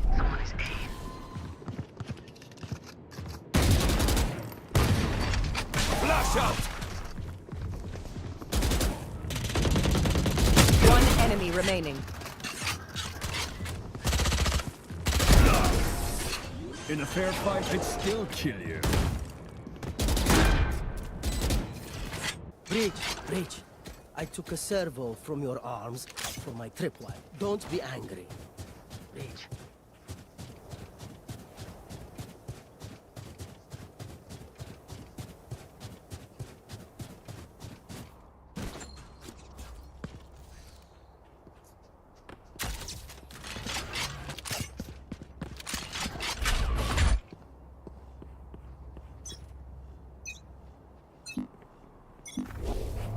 Concussing!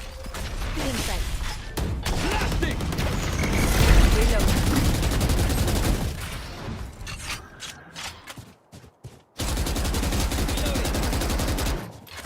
They found my wire. My ult's ready. Last player standing. Spike down B.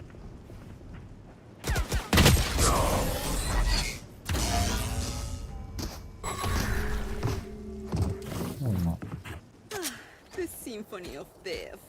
Don't worry, you get used to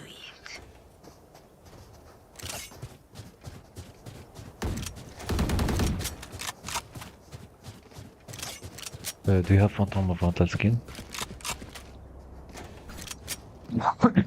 Guys?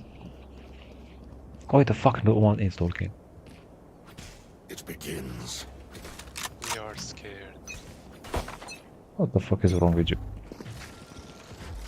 I'm scared. For what?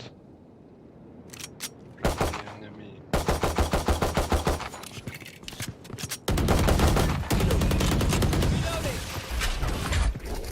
Trevor! Reloading. Clearing out! Dizzy's up. Somebody's there.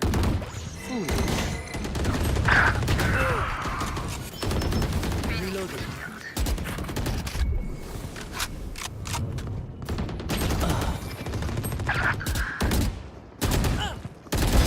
Too late. player standing. Spike down A. Got the spike.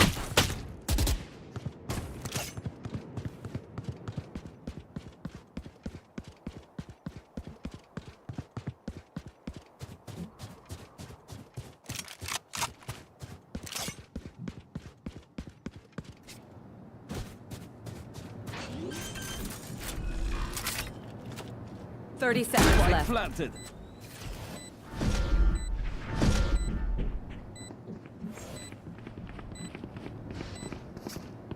One enemy remaining.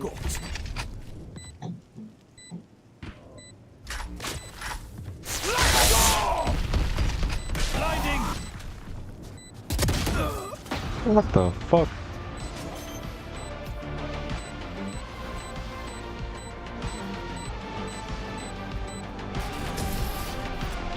Yeah. Come on. Put me in the line of fire.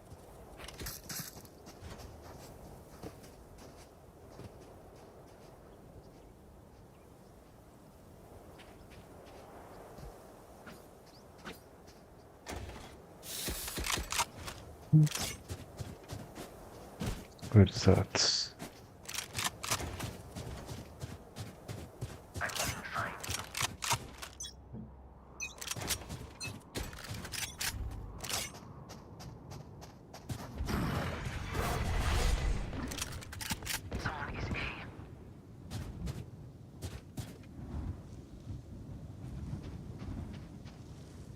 Joke's over. You're dead.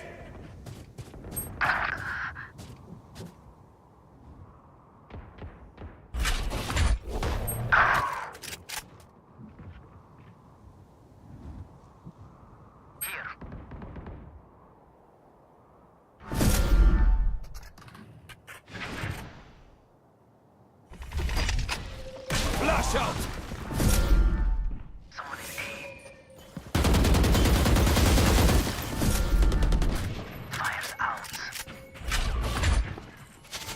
Where is everyone hiding? Concussing. Blasting.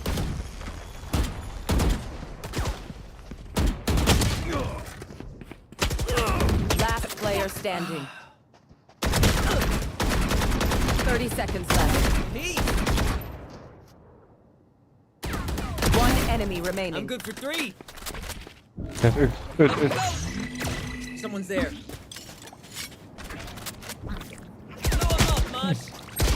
No, no, are you serious? No, it's not time for that, it's close to you.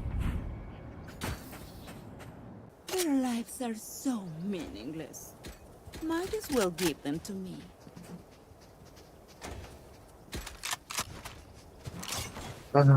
Let's go A, let's go A. Guys, let's go A. Right there.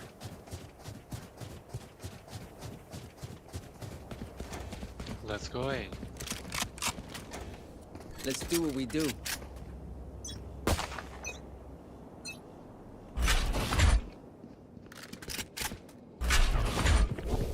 Trevor! Clearing out! Spike carrier's down. I got the spike. Spike down A. Still in sight. Headshot.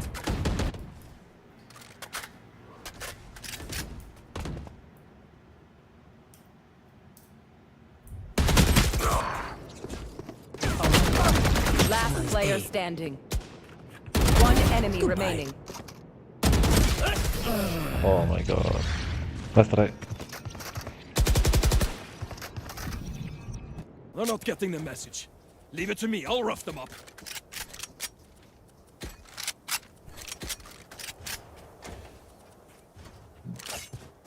Whoa, look at Gekko.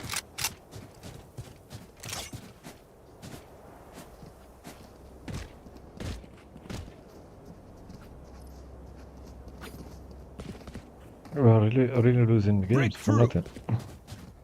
Let's go, Gekko.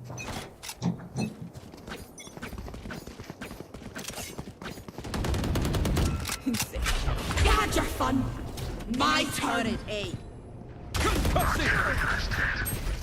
Spike down A.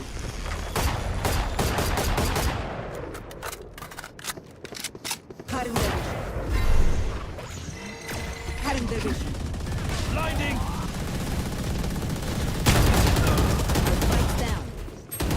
Spike down A.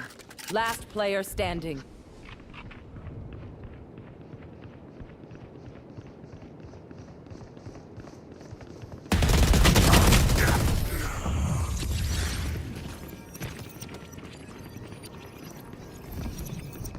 Look for my shadows, they will hide you.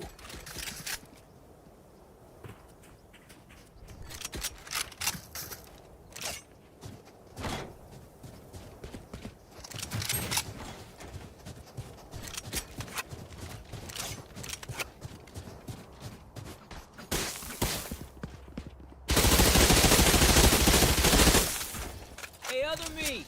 Sorry in advance. Trevor! Clearing out!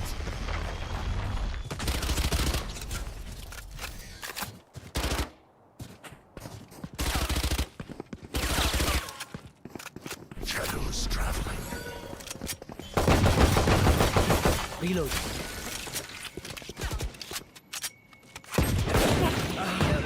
Reloading.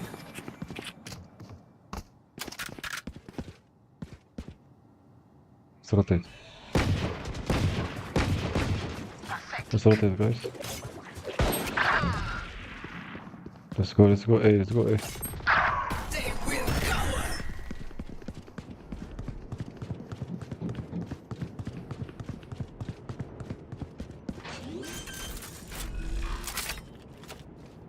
Spike planted.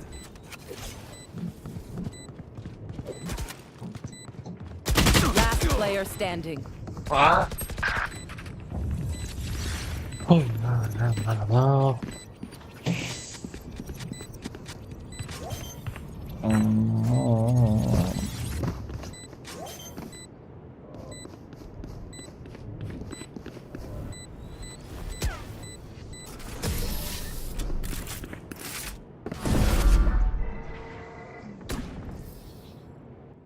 All right, homies, chill. We'll go again. Damn, you love being here. Like, way too much.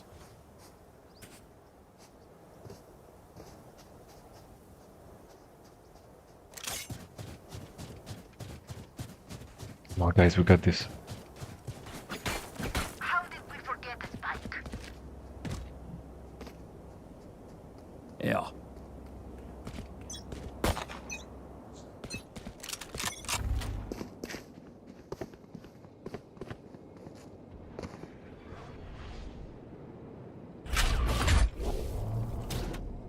Concussing! Blasting!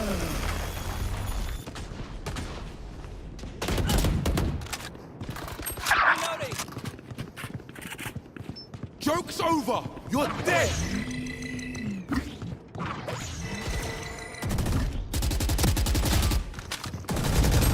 Last player standing.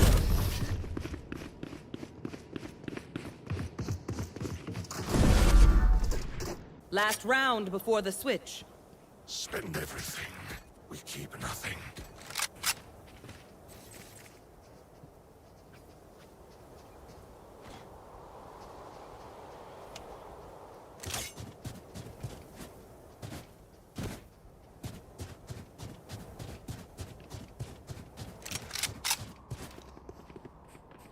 Chill, chill, we got this.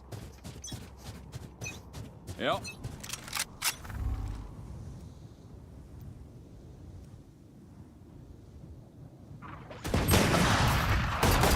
My ult's ready. You will not kill my allies! Gotcha. Hey, door. Hold it.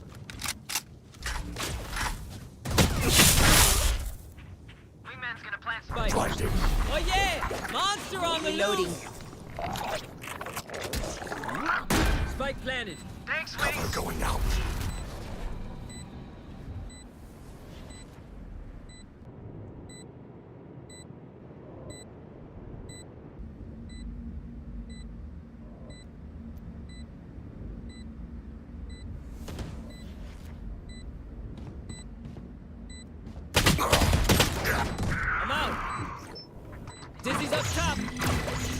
One enemy remaining. Defusing, defusing. Still in sight. Mosh pit. Good Don't job. worry, friends. It hurts, but I'm good. Switching sides. Where will they go this time?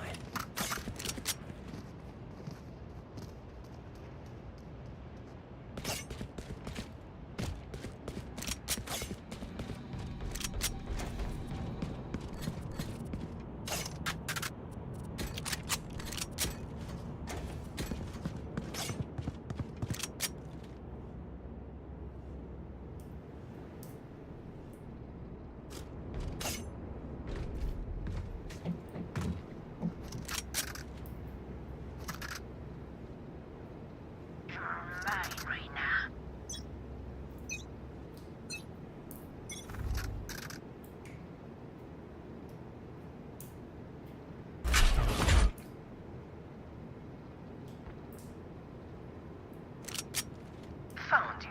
I found my wire. Eagle eye. Enemy B. Someone's B. Camera taken out. Trevor! Clearing out! Flash out!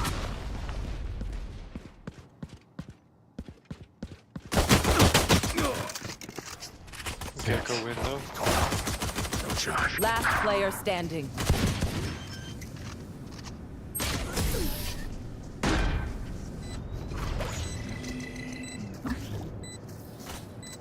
Look your enemy in the eye.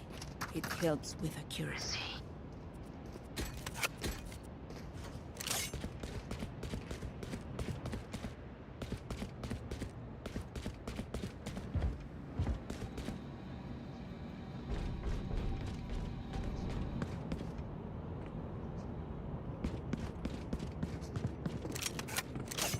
See you on the other side.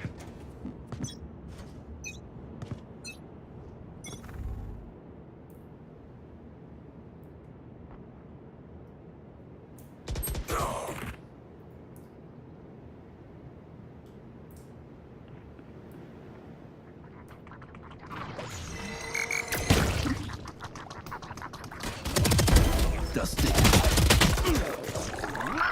Spike planted.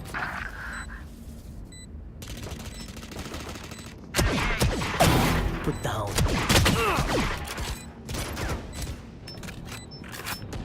Last player standing.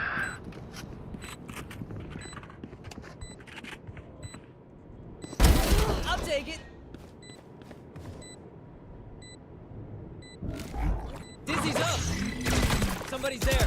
One enemy remaining.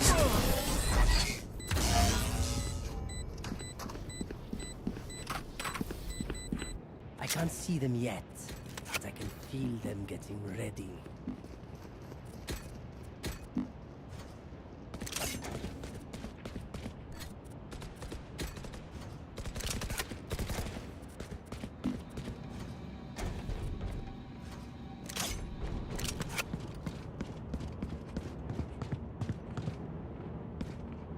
Hit them fast, hit them hard.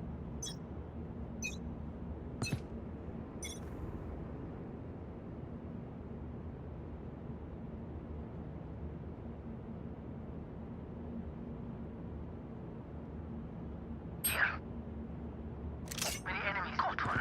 They found my wire. Dizzy has targets. Don't die, don't die. Spike planted. By me. Saw you, Mosh. Concussing! Done. Under your. One enemy The remaining. angel's dead. Cover going out. Blasting!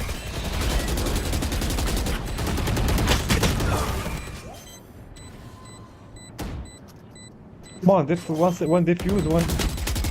Good job. Shameful. Take Odin, take Odin, take Odin, take Odin. Odin.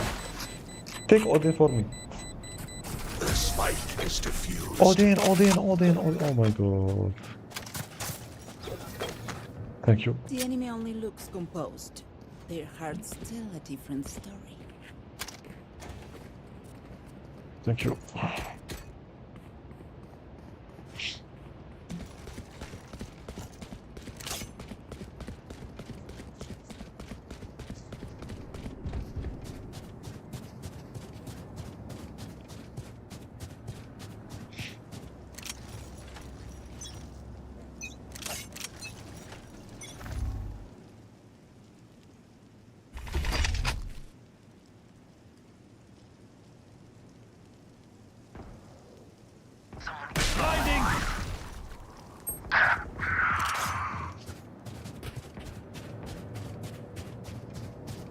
The hunt begins! It's a point. Someone is A. Someone is A. Careful now. My ultimate is ready. One enemy remaining. Thrash is ready.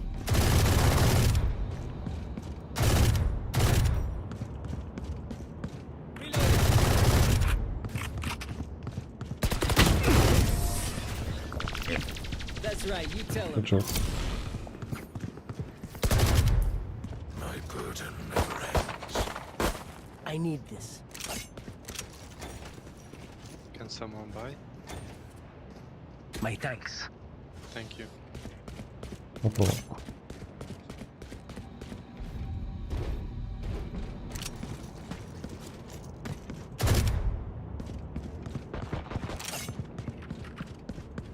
Är ni skärselden?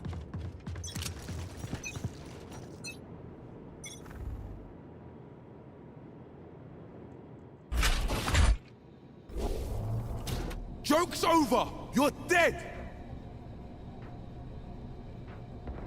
Found you. I found my wire. What? Yeah. Wasted. Cutting their vision.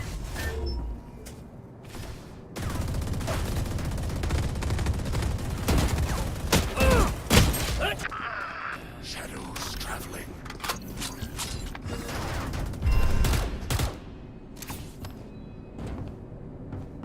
Blinding.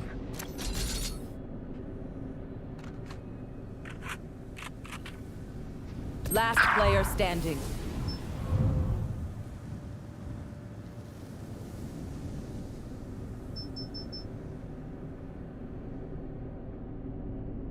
Spike planted.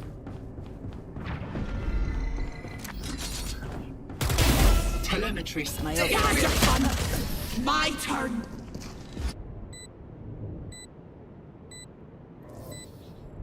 I will take back what is mine.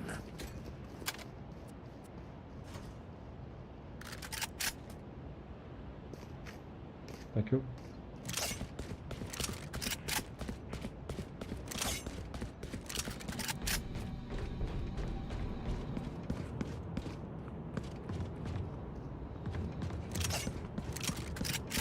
Now, where to set up shop?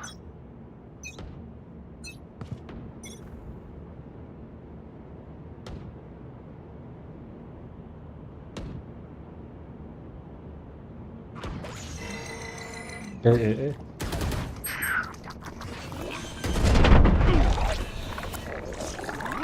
Spike planted. Stay in sight. Cutting Their vision. Where is everyone hiding?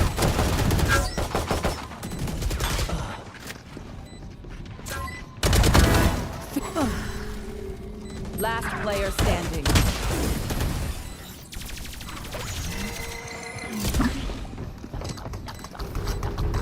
I'll make them remember. They're only human.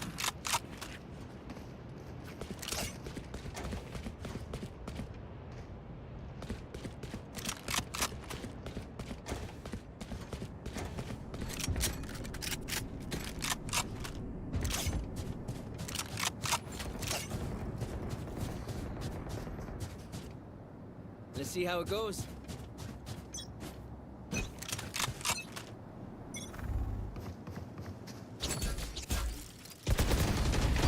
Enemies are beat. Flash Flash out! My ult's ready. Blinding! Spike down B.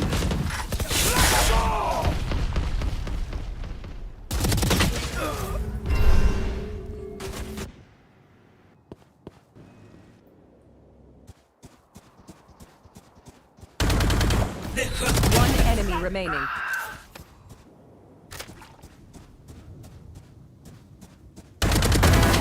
Good job. You were barely worth the effort. I feel the strain. Block it out, Omen.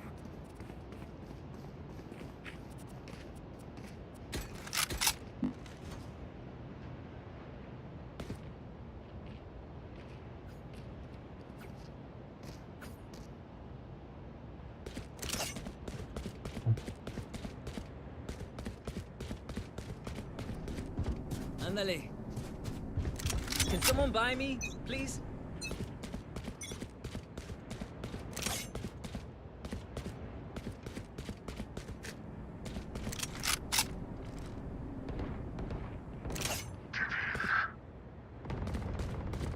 Somebody's A.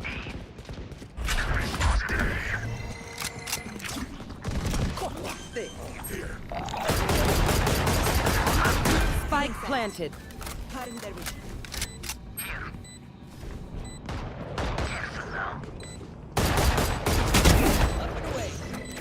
Somebody's there. Enemy A. Flash out! Reloading.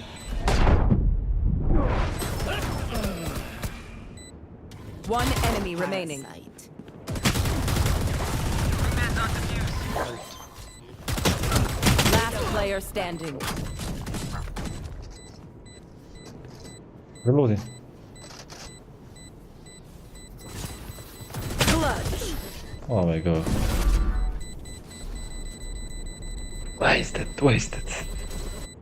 Match point. Oh no, fantastic. Breaks, the rest will follow.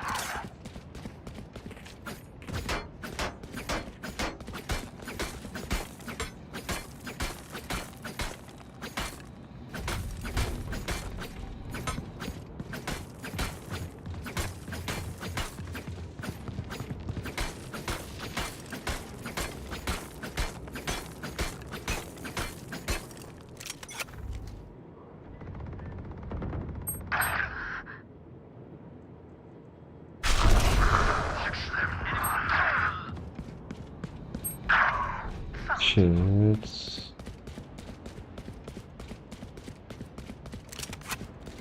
Last player standing.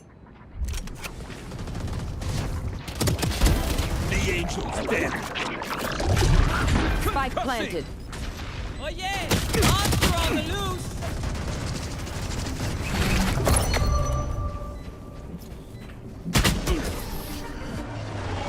Attackers win.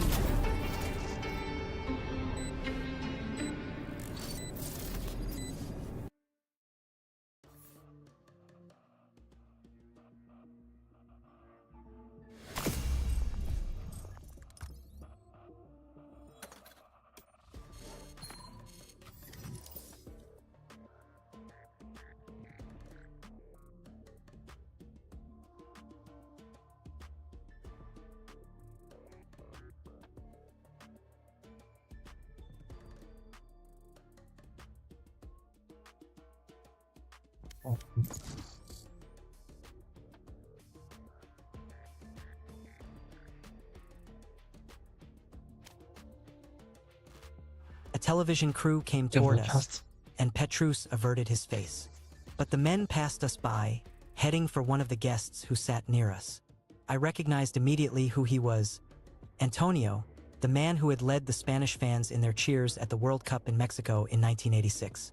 When the interview was over, I went up to him and told him that I was a Brazilian.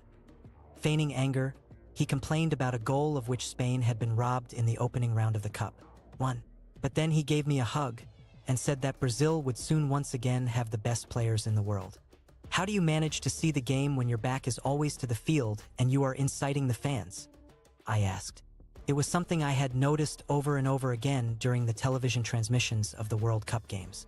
That's what gives me satisfaction, helping the fans believe in victory. And then, as if he too were a guide on the road to Santiago, he said, "Fans who lack the faith can make a team lose a game it is already winning." Manolo was then grabbed by others who wanted to interview him, but I stood there thinking about what he had said. Even without ever having walked the road to Santiago, he knew what it was to fight the good fight. I found Petrus hiding behind some trees, obviously uncomfortable with the presence of the television cameras. It was only after their lights had been turned off that he emerged from the trees and relaxed a bit. We asked for 2 more cups of wine, I fixed myself a plate of canapes, and Petrus found a table where we could sit with some of the guests. People cheered. "They must really love each other," I said. "Of course they do," said a dark-suited man sitting with us. "Have you ever heard of anyone marrying for any other reason?" I kept my answer to myself, remembering what Petrus had said about the popcorn vendor. But my guide didn't let it pass. "Which kind of love are you talking about? Eros? Philos? Or agape?" The man looked at him blankly. Petrus got up, filled his cup, and asked me to walk with him. "There are 3 Greek words that mean love," he began. "Today, you are seeing a manifestation of Eros, the feeling of love that exists between 2 people." The bride and groom were smiling for the photographers and accepting congratulations. "It appears that these 2 really do love each other," he said, looking at the couple. "And they believe that their love will grow. But shortly, they will be alone with each other, struggling to earn a living, build a house, and share their adventure. This is what ennobles love and dignifies it. He will do his time in the army. She is probably a good cook and will be an excellent housewife because she has been trained since she was a child for that role. She will be good company for him, they'll have children, and they will feel that they are building something together. They'll be fighting the good fight. So even if they have problems, they will never be really unhappy. However, this story that I am telling you could go a very different way. He might begin to feel that he's not free enough to express all of the Eros, all of the love that he has for other women. She might begin to feel that she gave up a brilliant career in order to be with her husband. So instead of creating something together, each could begin to feel robbed of a means of expressing love. Eros, the spirit that unites them, would begin to reveal only its negative side. And what God had provided to humans as their noblest sentiment would become a source of hatred and destructiveness. I looked around me. Eros was present in many of the relationships there. The water exercise had awakened the language of my heart, and I was seeing people in a different way. Maybe it was the days of solitude on the road, or maybe it was the ram practices, but I could feel the presence of good Eros and evil Eros, just as Petrus had described. "It's strange," Petrus said, sensing the same thing.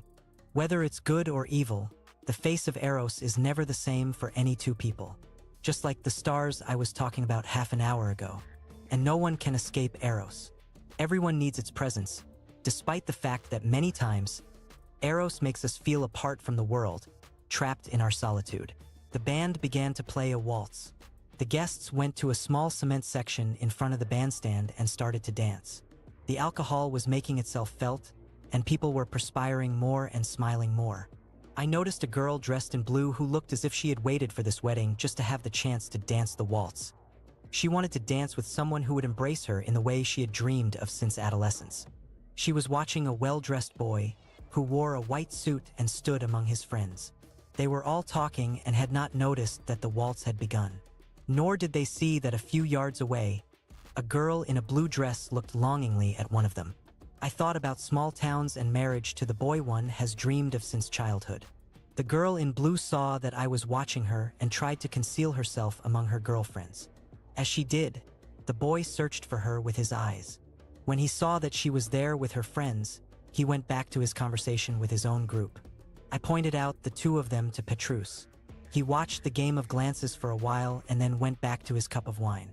"They act as if it were shameful to make any show of love," was all he said. A girl near us was staring at Petrus and me. She must have been half our age. Petrus held up his cup of wine and made a toast in her direction. The girl laughed in embarrassment and pointed toward her parents, as if to explain why she did not come closer. "That's the beautiful side of love," Petrus said. "The love that dares. The love for 2 older strangers who have come from nowhere and will be gone tomorrow. Gone into a world where she would like to travel too. I could hear in his voice that the wine was having an effect on him. "Today we will talk of love," said my guide, a bit loudly. "Let us speak of true love, which grows and grows, and makes the world go round, and makes people wise." A well-dressed woman near us seemed not to be paying any attention at all to the party. She went from table to table, straightening the cups, the china, and the silverware. "See that woman there?" asked Petrus. "The one who's straightening things up? Well, as I said, Eros has many faces, and that's another of them. That's frustrated love, with its own kind of unhappiness. She is going to kiss the bride and groom, but inside she'll be saying that a knot has been tied around them. She's trying to neaten up the world because she herself is in complete disorder. And there," he pointed toward another couple, the wife wearing excessive makeup and an elaborate coiffure, "is Eros accepted, social love without a vestige of passion. She has accepted her role and has severed any connection with the world or with the good fight." "You're being very bitter, Petrus. Isn't there anyone here who can be saved?" "Of course there is. The girl who was watching us, the adolescents that are dancing, they know only about good Eros. If they don't allow themselves to be influenced by the hypocrisy of the love that dominated the past generation, the world will certainly be a different place." He pointed to an elderly couple sitting at one of the tables. "And those two also, they haven't let themselves be infected by hypocrisy like the others. They look like working people. Hunger and need have required them to work together. They learned the practices you are learning without ever having heard of Ram. They find the power of love in the work they do. It's there that Eros shows its most beautiful face, because it's united with that of philosophy. What is Philos? Philos is love in the form of friendship. It's what I feel toward you and others. When the flame of Eros stops burning, it is Philos that keeps a couple together. And agape. Today's not the day to talk about agape. Agape is in both Eros and Philos, but that's just a phrase. Let's enjoy the rest of the party without talking about the love that consumes." And Petrus poured some more wine into his plastic cup. The happiness around us was contagious. Petrus was getting drunk, and at first I was a little surprised. But I remembered what he had said one afternoon, that the Ram practices made sense only if they could be performed by the common people. That night, Petrus seemed to be a person like any other. He was companionable and friendly, patting people on the back and talking to anyone who paid him any attention. A little later, he was so drunk that I had to help him back to the hotel. On the way, I took stock of my situation. Here I was guiding my guide. I realized that at no time during the entire journey had Petrus made any effort to appear wiser, holier, or in any way better than I. All he had done was to transmit to me his experience with the Ram practices. Beyond that, he had made a point of showing that he was just like anyone else, that he experienced Eros, Philos, and agape. This realization made me feel stronger. Petrus was just another pilgrim on the road to Santiago. Enthusiasm. Though I speak with the tongues of men and of angels, and though I have the gift of prophecy, and have all faith so that I could remove mountains, and have not love, I am nothing. Petrus was once again quoting from St. Paul. My guide felt that the Apostle Paul was the major occult interpreter of Christ's message. We were fishing that afternoon after having walked for the whole morning. No fish had yet perished on the hook, but Petrus didn't care about that at all. According to him, fishing was basically a symbol of the human being's relationship with the world. We know why we are fishing, and we will catch something if we stay with it, but whether we do or not depends on God's help. It's a good idea always to do something relaxing prior to making an important decision in your life, he said. The Zen monks listened to the rocks growing. I prefer fishing, but at that time of day, because of the heat, even the fat, lazy fish on the bottom ignored the hook. Whether the bait was up or down, the result was the same. I decided to give it up and take a walk through the nearby woods. I went as far as an old, abandoned cemetery close to the river. It had a gate that was totally disproportionate to the size of the burial ground, and then came back to where Petrus was fishing. I asked about the cemetery. The gate was part of an ancient hospital for pilgrims, he said, but the hospital was abandoned, and later, someone had the idea of using the facade and building the cemetery, which has also been abandoned. That's right. The things of this life don't last very long. I said that he had been nasty the night before in his judgments of the people at the party, and he was surprised at me. He said that what we had talked about was no more or less than we had ourselves experienced in our personal lives. All of us seek Eros, and then when Eros wants to turn itself into Philos, we think that love is worthless. We don't see that it is Philos that leads us to the highest form of love, agape. Tell me more about agape, I said. Petrus answered that agape cannot really be discussed. It has to be lived. That afternoon, if possible, he wanted to show me one of the faces of agape. But in order for this to happen, the universe, as in the business of fishing, would have to collaborate so that everything went well. The messenger helps you, but there is one thing that is beyond the messenger's control, beyond his desires, and beyond you as well. What is that? The divine spark, what we call luck. When the sun had begun to set, we resumed our walking. The Jacobean route passed through some vineyards and fields that were completely deserted at that time of day. We crossed the main road, also deserted, and started again through the woods. In the distance, I could see the St. Lorenzo Peak, the highest point in the Kingdom of Castile. I had changed a great deal since I had met Petrus for the first time near St. Jean-Pied-de-Port. Brazil and the business deals that I had been worried about had practically vanished from my mind.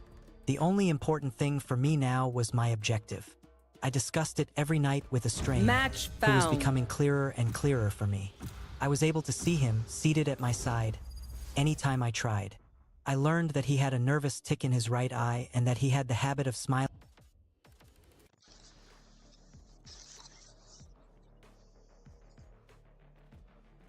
无情。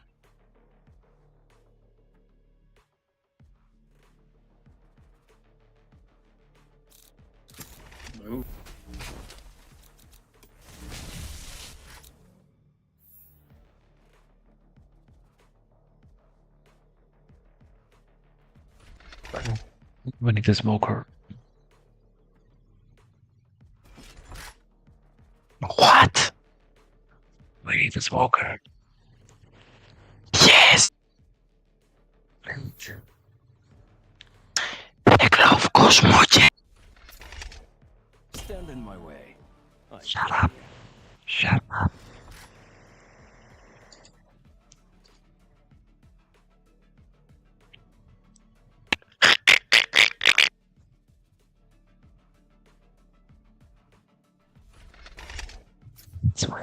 Sweaters.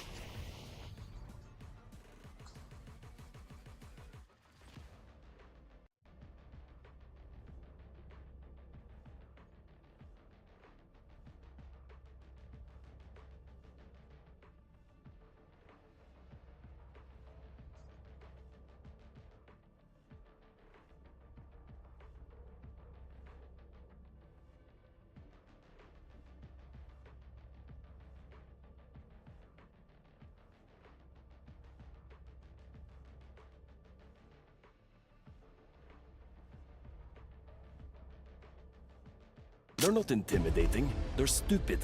Big difference.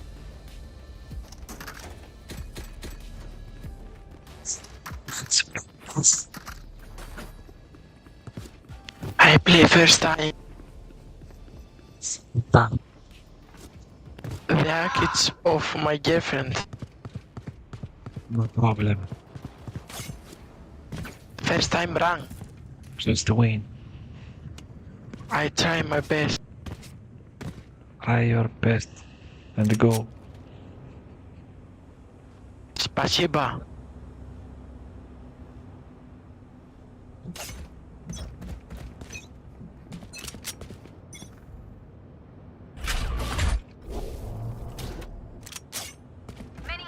Baby.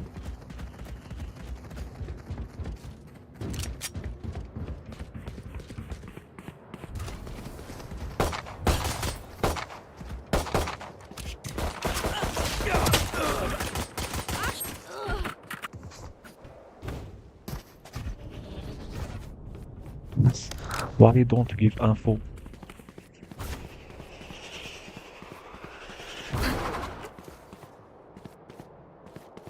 And A, go in A maybe.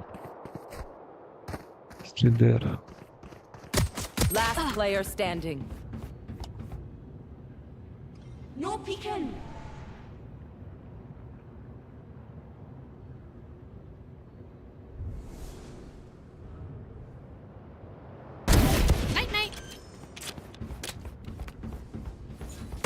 Spike planted.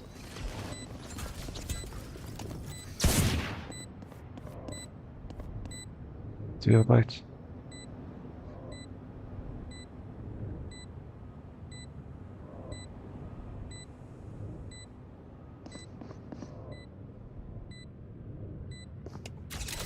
One enemy remaining.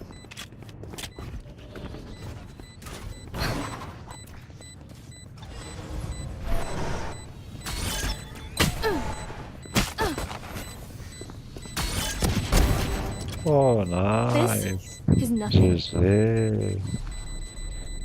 You got this. Clutch.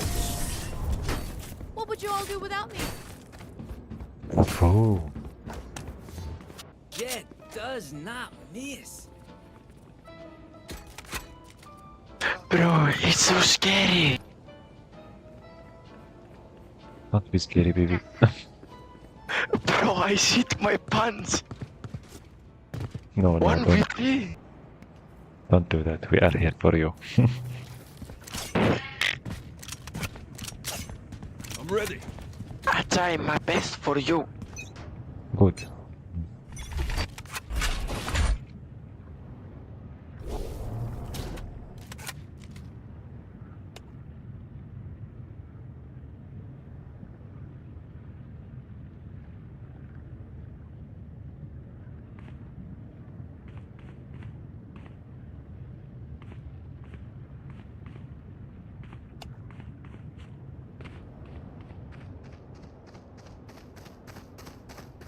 Help!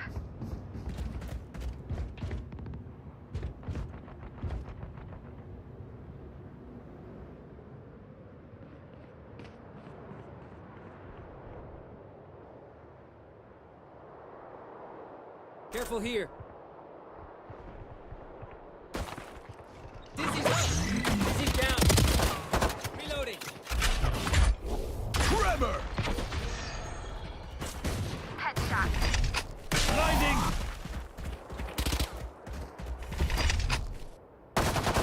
Flash out! Careful here. 30 seconds left. Spike down B.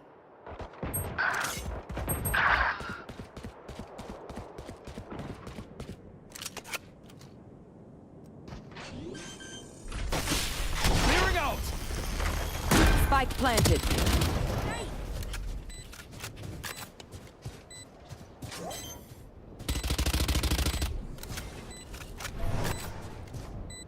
Last player standing. Gotcha. One enemy remaining.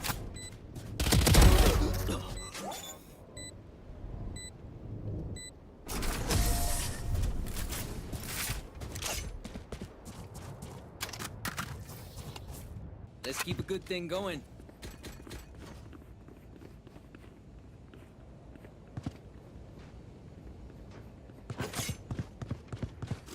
Help!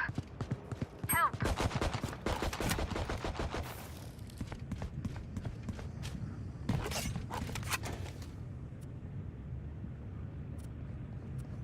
Saving. Gekko, Don't let. Yeah. go meet. Yeah. Drop in a smoke.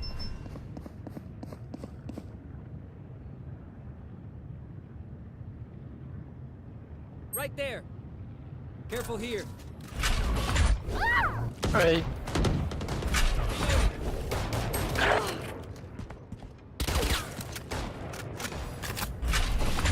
Blow him up, Mosh! Concussing! Blasting!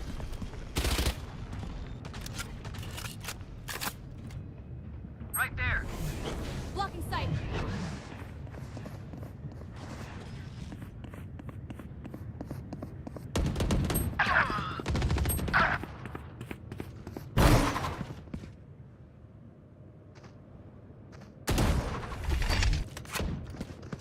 Last player standing.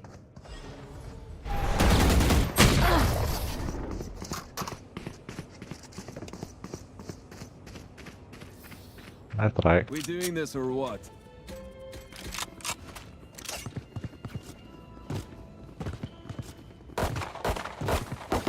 Oh, she knows. I know. Reloading. Why everybody is going to A? Reloading. Leaving B and mid.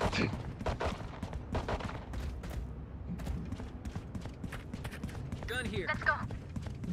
Right there. Thank you.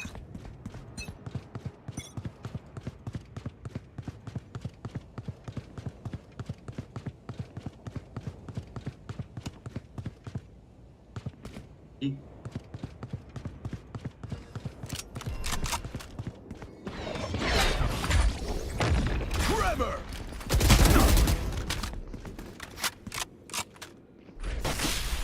Clearing out!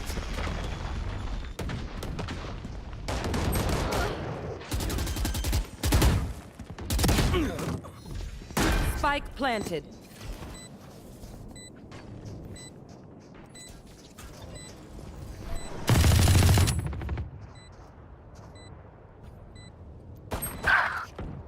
Last player standing.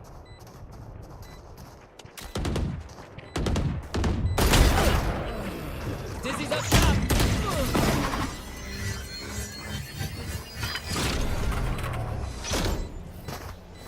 Wind, show me where to go.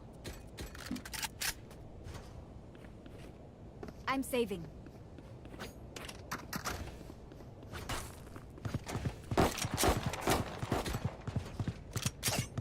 I'm saving.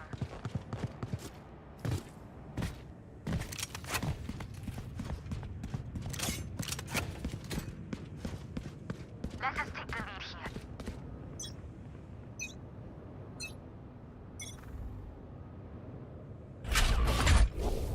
No peeking.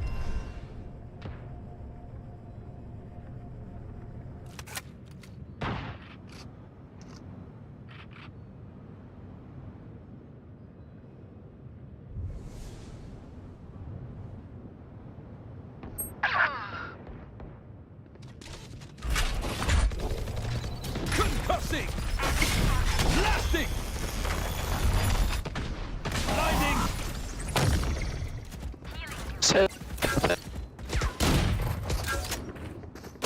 B, B, B, B.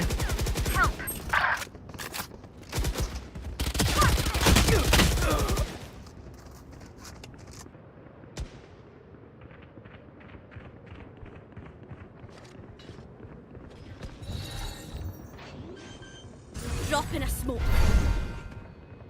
Spike planted.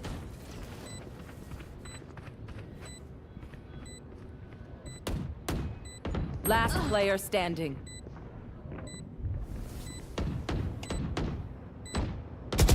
Long.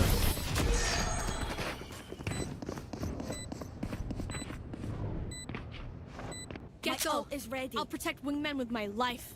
No one will harm our little hero.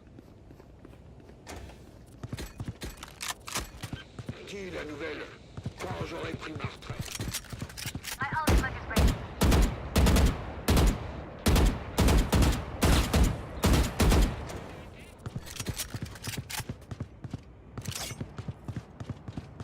Through the calm, I see. Through the Storm, I fight. here. Wall raised. Multiple enemies B. Ah. Spike down B.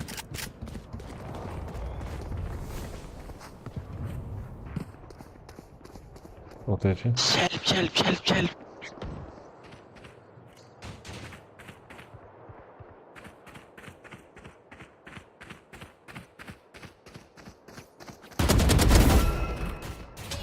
Spike down mid.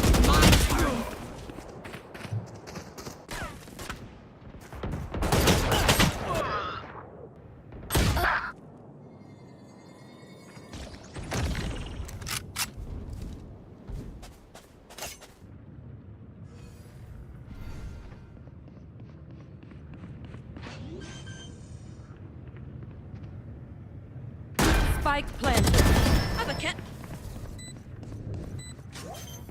Enemy spotted. Mid. Enemy down. One enemy Target remaining. down. Drop in a Last player standing. like I never left. Good job.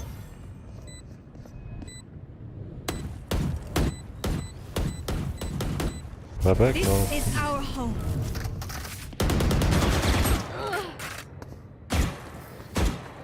So, do we mix it up? Double down? Let's talk.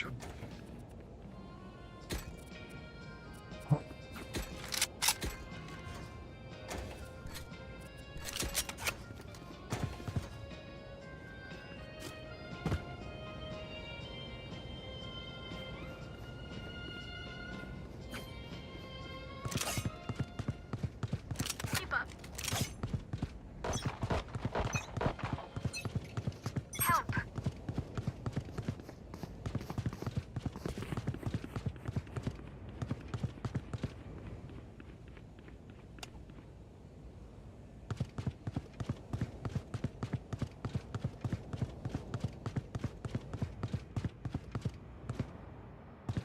Enemy spotted B. Feeling FAI.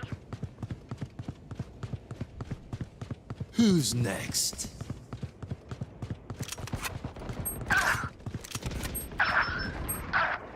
Somebody there. Let's go!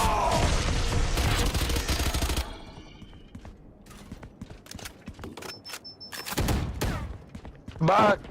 Last player standing.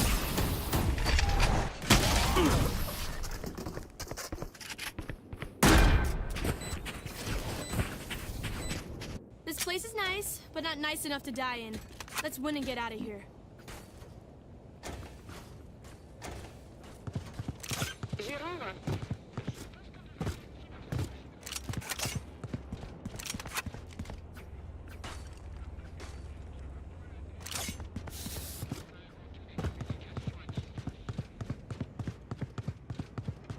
Gekko, go A.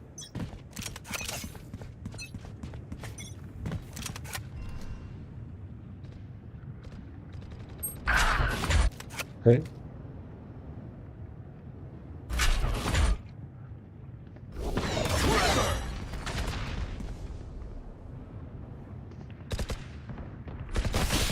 Clearing out!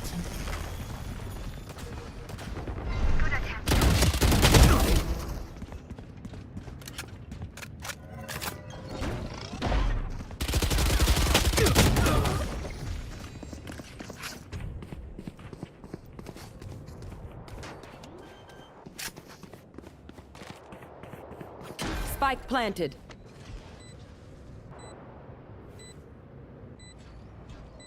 Enemy spotted. A. Push one time.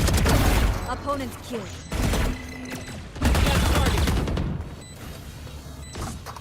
Reloading. One enemy remaining. Good job.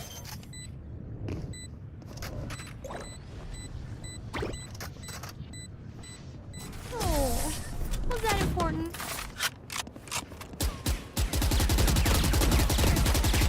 They think they're better than us. I can tell. My ultimate is ready.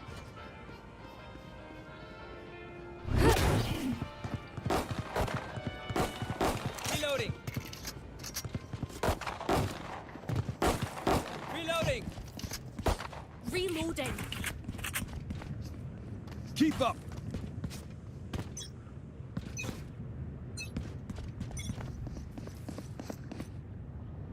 No peeking.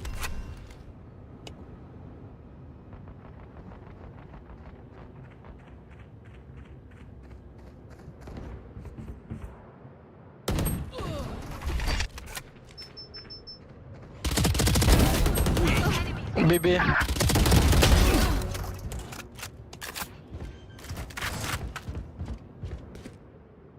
Spike planted. Blinding.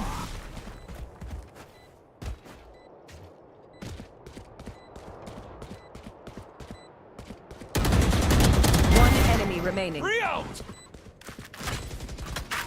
Good job.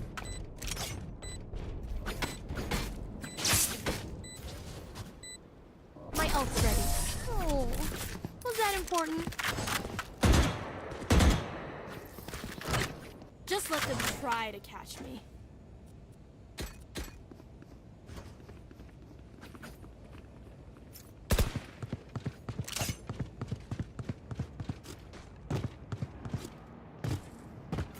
I go.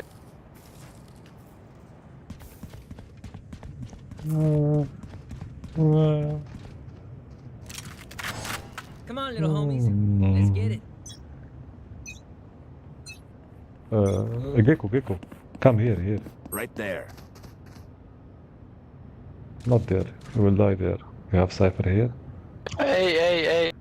Watch this!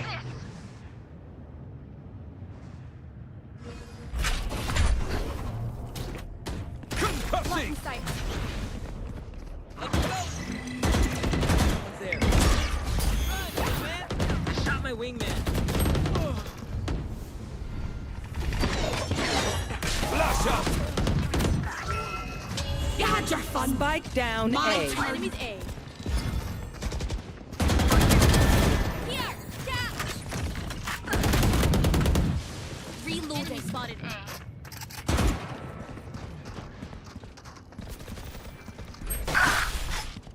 Blasting! One enemy remaining. Drop in a smoke.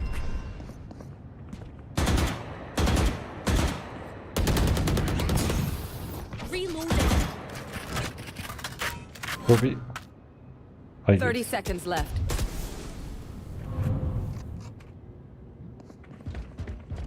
Can you heal Sage?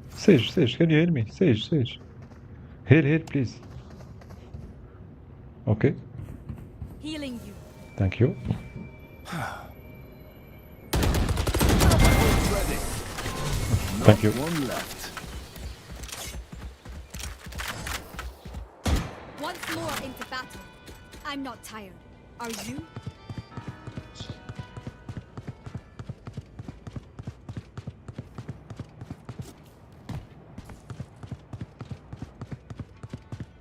Go A.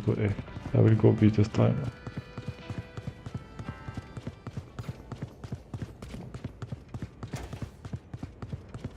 Roll for initiative.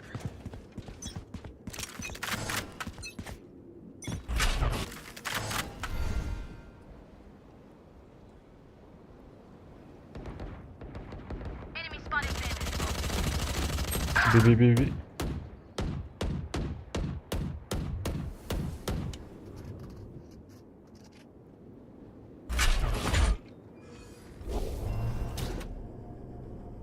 Trevor!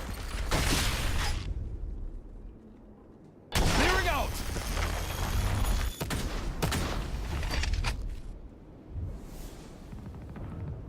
Blinding! Enemy mid.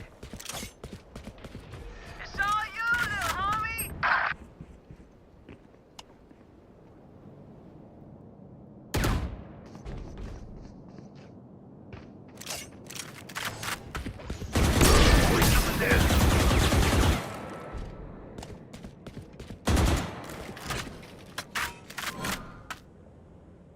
Spike planted. Get out of my way! Last player standing.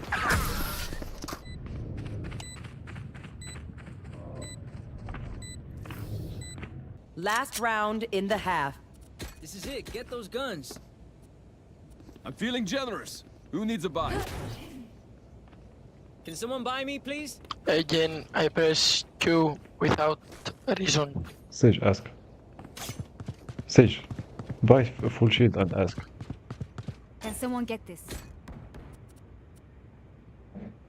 And someone pay for.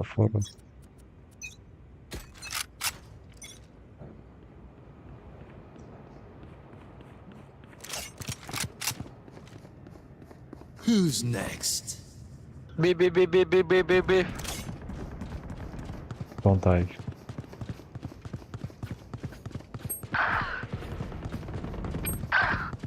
Come on. What the hell? Spike planted.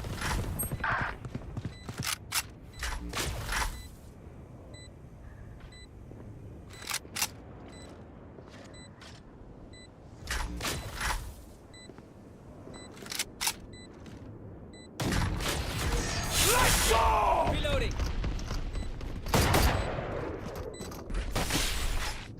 Blasting! Last player standing.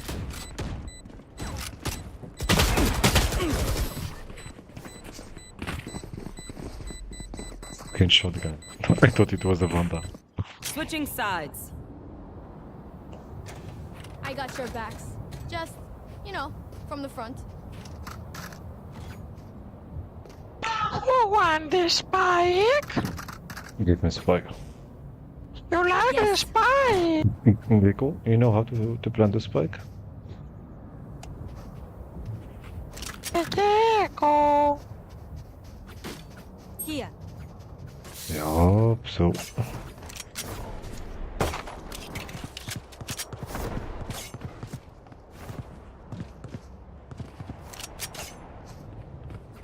Jett, together. If there is Cypher traps, we go to A. Yes. Yep.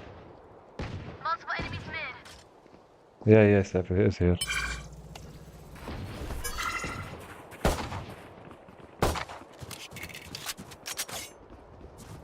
I hit Yoru to die.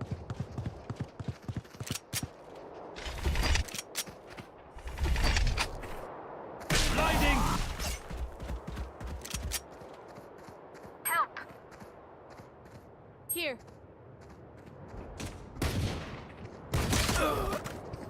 Enemy spotted mid. Up the way.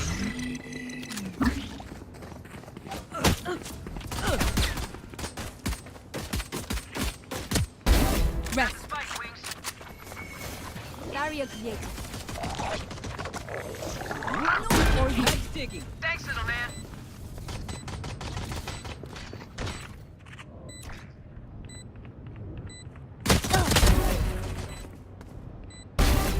Nice.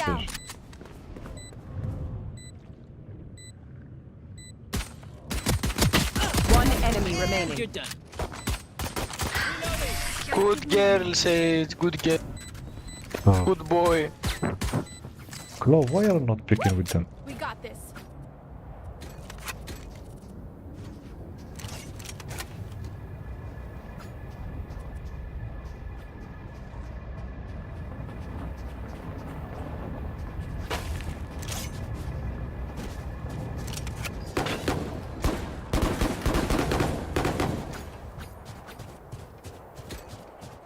Okay. No shorty.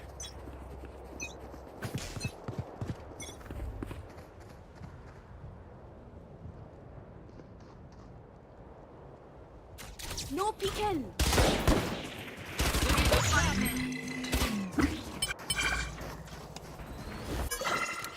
Drop Let's in go. the smoke. Enemy B.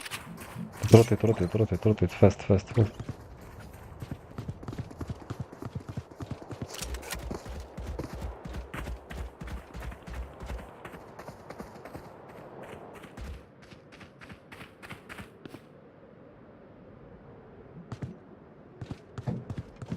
Enemy spotted B.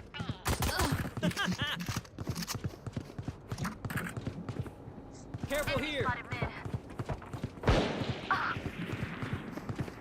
Let's go. Enemy spotted mid. Here.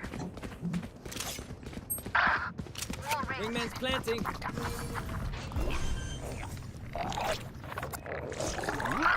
Spike planted. Thanks, wings. Enemy spotted A. My ultimate is ready.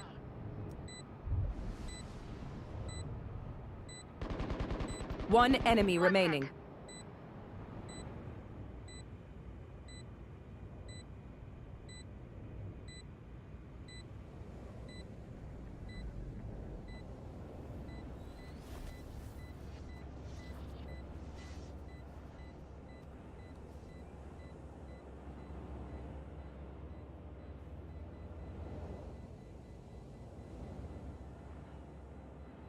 Weapon here.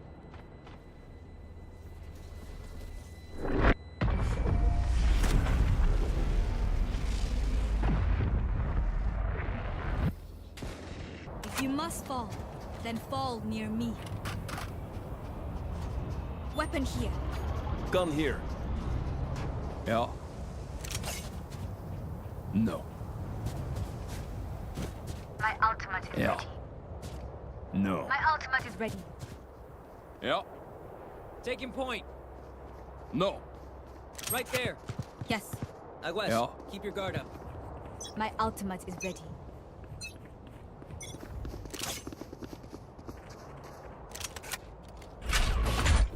Concussing! Dropping enemy spotted mid. Rotate, fast, rotate. Rotate, fast. Bro, what the fuck? It's me!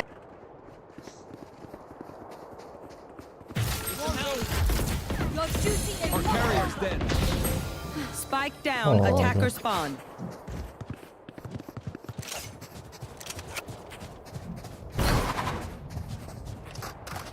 I have the spike.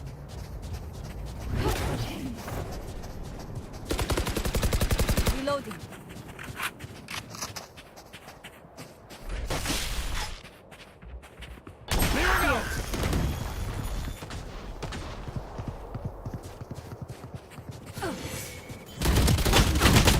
Enemy spotted mid. Last player is standing. Spike down A. Flawless. What?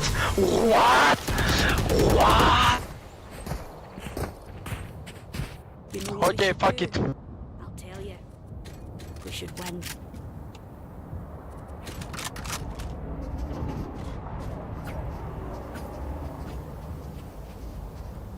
It's rats. Let's go B, guys. Rush B. Rush. Rush B.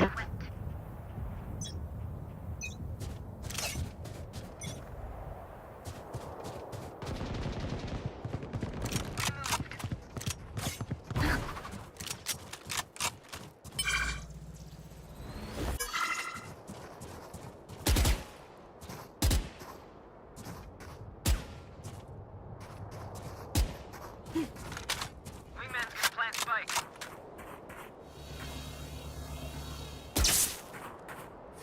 Here. Thanks, little man.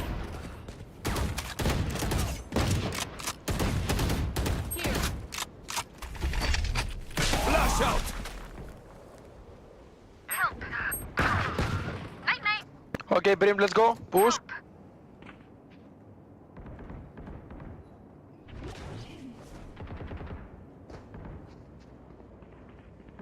One enemy remaining. Good job. Brimstone, good job, bro. Good job. It's I am Bridge, not Brimstone. All of us. Ah, sorry. Bro, we push the side together and we win. Let's go. The teamwork, it's the best. Yeah. You're from where? Where are you from? Me? What do you think I'm from? From Mars. From? Mars. No. I am from Let me- Greece, my let friend. me. Oh. Ah, that's nice. Blocking sight. Bro, I'm 10 HP. Heal me, Sage. Let's rotate. I got eyes here. Careful here. Let's rotate, let's.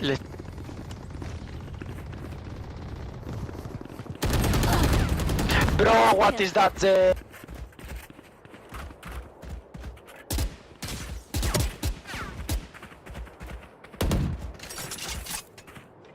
Reloading.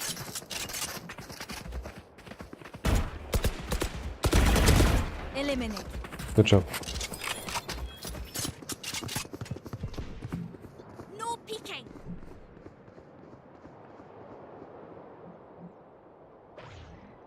My ultimate is ready.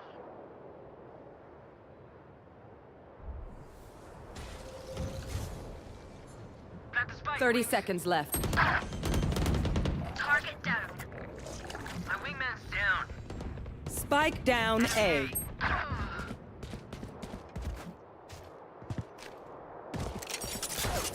Last player standing. One enemy remaining. Plant fast. 10 seconds left. He's far away. Coming from No me. charges. Drop in a smoke.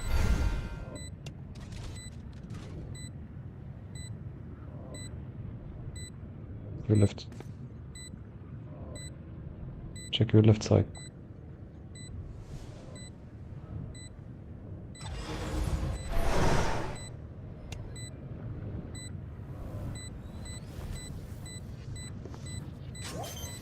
Don't go. No time. No.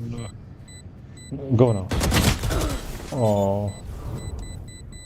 Target the head. Let's try. My ult is ready. Don't be spending too many brain cells figuring them out. Overthinking is just as bad as underthinking.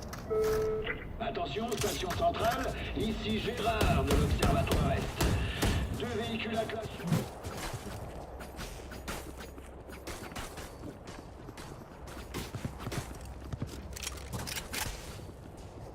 Alright, muckers. Off we go. Get out of my way! Dropping smokes. Wait. Oh my god. What's this? Enemy spotted. Up and away.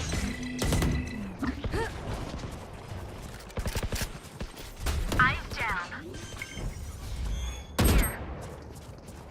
Healing you. Here. Saw you, little homie. Barrier created.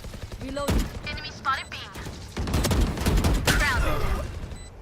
Who's next? 1-5-1. I shot somebody. One enemy remaining. Here.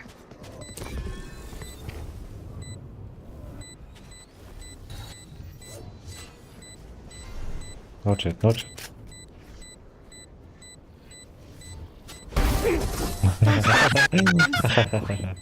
Nice. I hate waiting. Let's do this.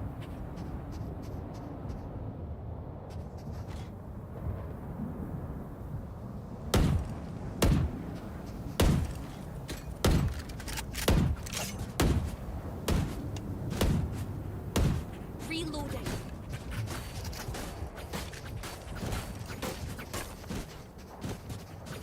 I have your back. Here. No.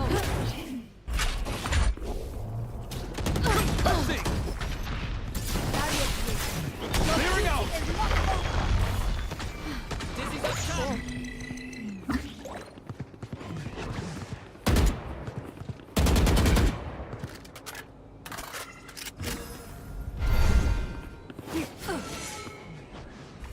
Blocking sight.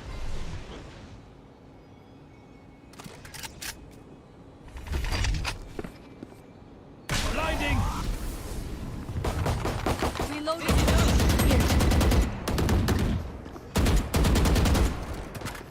Reloading. Reloading.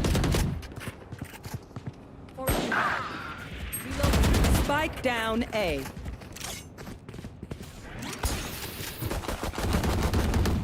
Enemy spotted.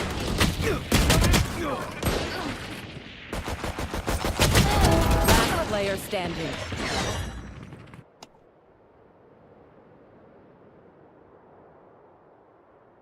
Six. 30 seconds left. I don't know Glove is playing alone. He's just looking for kills. I know exactly where you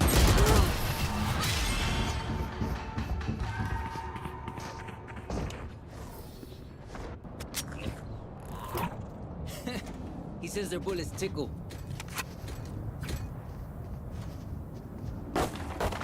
Here. Reloading. Let's push B. Be the best side.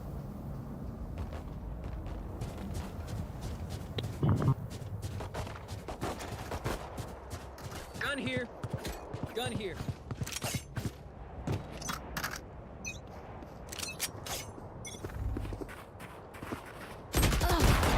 Bro, what the fuck is... Reloading.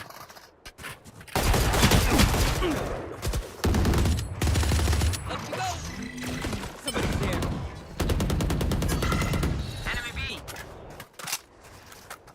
Dropping Healing you. Here, catch.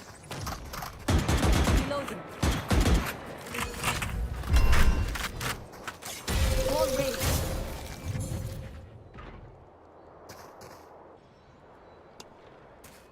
Why is this wall?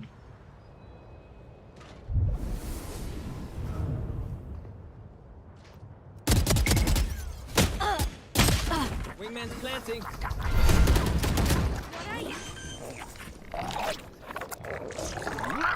Spike planted. Thanks, Wings.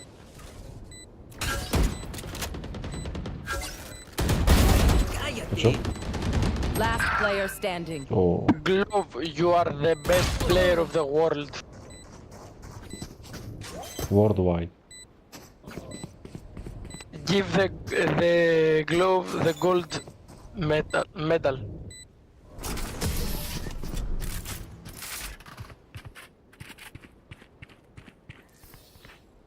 They think What they're fits, so bro? secure. What fits? He don't shoot anything. He shoot there.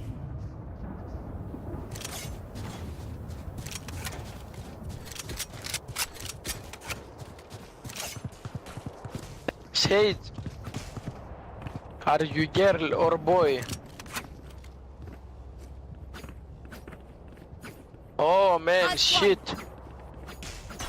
We got these guys. Gekko, what are you? Are you gay? Reloading. I know it. I know it. Gay, trans, it's the same. Reloading.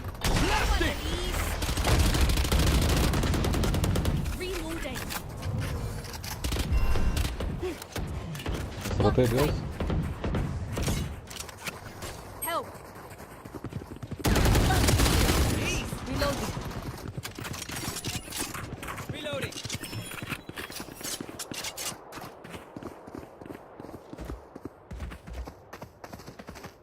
Here. Reloading.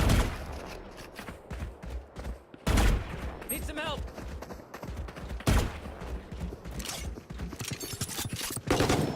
Reloading. Dizzy's up top. Someone's there. You had your fun. My turn. We tend to dust. Concussing. 30 seconds left. One enemy remaining. Spike down A. Shift, shift, shift. Good shot. Everyone is off season. I'll do my job, you do yours.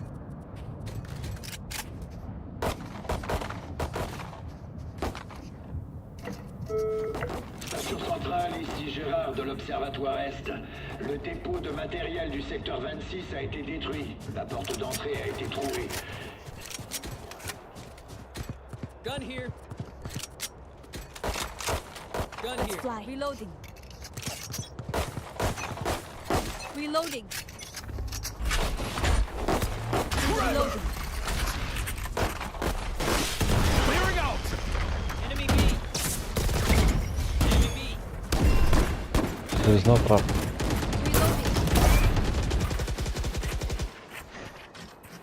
I will ult and we go, okay? He's coming in the mid, in the mid.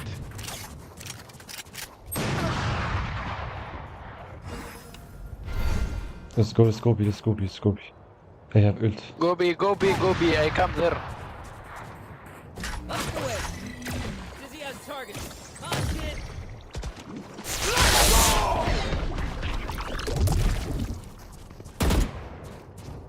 Wingman's gonna plant spike. Spike's digging. Thanks, Lightning. Cypher and your...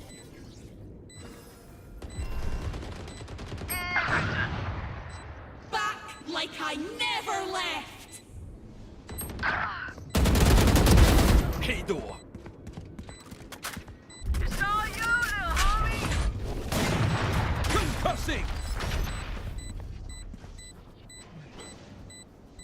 Last player standing.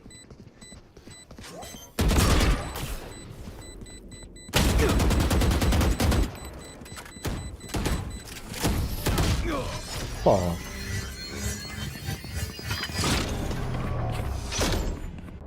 Okay, we know the drill. Stick to your roles and we'll crush it.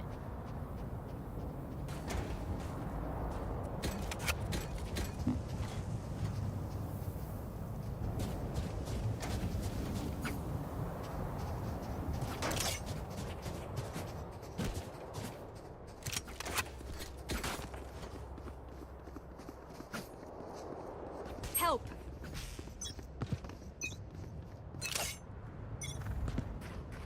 Dropping smokes.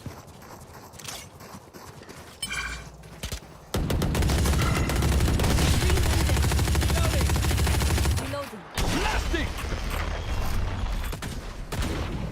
Enemy spotted mid. Reloading. Here.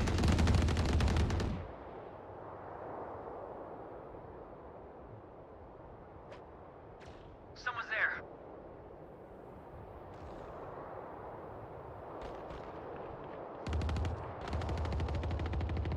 Enemy spotted B. Our spike carriers down. Spike down, attacker spawn.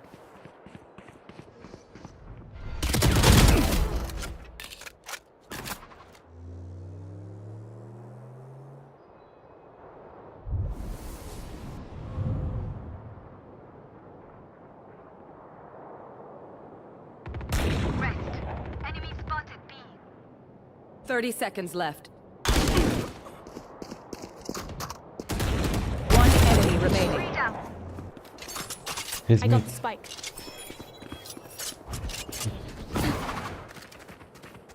Go. Here. He's camping. Go, bro. Go fast, fast, fast. No 10 time, no time, seconds no time. left. Lock in sight.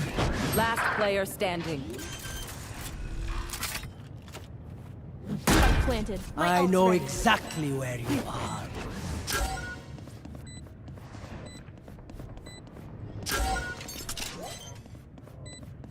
Don't weak, don't weak. No, are you serious? Oh, Stop sorry, guys. Clutch.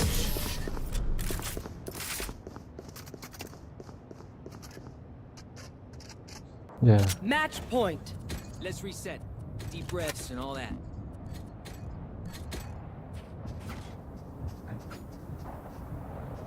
Kia.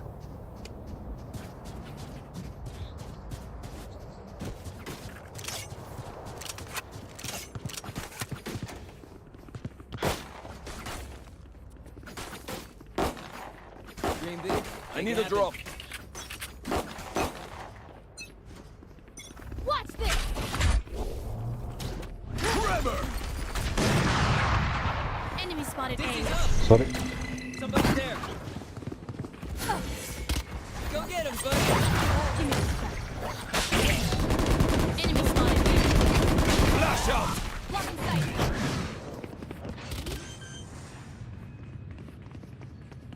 Lock in sight. Planted.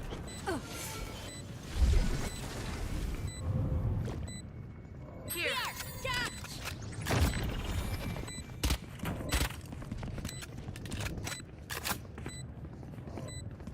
One enemy remaining.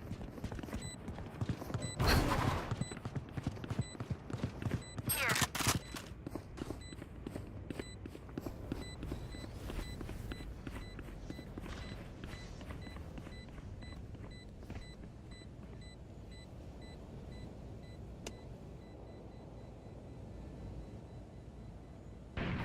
No, no, no need, no need. No need for op, we are attacking. Save.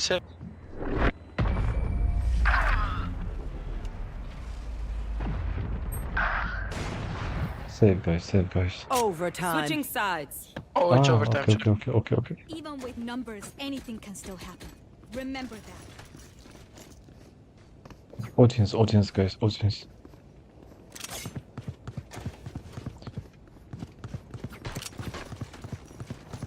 I go A. Go B. Glove, no mid, glove. Go B. come here, breach. Come here, and we go out with shift, I and will we stand. start shooting, okay?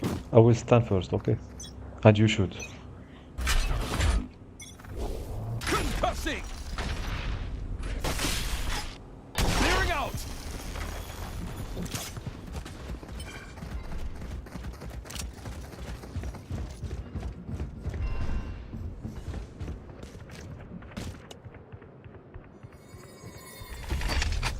Dizzy's blinding! Dizzy has target. Yeah, it's like that. Hey.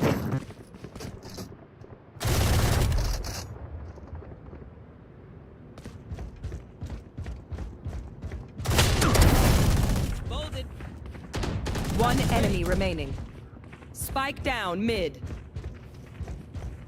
For you. It's A, it's A. You're A.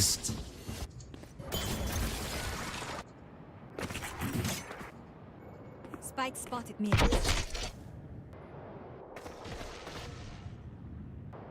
Here.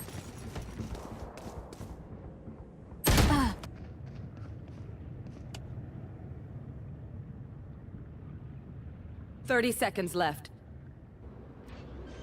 Planting B, planting B, planting B. Go fast, Claw. Spike What the fuck? planted.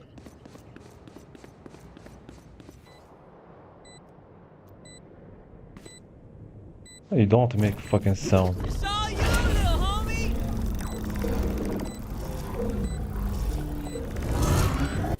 Last Well done player running. standing. Fuck. It's a pit. He's upstairs. Wingman's defusing. Yeah. Good job, good job. Hit him, hit him. Shot my Hit him. wingman. Go. Fast. Good job, good job, good job, good job. Please, Good job, please, good please, job, good job, good job, good job, good job, good job.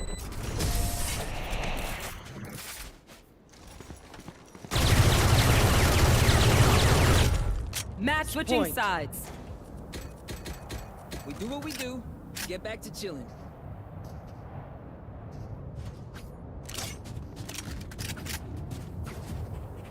No, no, we're attacking. One is. Score beat and. Maybe let's just fake B. Just fake B. Come meet me, Gekko.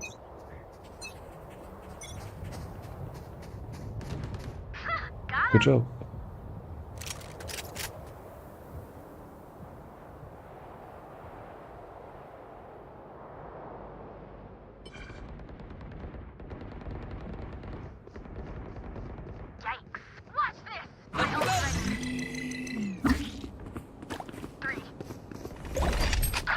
Flash out! Wall raised. One enemy remaining. Nice. I'll spike it down. Spike down A. Go. Attackers win. Time to go home. Scrape these bugs off my boots.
You guys have a good night and see you tomorrow.